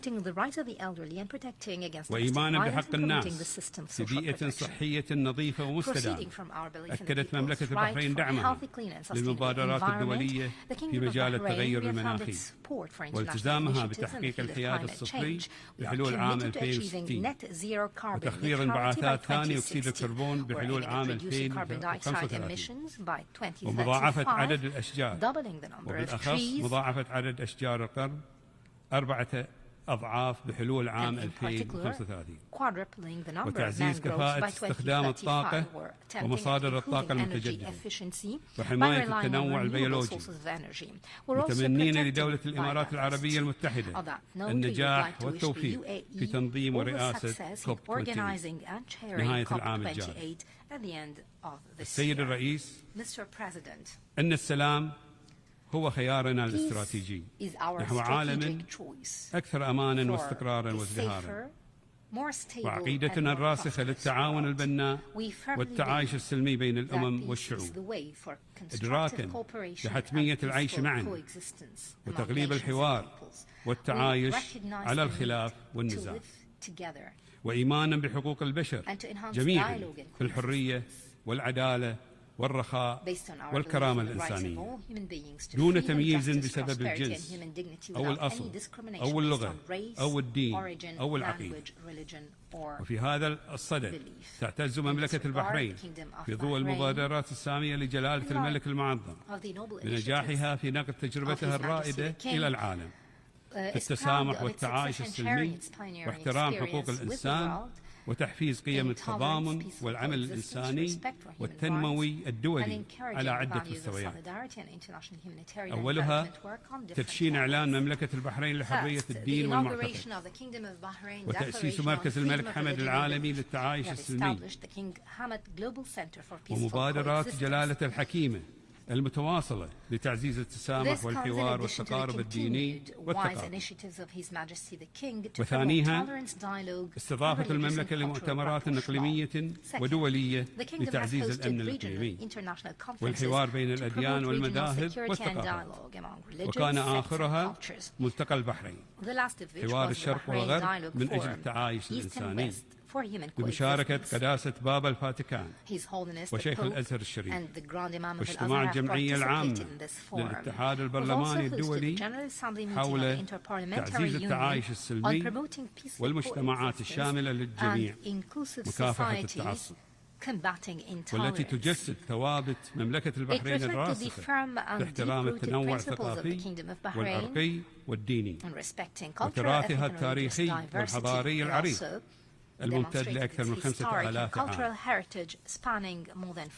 وثالثها مواصلة المملكة إسهاماتها فاعلية في دعم أهداف الأمم المتحدة بتقديم جوائز دولية للحوار والتعايش السلمي وخدمة الإنسانية والتحول الرقمي في مجال التعليم وتمكين المرأة والشباب من تحقيق أهداف التنمية المستدامة واعتماد مبادراتها للأيام الدولية للضمير والفن الإسلامي وإيصال مساعداتها الإنسانية والإغاثية للعديد من الدول المتضررة من تداعيات الحروب والنزاعات والكوارث الطبيعية من خلال جهود المؤسسة الملكية للأعمال الإنسانية والهلال الأحمر البحريني. السيد الرئيس، إن مملكة البحرين في ظل النهج الإصلاحي والإنساني والدبلوماسي لصاحب الجلالة الملك المعظم ودعم ومتابعة صاحب السمو الملكي ولي العهد رئيس مجلس الوزراء وعطاء وهمة شعبها الوفي وإخلاصه المعهود ماضية في تعظيم مكتسباتها التنموية والحضارية وتكريس قيمها السامية وإنجازاتها الحضارية ودورها الفاعل في تعزيز التضامن الدولي نحو عالم مستقر آمن خال من التوترات والكراهية ويرتقي بالمحبة والتسامح والتآخي والتعاون من أجل خير الإنسانية وبناء مستقبل مشرق للأجيال المقبلة. وشكرا سيد الرئيس.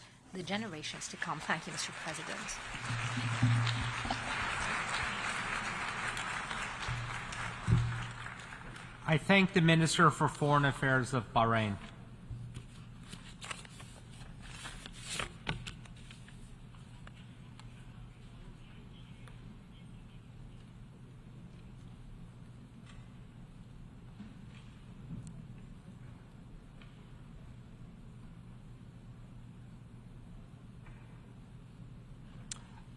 I now give the floor to His Excellency Tobias Billström, Minister for Foreign Affairs of Sweden.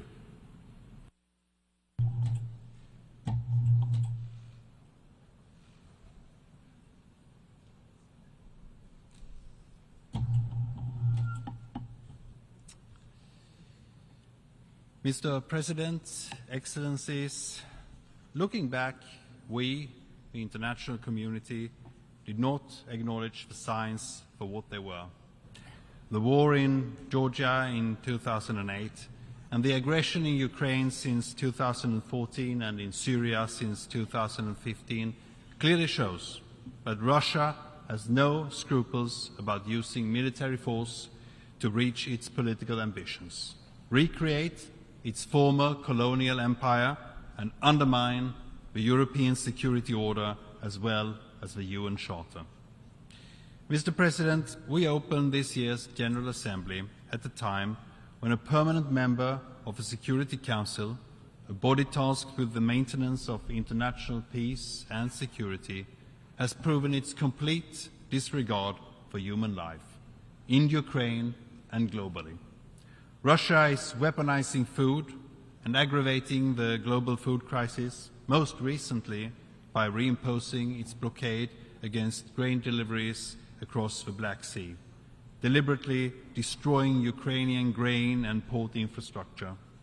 In doing so, Russia is limiting the supply of food to many, including the world's most vulnerable.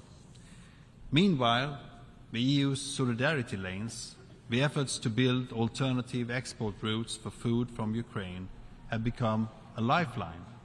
Ukraine exports more than 3 million tons of grain every month through the solidarity lanes. Sweden and the EU have also increased our humanitarian food aid globally and boosted support for local food production. In blatant violation of international law, Russia is attempting to deny Ukraine its right to exist as a sovereign nation. If we allow this to happen, Russia will only continue its imperial ambitions. This will not stop with Ukraine. Ukraine's soldiers are fighting not only for Ukraine's survival, but also for our security and for the respect of territorial integrity. It is the sovereign right of every state to make its own security policy choices.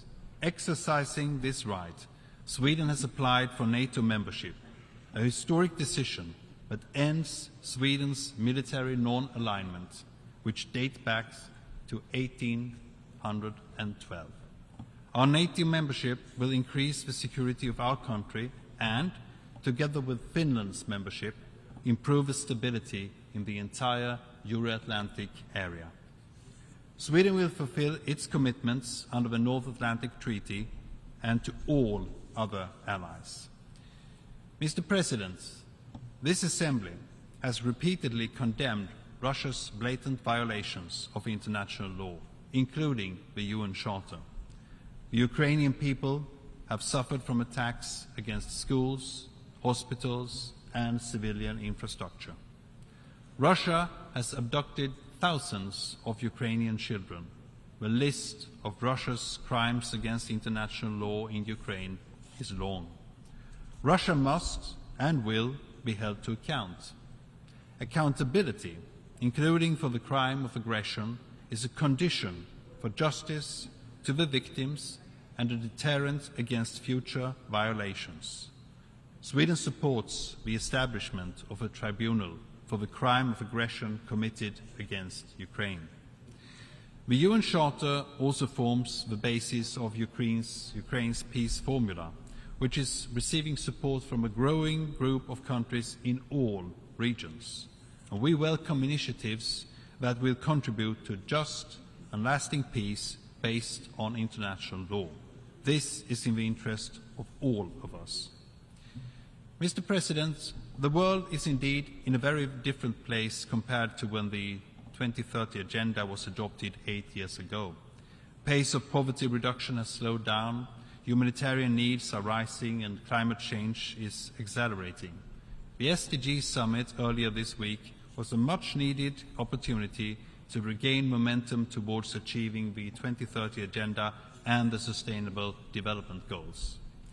Sweden is a committed partner of and contributor to the UN Development System and a substantial donor of humanitarian assistance.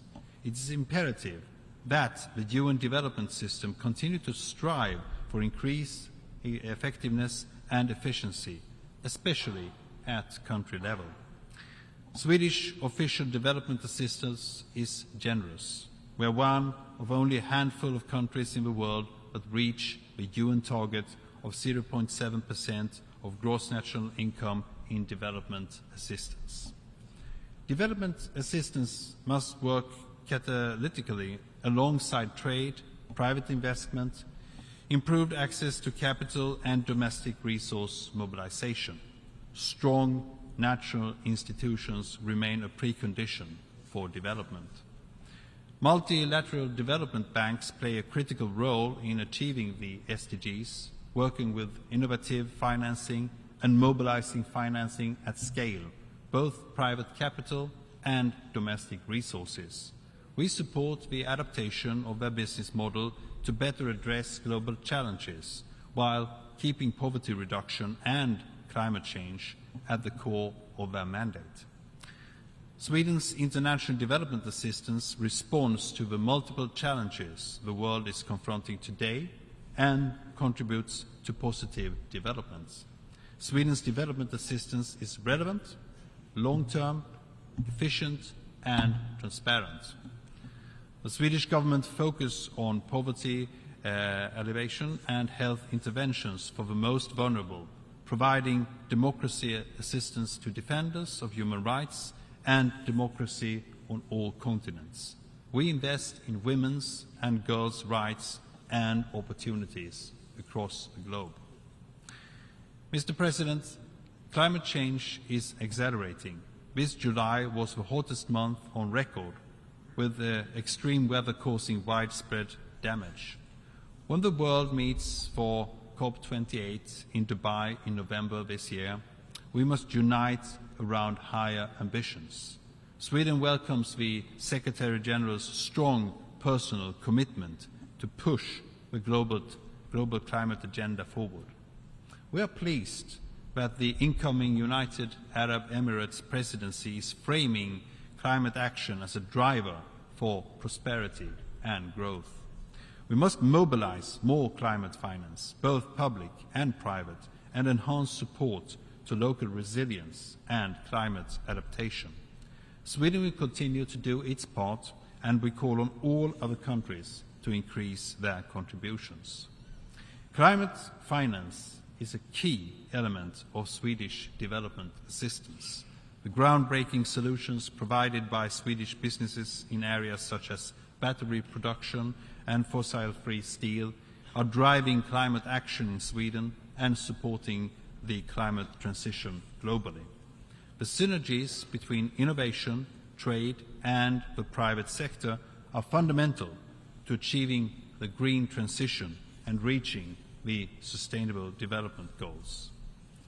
Mr. President, emerging technologies, including artificial intelligence, are transforming our world.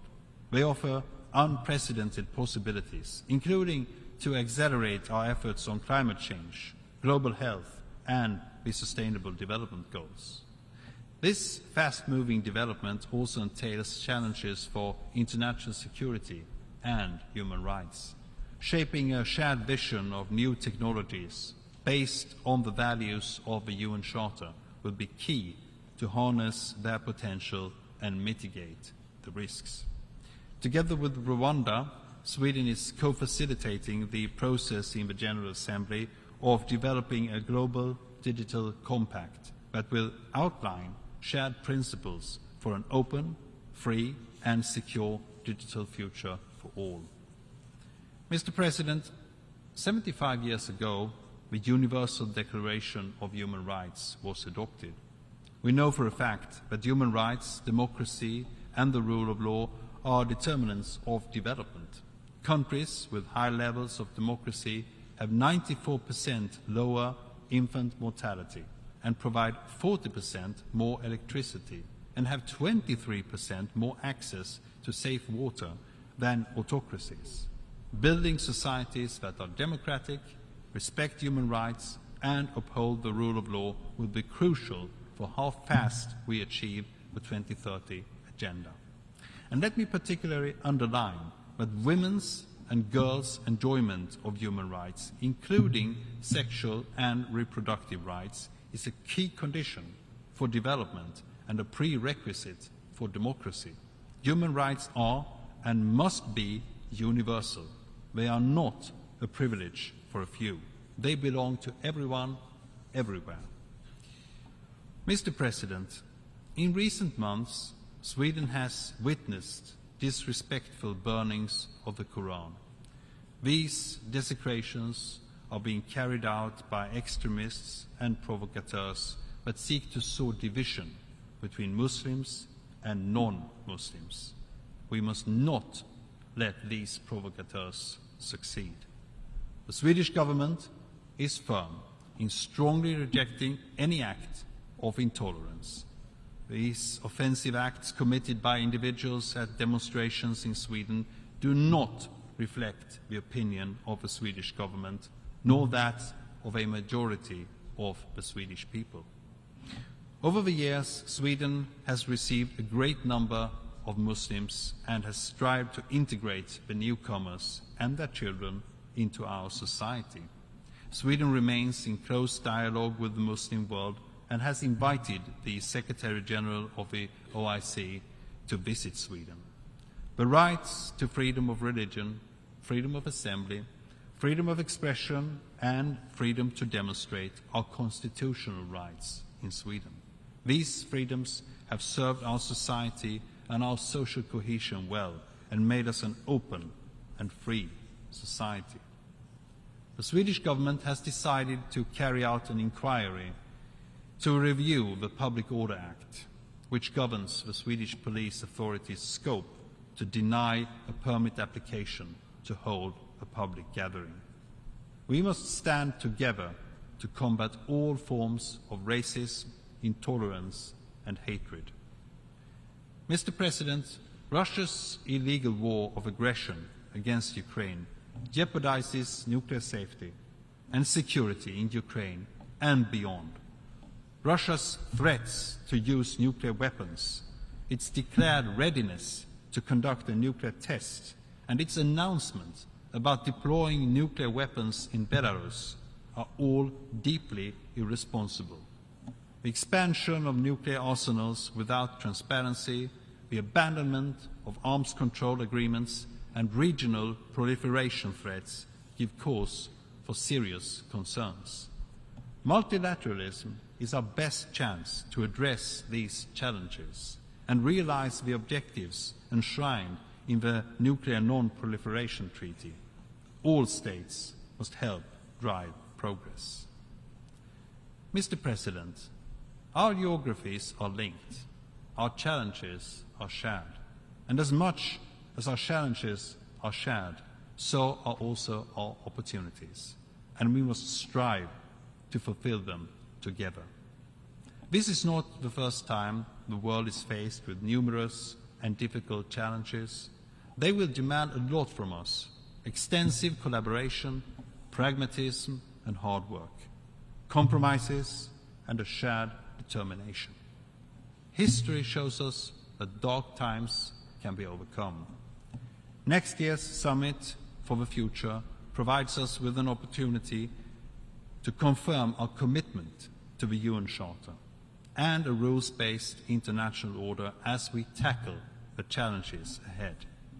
Future generations should, to a greater extent, be able to live in security, enjoy human rights, and live in prosperous societies. It is our job and our responsibility to make it happen. Thank you very much.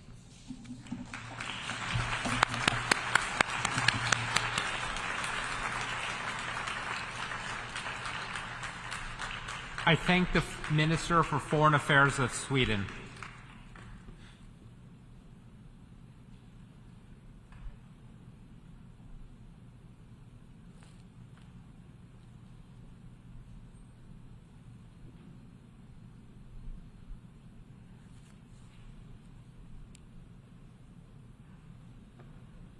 I now give the floor to His Excellency Frederick Audley Mitchell, Minister for Foreign Affairs and the Public Service of the Bahamas.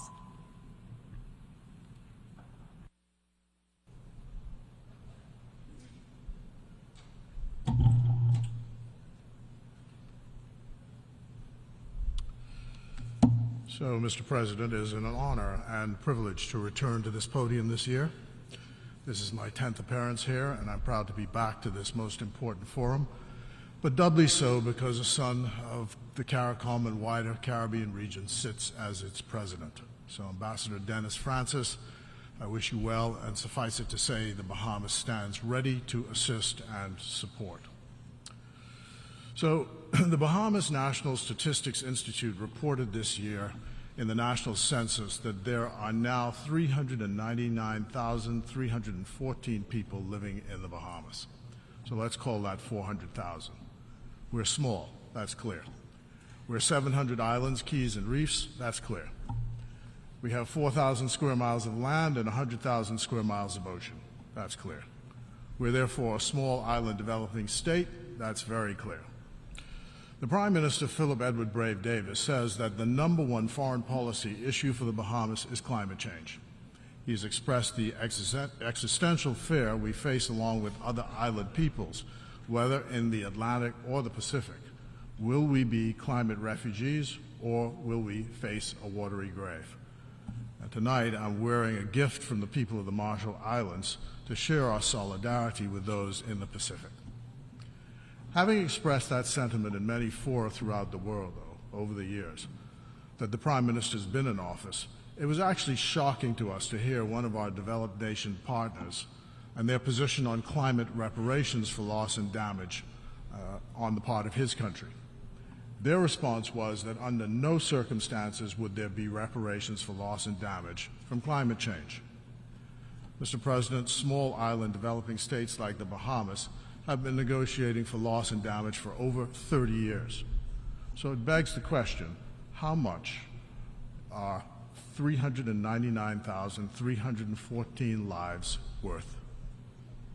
The word reparations means so much in another context as well. Millions of African peoples were ripped from the continent of Africa, brought to the West, and worked for free for 200 years. In the British Empire, they were so-called freed in 1834, worked for another 4 years in an apprenticeship scheme for free. The British government paid £20 million to the slavers for the loss of their property. That was then 40% of their national budget. This is, in today's money, £17 billion. And we're advised that the bonds were just paid off in 2015. Yet, not one penny was paid to the slaves or their descendants. And not even an apology is being offered for the moral tragedy which slavery represents. So, no to reparations on climate change and no to reparations on slavery. No, over and over again.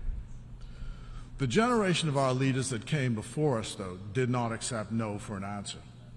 And that is why we are freer today than we were a generation ago. And they were freer than the generation before them. When Michael Manley, the Jamaican Prime Minister, stood at this very podium after his historic victory at the polls in 1972 and demanded a new world international economic order, his call for economic and social justice did not at first succeed, but it has been taken up by his successors who continue this call throughout the Caribbean. Mr. Manley was taking up the call by Marcus Garvey of Jamaica before him and Robert Love of the Bahamas, the generation before Mr. Manley. And Marcus Garvey was taking up the calls of W.E.B. Du Bois and James Weldon Johnson of Bahamian roots before him. Lyndon Pindling, our founding Prime Minister, did not accept no when the Nassau Accords were forged to say, let Nelson Mandela go. Clearly then, no is not an acceptable answer to an unfree people. We in this generation take up the call for this generation's call, and Brave Davis and the Bahamas says no is not an acceptable answer. So the Bahamas wants the world to know that whether on reparations for slavery or on climate change, no is not the correct answer. We must use our collective voices to reject the gospel according to no. So long as we have our voices, we will pass our message to the next generation and so on until we succeed and justice is served. We do not accept the gospel according to no when it comes to Haiti. As the first black republic and the first independent Caribbean state, Haiti has paid dearly for daring to declare and assert their independence from colonial rule back in 1804. First, they were forced to pay some $20 billion in today's money to be let alone by their former colonial masters. Then they were, in the 20th century, ruled by an invading military for 2 decades that took all the wealth from their treasury and forced the payments back to Washington, D.C. And today, we wonder why the situation is as dire as it is. So the Western world owes Haiti and the Haitian people, and we must fight to help them resolve their issues. The security situation in Haiti today is untenable, and I thank all the governments in both the developed world, the United States and Canada, and in CARICOM for their work in trying to resolve the political and security issues there. I urge the people of Haiti, especially the leaders of Haiti today, to do all that they can to continue to work toward a Haitian-led political settlement, and it will take compromise to do so. Mr. President, this is a humanitarian crisis in our region, which the UN has received many, many humanitarian pledges that can barely meet the on-the-ground humanitarian needs of the Haitian people. We must approve with haste a UN Security Council-backed resolution on a multinational force for Haiti. So first, I'd like to thank the government of Kenya for pledging to lead a multinational force to improve the security issues in Haiti. We in the Bahamas plan to join them, as does Jamaica, and other Caribbean countries have pledged humanitarian support. They, along with all other states, have pledged support to require, but it does require this UNSC resolution to take action. As I said, both Bahamas and Jamaica have pledged troops, other CARICOM states humanitarian support. A geopolitical settlement must also be possible in Cuba. What a magnificent country, with a rich heritage and a smart people who've suffered from economic measures which seem imposed upon them externally grounded in ideology. But if you can do business with Vietnam, there's nothing in logic which prevents doing business with Cuba. The irony of the situation is that money in US dollars is difficult to process across Cuban borders. Yet, 9 or more flights per day leave Miami for Havana and fly back again. And the largest embassy in Havana is that of the United States. We appreciate all the steps that have been taken by the present U.S. administration to revert to the status quo ante to 2016 as a starting point. But the most sensible thing to do is to drop all the restrictions and normalize relations with Cuba post-haste. The continuation of the status quo represents a security problem for the Bahamas. Finally, I wish to repeat a favorite theme of our Prime Minister, and it is this: the pathologies resulting from the asymmetrical relationship between our trading partners in the EU and the Americas on the question of financial services. The OECD and the EU have arrogated unto themselves to be the moral police of the world on issues of taxation. The result is that free trade no longer exists, but a tax process is being imposed by our former colonial masters so that it makes banking so difficult within our domestic spheres, and international trade is made even more difficult. And they've gone one step farther by imposing the requirement now for what they call an electronic travel authority for you to enter their countries, even when they say there's no visa required to enter. The Prime Minister therefore joins other developing states in supporting a UN Convention on Tax which will govern standards on taxation frameworks, including financial services. The OECD cannot declare legitimacy for developing universal outputs while decision-making and membership remain exclusive.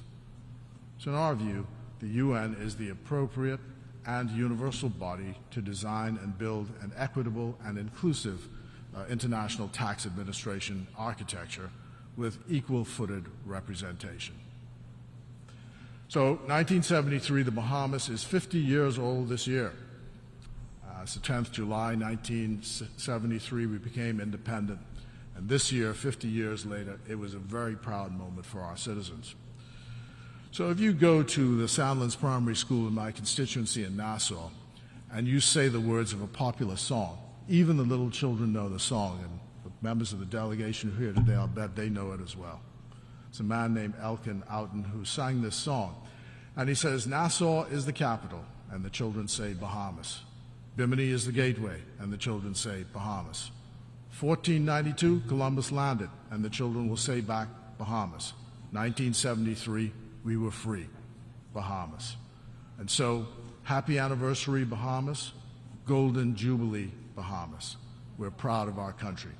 I leave the song with you and invite you to come visit us. 8 million people will join us as tourists this year. We are 400,000 strong. Stay and enjoy our beauty. Understand our climate vulnerability. In our work, we ask you to join us to help reverse the tidal rising. God bless you. Thanks for listening, because now, more than ever, we need the United Nations. Thank you. Good night.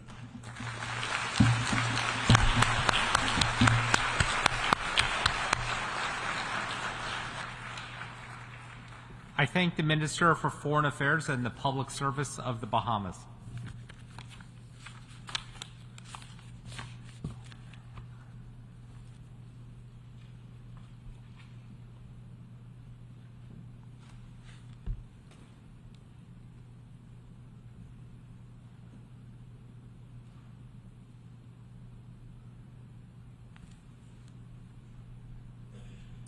I now give the floor to His Excellency Arnoldo Ricardo Andre Tinoco, Minister for Foreign Affairs and Worship of Costa Rica.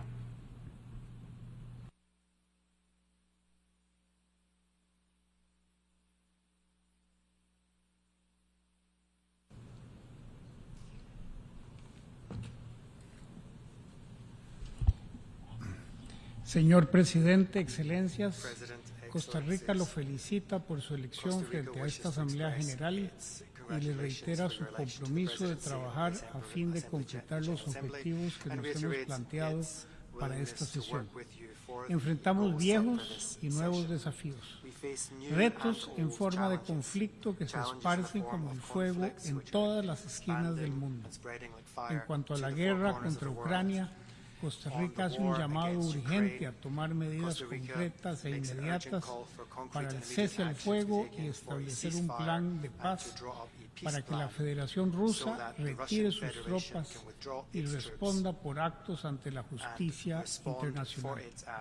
Mi país lamenta la suspensión rusa a la iniciativa del Mar Negro. Para los costarricenses está claro que este conflicto tiene implicaciones más allá de las fronteras de Ucrania e incluye la inseguridad alimentaria para los estados que dependen del trigo ucraniano y los fertilizantes rusos. En un mundo tan interconectado, es imprescindible reconocer que ya no existen fronteras geográficas tanto para las consecuencias de los conflictos como para la catástrofe climática. Y los más pobres, los más vulnerables, son los que llevan la carga más pesada. Sin embargo, estamos a tiempo de corregir el rumbo de nuestra inacción. Por ello vengo a proponerles que utilicemos este nuevo periodo de sesiones para promover acciones en 4 áreas. La primera, el fortalecimiento de nuestra arquitectura de seguridad colectiva.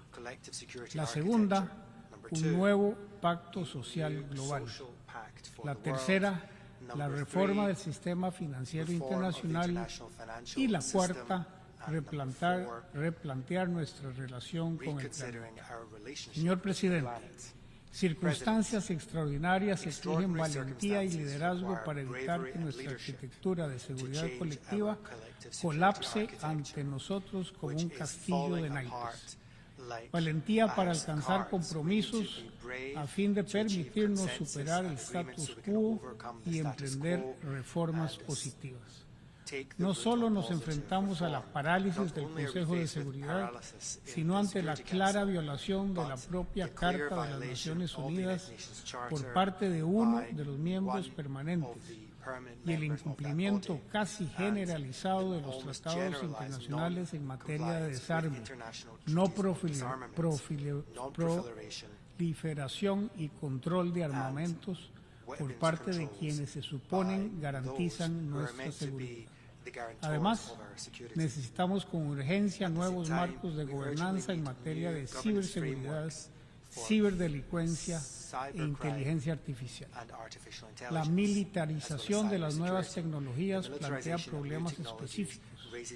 por lo que conforme a lo acordado en el comunicado de Belén y junto con Austria y México, presentaremos una resolución ante la Asamblea General que aborda la cuestión de los sistemas de armas autónomas.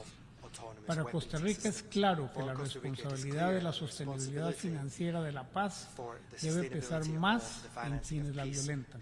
Y digo esto porque hace casi 15 años el gasto militar superaba ligeramente el $1 billón.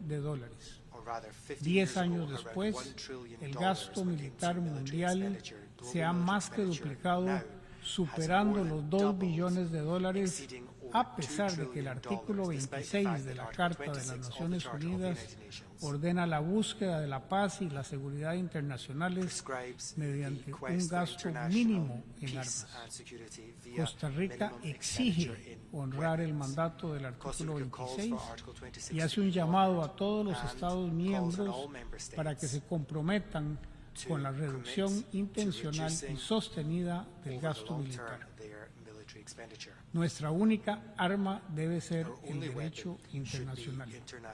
Por ello, Costa Rica celebra que esta Asamblea General asuma las funciones que le otorga la Carta con un papel más activo en materia de paz y seguridad internacionales.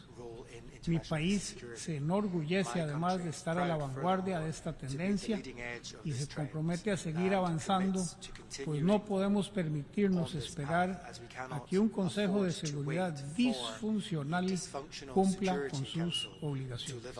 Señor Presidente, la seguridad humana es la base de un nuevo pacto social global. Un pacto que reoriente nuestros esfuerzos de desarrollo y cooperación internacional hacia las necesidades de las personas. Esto significa un esfuerzo concertado para abordar retos transnacionales como la migración, el crimen organizado, las políticas o patrones que arraiguen la desigualdad y la degradación ambiental. La solidaridad, la responsabilidad compartida y el respeto a los derechos humanos deben ser nuestro norte. En Costa Rica, el 11% de nuestros habitantes son migrantes. Somos el país latinoamericano con mayor proporción de migrantes respecto a su población total. Y de acuerdo con los datos del Alto Comisionado de las Naciones Unidas para los Refugiados, ACNUR, somos el tercer país del mundo en la recepción de solicitudes de refugio, alcanzando más de 270,000 a septiembre de este año. Pero, como país de renta media, nuestros recursos son limitados y nuestras necesidades actuales y emergentes han sido invisibilizadas. En este sentido, Costa Rica llama a la comunidad internacional a tomar acciones inmediatas para que podamos administrar los flujos migratorios de manera ordenada y segura. Requerimos apoyo financiero para la integración efectiva de esas personas en nuestro tejido social. Las organizaciones multilaterales y las instituciones financieras internacionales deben reconocer que los países de renta media alta no podemos ser excluidos de la cooperación internacional y de una distribución justa de los recursos basadas en las necesidades de los países. Señor Presidente, el tercer llamado a la acción que tiene que ser la reforma del sistema financiero internacional. El rediseño del sistema financiero internacional debe tener como objetivo la paz, la seguridad humana y el desarrollo sostenible, más allá de un reordenamiento geopolítico. Y este cambio debe ocurrir en todas y cada una de las instituciones financieras internacionales, incluyendo la banca regional y global de desarrollo, que deben estar alineadas hacia este objetivo común. Se trata ni más ni menos de una reforma sistémica. No existe una reforma sin un replanteamiento radical de los criterios de acceso a la ayuda oficial para el desarrollo que premien las trayectorias de sostenibilidad y paz dentro de las valoraciones de riesgo país y nuevos mecanismos orientados a cerrar brechas y asimetrías. Necesitamos soluciones anticíclicas a esta falta sistémica que nos obliga a elegir entre nuestra seguridad humana y el pago de nuestras deudas. Necesitamos más inversión, más cooperación, más financiación ahora, cuando todavía podemos tomar decisiones transformadoras y generar redes de seguridad para los más afectados. Señor Presidente, en cuarto lugar, se nos agota el tiempo para salvar nuestro hogar. Tenemos que replantear nuestra relación con el planeta. Costa Rica es el ejemplo de que es posible fomentar el desarrollo y proteger al medio ambiente al unísono. Su compromiso de atender con urgencia las interconectadas crisis ambientales es inequívoco. Esto demanda acción, ambición y firmeza para alcanzar nuestra meta de conservación 30 por 30 y no sobrepasar el 1,5 grados de calentamiento global.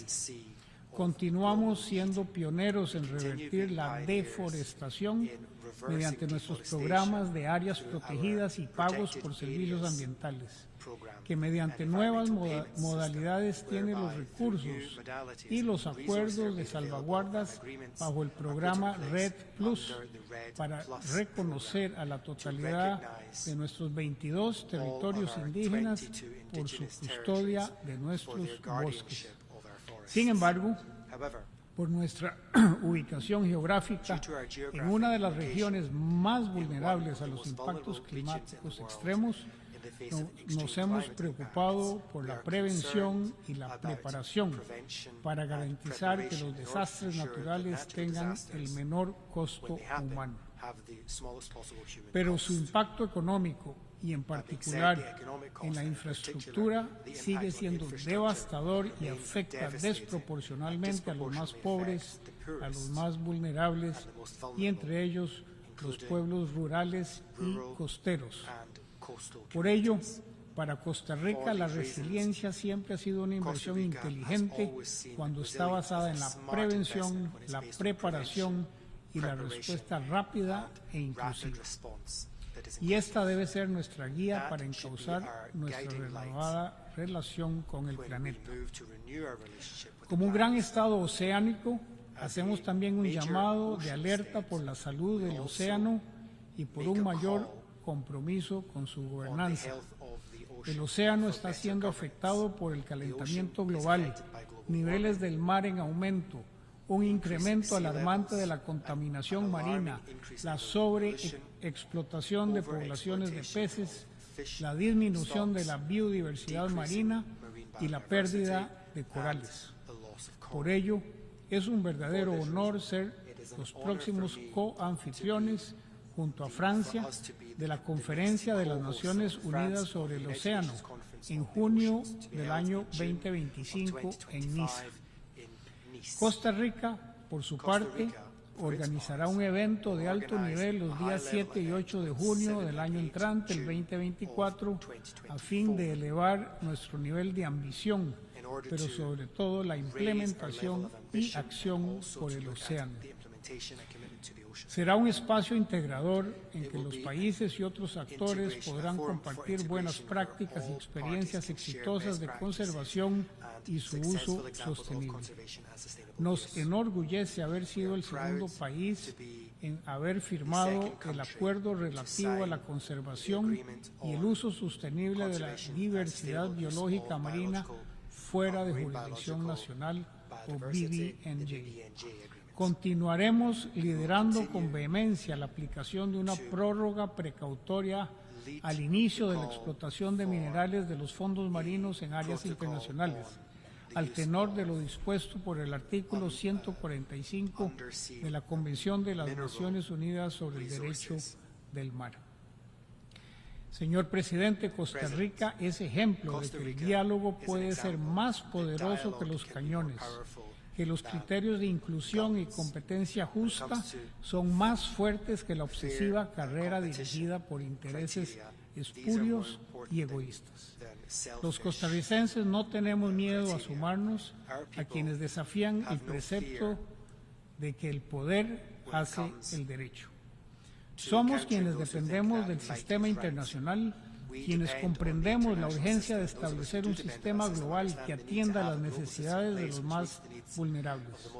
Las propuestas que Costa Rica ha hecho buscan acelerar la toma de decisiones requerida para salir del letargo en que está sumida nuestra organización. Nos encontramos en un punto de inflexión. Si alguna vez hubo un momento para llamar a la acción, es este. Muchas gracias.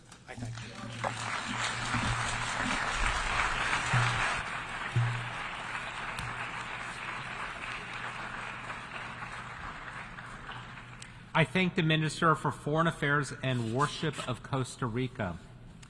We have heard the last speaker in the general debate for the meeting. We will continue the general debate tomorrow at 9 a.m. in this hall. The exercise of the right of reply has been requested. May I remind members that statements in the exercise of the right of reply are limited to 10 minutes for the first intervention and to 5 minutes for the second intervention, and should be made from delegations from their seat. First, I call on the representative of India.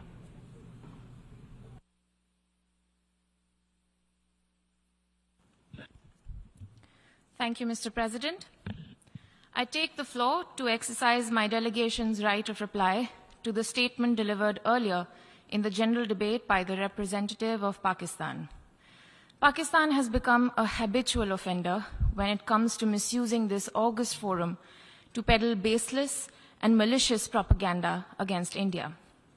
Member states of the United Nations and other multilateral organizations are well aware that Pakistan does so to deflect the international community's attention away from its own abysmal record on human rights.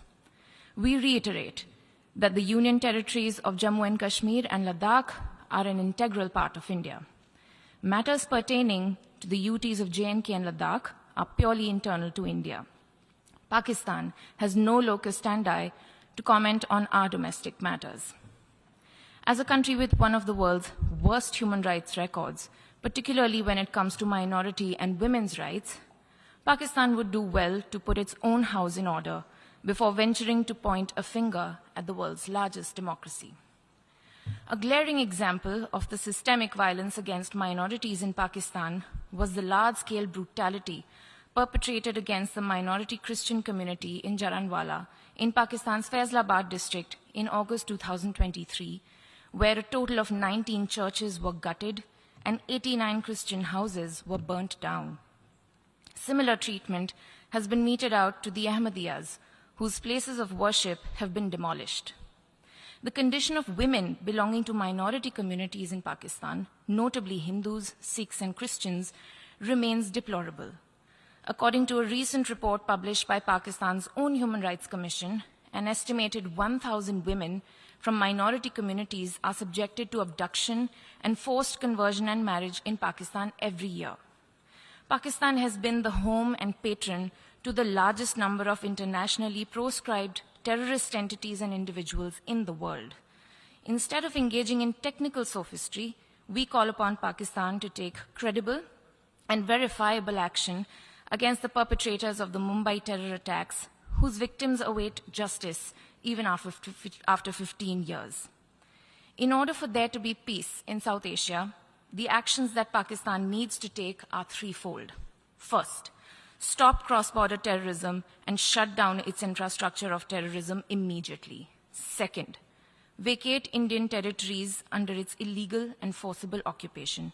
And third, stop the grave and persistent human rights violations against the minorities in Pakistan. I thank you, Mr. President. I next call on the representative of Japan.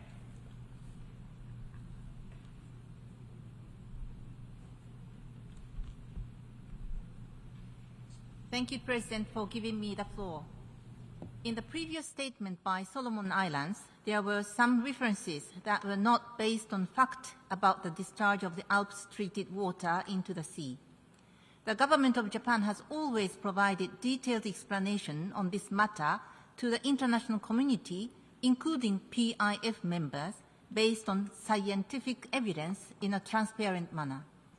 The government of Japan has continued these efforts while undergoing the review by the IAEA, which is authorized to establish or adopt and apply international safety standards in the field of nuclear energy under the IAEA statute, and is recognized as the authority on nuclear safety by the PIF Foreign Minister's statement on 15th of September. The IAEA positively noted that Japan has provided information and has engaged in consultations with the interested parties, including in Japan and abroad, and has conducted significant outreach activities to ensure transparency. The government of Japan has never allowed and will never allow the discharge of the water into the sea that would endanger human health and the marine environment. The government of Japan has been taking measures strictly abiding by relevant international law while giving the due consideration to international practices and will continue doing so. The government of Japan has never discharged and will never discharge, quote, nuclear wastewater, unquote, that exceeds regulatory standards into the sea, as Solomon Islands mentioned. The water being discharged is water that is further diluted from Alps-treated water, which has been sufficiently purified until the concentration of radioactive materials other than tritium is far below the regulatory standard. As for tritium, which is found in water discharged from nuclear facilities round the world in normal operation, the concentration level will be 1/7 of the WHO drinking water standard after dilution. To avoid public confusion, it is important to have a correct understanding of the terminology. Since February 2022, IAEA officials and international experts selected by the IAEA visited Japan and have conducted a series of safety review and regulatory review on the Alps-treated water based on the TOR between Japan and the IAEA. On July 4th, the IAEA published its comprehensive report summarizing the outcome of the review missions from an objective and professional standpoint based on scientific evidence. In the report, the IAEA has concluded that, first, the approach to the discharge of the Alps-treated water into the sea and associated activities are consistent with relevant international safety standards. And second, the radiological impact on humans and the environment will be negligible. The report also states that additional review and monitoring by the IAEA will continue after the start of discharge. The discharge of Alps-treated water started on August 24th. The government of Japan and TEPCO, with the involvement of the IAEA, are conducting monitoring but not found any anomalies. If an event occurs, such as detection through monitoring of radioactivity levels exceeding standards, appropriate measures will be taken, including not discharging or suspending the discharge. The IAEA has confirmed and publicly stated that the level of tritium in the discharged water is below the standards. The government of Japan will continue to provide necessary information, including the result of monitoring, to the international community, which obviously includes PIF members, in a timely and transparent manner, and will continue efforts to gain further understanding from the international community regarding the handling of Alps-treated water. I thank you, Mr. President. I now call on the representative of Pakistan.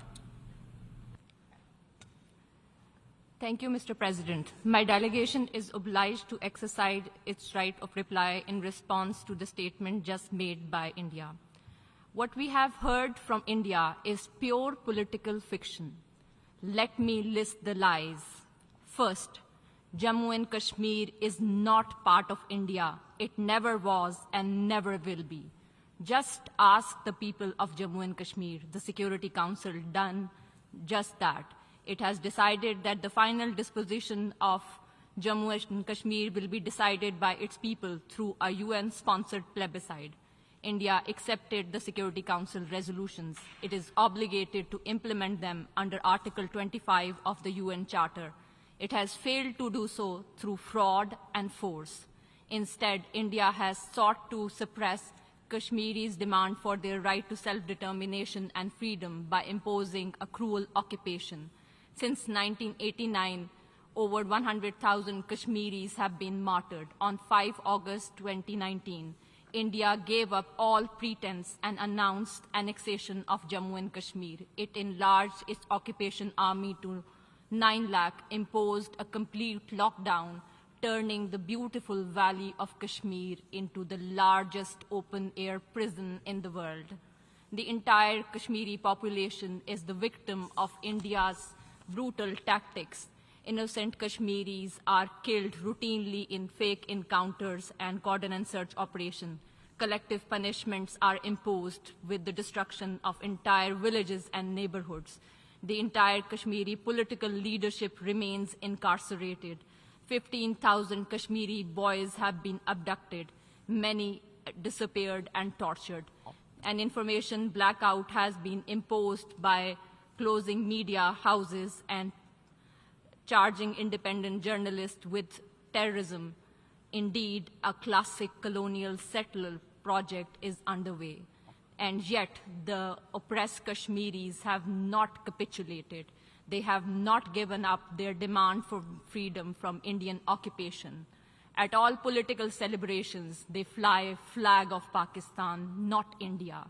They cheer the Pakistani cricket team and they shout, Pakistan Zindabad, long live Pakistan.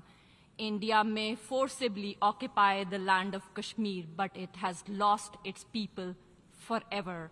The second lie is to describe the Kashmiri freedom struggle as terrorism. This is a familiar colonial ploy. Under international law, Kashmiri's resistance to foreign occupation is just and legal. It is India's occupation that is illegal. It is India which must be held accountable for its war crimes and human rights violation in the occupied territory. The 2 reports of the UN High Commissioner for Human Rights documented these crimes and violations. Over a dozen special rapporteurs of the Human Rights Councils have called for the investigation of human rights violation in Jammu and Kashmir. India has consistently denied them access to the occupied territory. The third Indian lie is to portray itself as a victim of terrorism. On the contrary, India is a serial sponsor of terrorism. It has perpetrated terrorism against each one of its immediate neighbors. Now, India's terrorist franchise has gone global.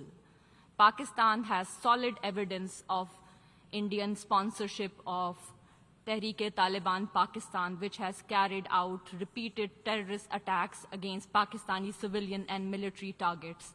The BLA, Baloch insurgent, is also financed and operated by India. The captured Indian spy, Naval Commander Kulbhushan Jadhav, has fully enumerated India's terrorist activities in his confession. India must be held accountable for its terrorist activities. Mr. President, if a government is capable of brutally persecuting its own people, one can imagine what it is capable of doing to the people of other nations. The BJP RSS government, which has ruled India since 2014, is guilty of imposing a reign of terror not only against the people of Jammu and Kashmir, but also against its own 200 million Muslims, 2 million Christians, and millions of Dalits and other low-caste Hindus. India's crimes are well documented. These include pogroms in Gujarat, Mumbai, and Delhi, the frequent lynching of Muslims by cow vigilantes, the bulldozing of Muslim houses and shops, hate speech including calls by political leaders and Hindutva priests for genocide against Muslims. In orgy of Islamophobia, Muslims are forcibly converted or disenfranchised, bans imposed on the hijab, love jihad laws adopted, and hundreds of mosques, including the Babri Mosque, have been destroyed in the campaign to obliterate Muslim and their cultural heritage, the very legacy of India. In the first 8 months of 2023, 525 attacks alone took place against Christians, including the recent inhuman massacre of Christians by Hindu tribes in northeast India. Since 2018, 1 lakh cases of crimes were registered against Dalits. Thousands of Sikhs were killed at the Golden Temple in organized raids in 1984 and thereafter.